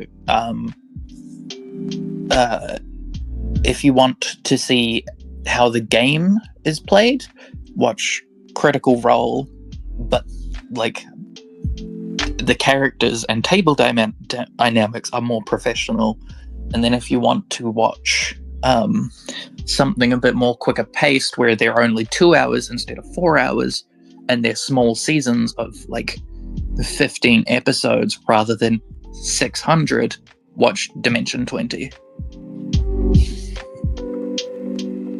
Or you could listen to hearing about D&D stuff, but every time I went to fully learn with people, stuff always happened. So the wonderful thing about D&D, you don't need to fully learn. I think this is what, like, gets a lot of people off of playing D&D before they start playing, is you don't need to know D&D. I would say your DM, like, your DM needs to know D&D, but that's not true either. The wonderful thing about D&D is it's a set of rules for how you can sit around a table and play a game. But there's nobody from fucking Wizard of the Coast going to be knocking on your door and being like, excuse me, I think you'll find that True Strike means that you get advantage on the next attack, not the previous one. That is entirely up to you guys. They're just providing the framework for you to play a fun game. You don't need to understand the rules. Your DM doesn't need to understand the rules. All that needs to happen is the two of you need to be playing the same rule set, you know? Like, your DM will tell you if you're doing something wrong, and they'll usually be nice about it. You don't need to learn the entire PHP. That's for the DM to do.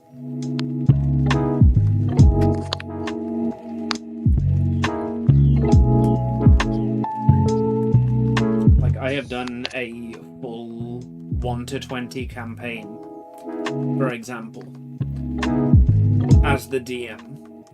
And I still get corrected all the time about rules.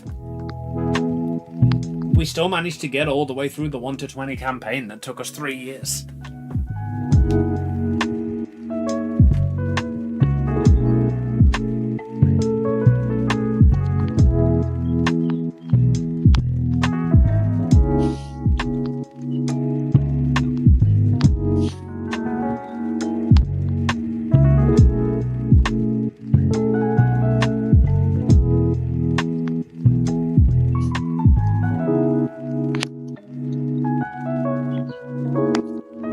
what question were we on? Do What you are the know species of are you what familiar creature? with? You know. So Yeah, that was the last.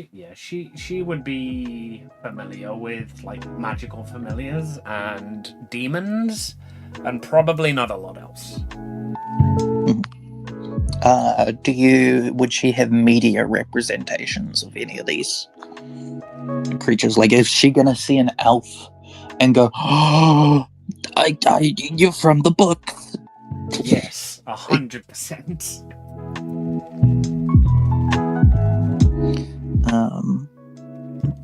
Also, unfortunately, I feel like if she'd have been staying at the boarding school for like 2 months beforehand, she definitely will have already had all of the "oh my god, you're an elf," or "oh my god, you're a cat person," or "oh my god, you're a dragon," like moments already.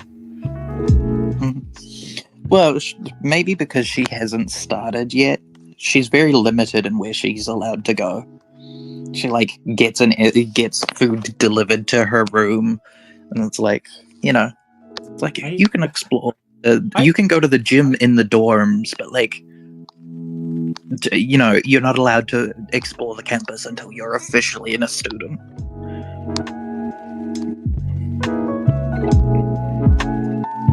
I feel like you're thinking I haven't learned for a different reason than what actually happened. I haven't learned or played because every time I went, something happened in the friend group. Oh, no. That's 100% like what I picked up from your first message.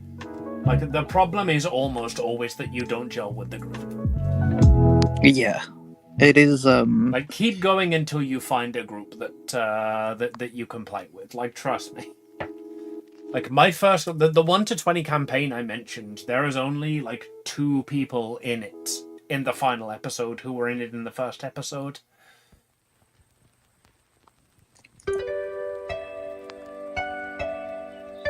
Like, sometimes people just don't mesh. It's all about the people that you play it with. Like, literally, D&D is, like, TTRPGs in general, are a collaborative experience. It is a way for you to hang out with your friends. And if the people that you're hanging out with aren't your friends, then get out of there. You're 100% within your right to leave. Also, it's fun to be like, oh, I like this friend for video games, but I don't like them for TTRPGs because they treat it like a video game, or they do really weird roleplay, or you know, they're always late and complaining. You know, it's like you can have friends for different activities, and finding your group for D&D is like, you know, finding the group that you like to go roller skating with versus the group that you like to fucking you know, it's like your co-worker is your friend at work, but you don't want to hang out outside of work. It can be really shitty. Honestly, it's the same thing as having a therapist.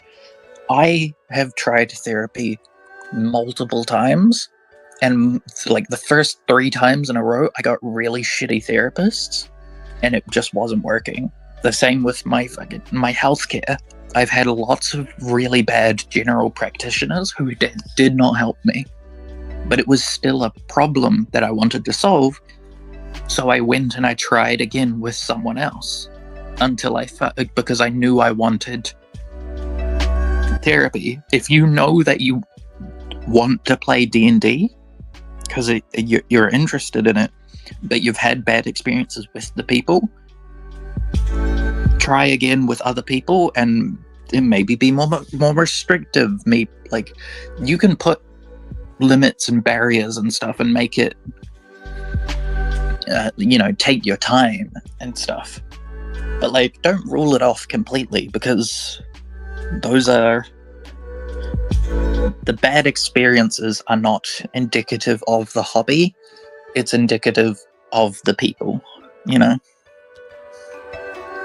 When I find a friend group, When I I get greatly discouraged from finding friends or reaching out. I've tried convincing a friend to do a campaign with me because a handful of people in our friend group want to learn and play a game, but they're always busy. Yeah, unfortunately, you're going to find that. That's the problem, not with D&D as a hobby, but with a group of adults all having to do a hobby and schedule it. I literally have that problem for the thing that we're talking about. Yeah. We are currently actively trying to find a time and place that all of us can currently play for the character that I'm playing for the group of questions that I'm answering right now.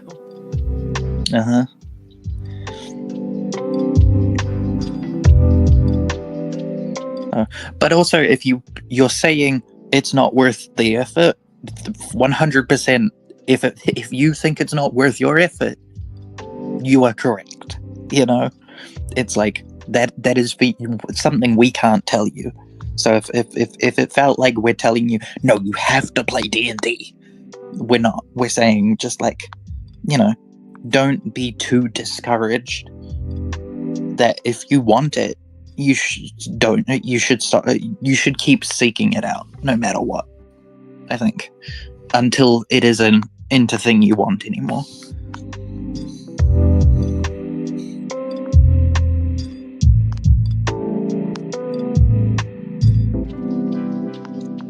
Also, it's pretty easy to find games online, actually. So Anxiety and fear from past friendship actively hinders me. I feel that one in my soul. You know what I did to get over my social anxiety and manage to fucking reach out and finally join a group? I DM'd it. I absolutely went fucking full nuclear with it. I have diagnosed social anxiety disorder.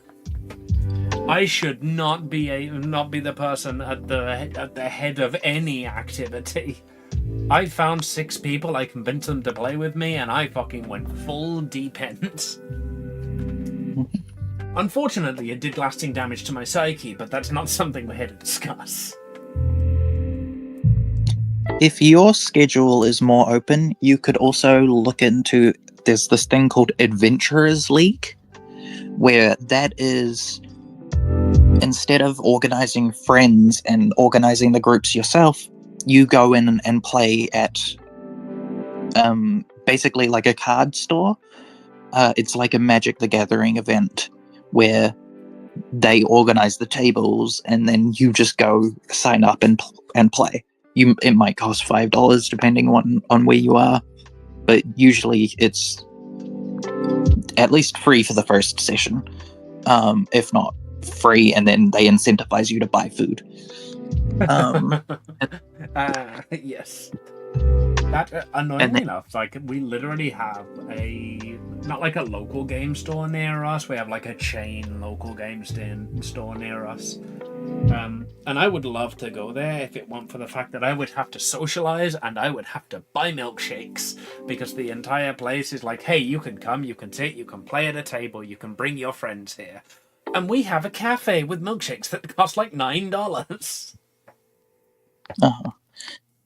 So, but still, if you think about it, $9 for an entire fucking evening, pretty good.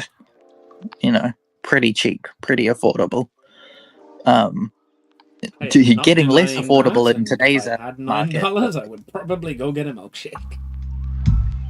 Oh yeah, 100%. But yeah, when you go to Adventurers League, you're not going to be able to really play characters with like in-depth backstories. You don't get to tell that to the DM. It's much more of just a game. They tell stories. They do usually pre-written adventures, and that's very fun. But like, the evil baron from your backstory isn't gonna be there.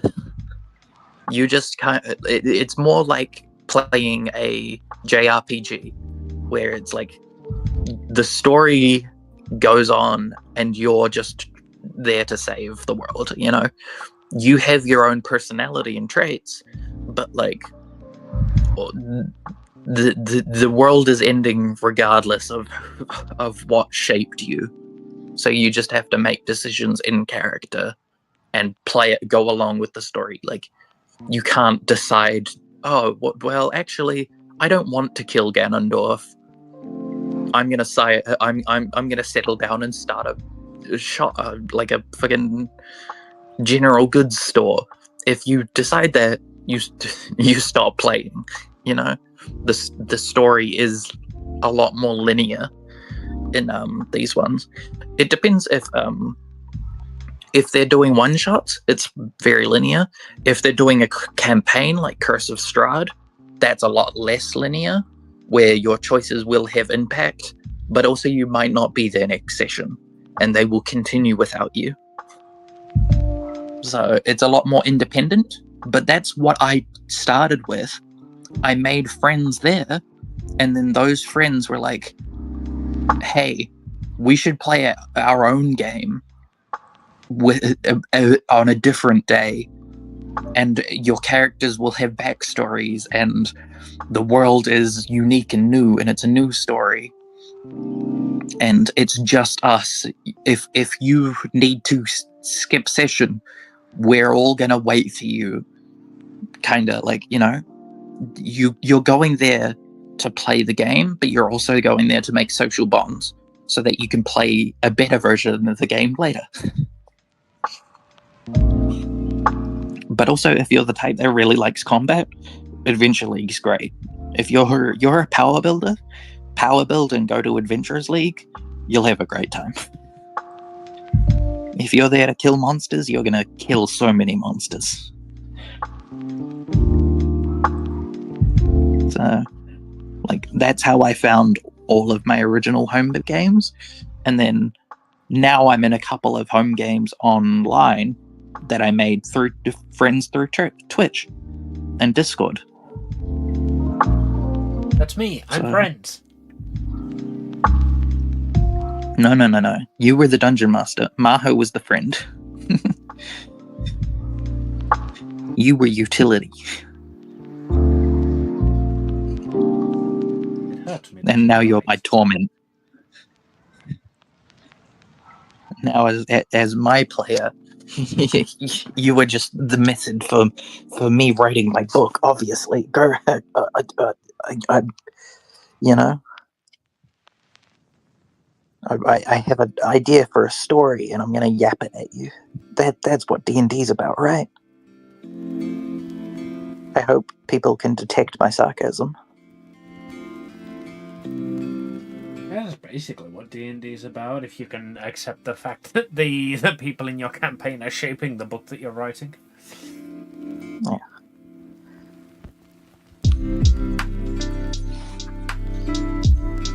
Right, I need to decide what to do about these fucking ears. I've put it off long enough, I've done all of the lines now.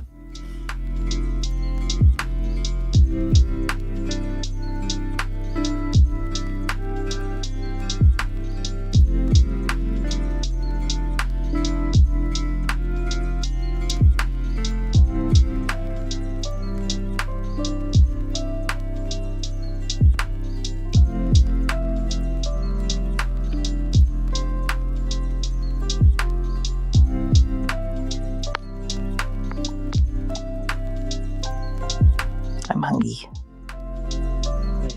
I'm dead. Oh, good. You're dead? That means you're in charge of food. I am child. Feed me.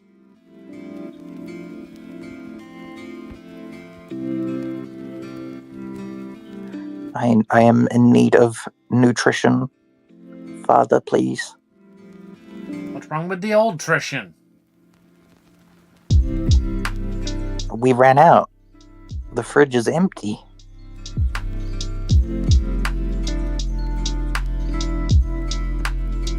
I want McDonald's. Father, give me a whack flurry. I'll fucking And whack wicked something. Oh god, Wiccan nuggets. The belt's coming off. Care package, thank you, Pika.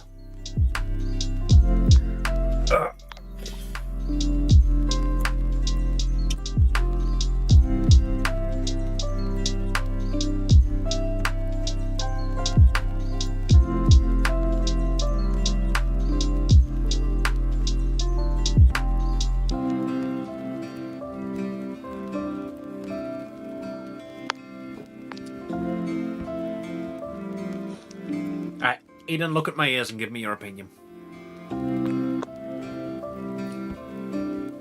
Could use a clean. Maybe go in with like a wet cotton swab and bring the outside. Oh, Cream's ears. They're on backwards.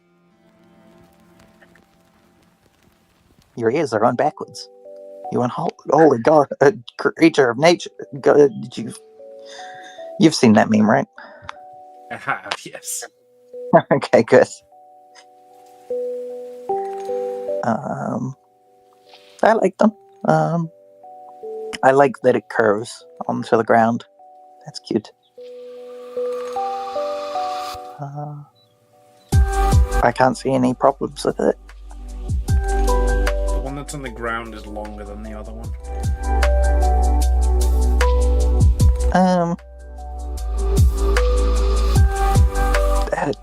Remember, when in doubt, just say it's perspective. Funny enough, it basically is perspective, because the reason this one is lower than this one is because her head tilts, so this ear starts lower than this ear. But because of this thing at the back here, I overdid it a bit. No, because her hair, that ear is also closer to the camera, so Not by that it's much, fine. though. I don't know. She's got a pretty fucking big head. I think it might be by that much. I think no one's gonna fucking notice. They're gonna go, oh my god, it's Cream. And then if they notice, it'll be fucking 2 months later when someone points it out to them. Cream, your ears are too long. I'm gonna get the base colours in and then call it. But Good idea. if I hate it in the morning, I'm blaming you. Okay, dokie. What if you hate it in the evening? Have you thought about that?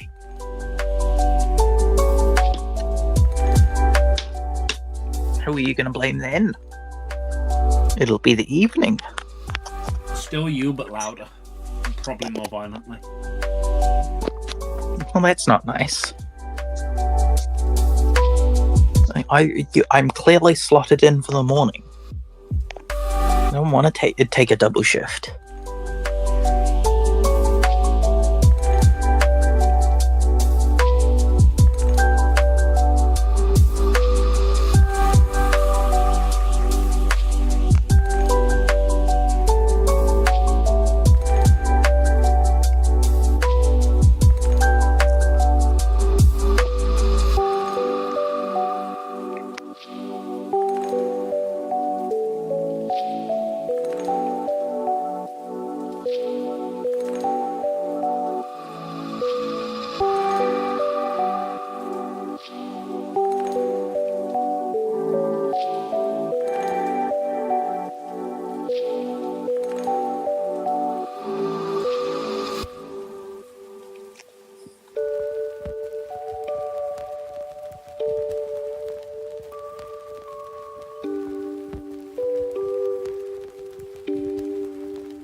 Well, we've got right. Wait, no. Tomorrow's Friday, right? What are you doing tomorrow? Misinformation tomorrow, I believe. Yippee! Well, tomorrow you and Maho will get to come up with questions to ask the other characters. I'm seeking responsibility. It's like what Well, we you ask is. Huh? Oh, like what our characters would ask them. It's a mix of what would be Pika going back to gaming. Enjoy your gaming. Thank you for swinging by. I will probably not be here when you get back because I am getting close to calling it. I have almost done the base colors. The pre-orders will go up, and I will see you tomorrow. Yippee! It's more so like it's not what you're asking in character. If you want to ask these in character later in session, you can, but it's more to round out your characters in ways that make them interesting for the other players and for the other characters. So it's like, if if Mira is really, really into fashion and stuff, you could ask a question about their outfits so that when you play Bree, before you even become friends, you've got something to talk about where you're like, oh my god, you're wearing different colored socks. That's so cliche. That's so lame. You ask that question because Is a either it's something you're friendship and finding things in common. I love the idea that you think that just because I'm playing her, she'd be a bitch anyway. But yeah, it's either things that your character would care about or you as the player care about. So you ask what their familiar's name is because you really like animals. Even if your character doesn't, you want to know that. When you're answering these questions, it's not like you're filling out a questionnaire in the actual universe. Your characters have no idea that they have been asked these things. They don't get to school and then the teachers hand out a personality quiz. It's just a method for you to connect to other characters and gain interest in them. So that way you're not like, oh, okay, this is who they are. I have no reason to talk to them. You're giving yourself reason to care about their characters by asking them questions that you as a player or your character would care about. It's like, you could go further into the thing that you lost because your character likes to get gifts, so it'll come up again later and you're like, so you ask what their favorite color is, so when you replace their childhood teddy, you can make sure to get it in blue. It can be small and big things. Just information that you think would help you, but if you ask the other players. That makes sense? Okay.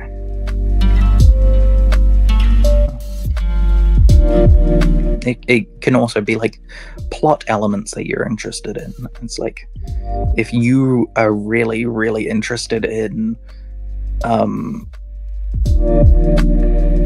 what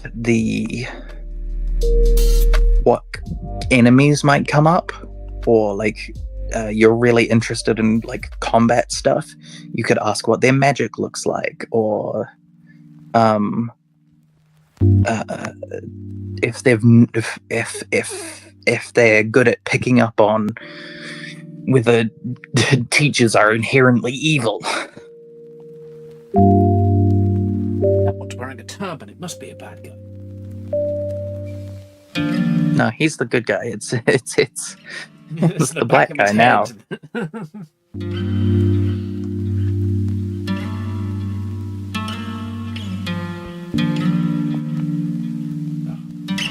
your eyes. Are those orange or brown?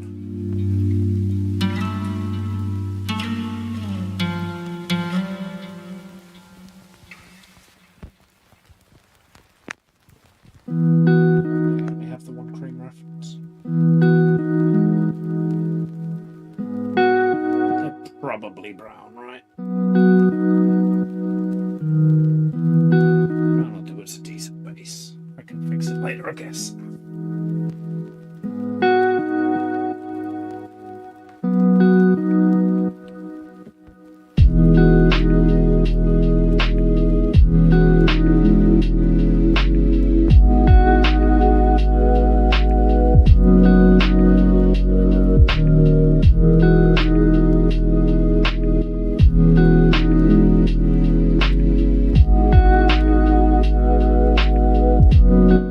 Same color as your eyes. That's weird. It literally is a brown nose.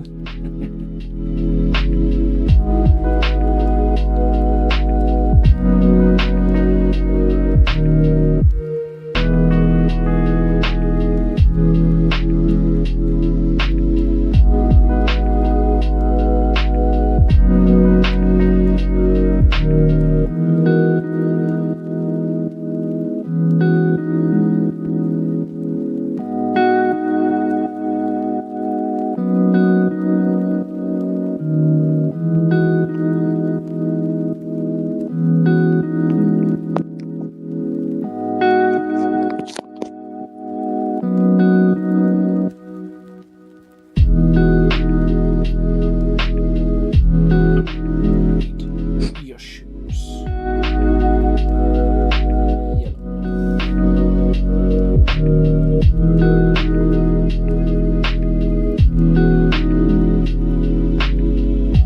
Just gonna have an absolute shit ton of shading to do at the end of this matchathon, aren't I?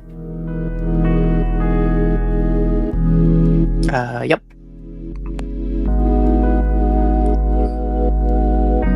Do you find shading to be easy, or you usually say it's pretty easy though? So I feel like you can get that all done in like half a stream, maybe a one stream.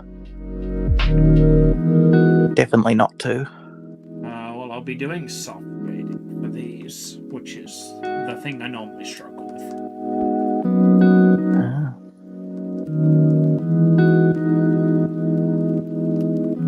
So annoyingly, this is the sort of thing that, like, if I do literally all the shading back to back in like 1 or 2 streams, the final one is gonna look better than the first one. Good. The final one will sell well. And then, you know, if the first one looks that bad, you can go back with the new techniques that you've learned. Just go and fucking cycle through. So getting better and better every time. But it'll be November by the time I'm finally happy with them all.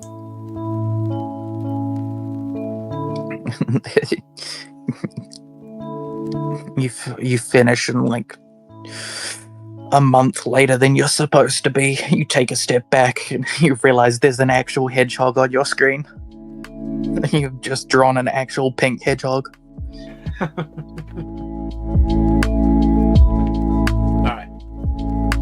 I am happy with that. Yippee. Oh, it looks so good. Grab this. Copy the entire.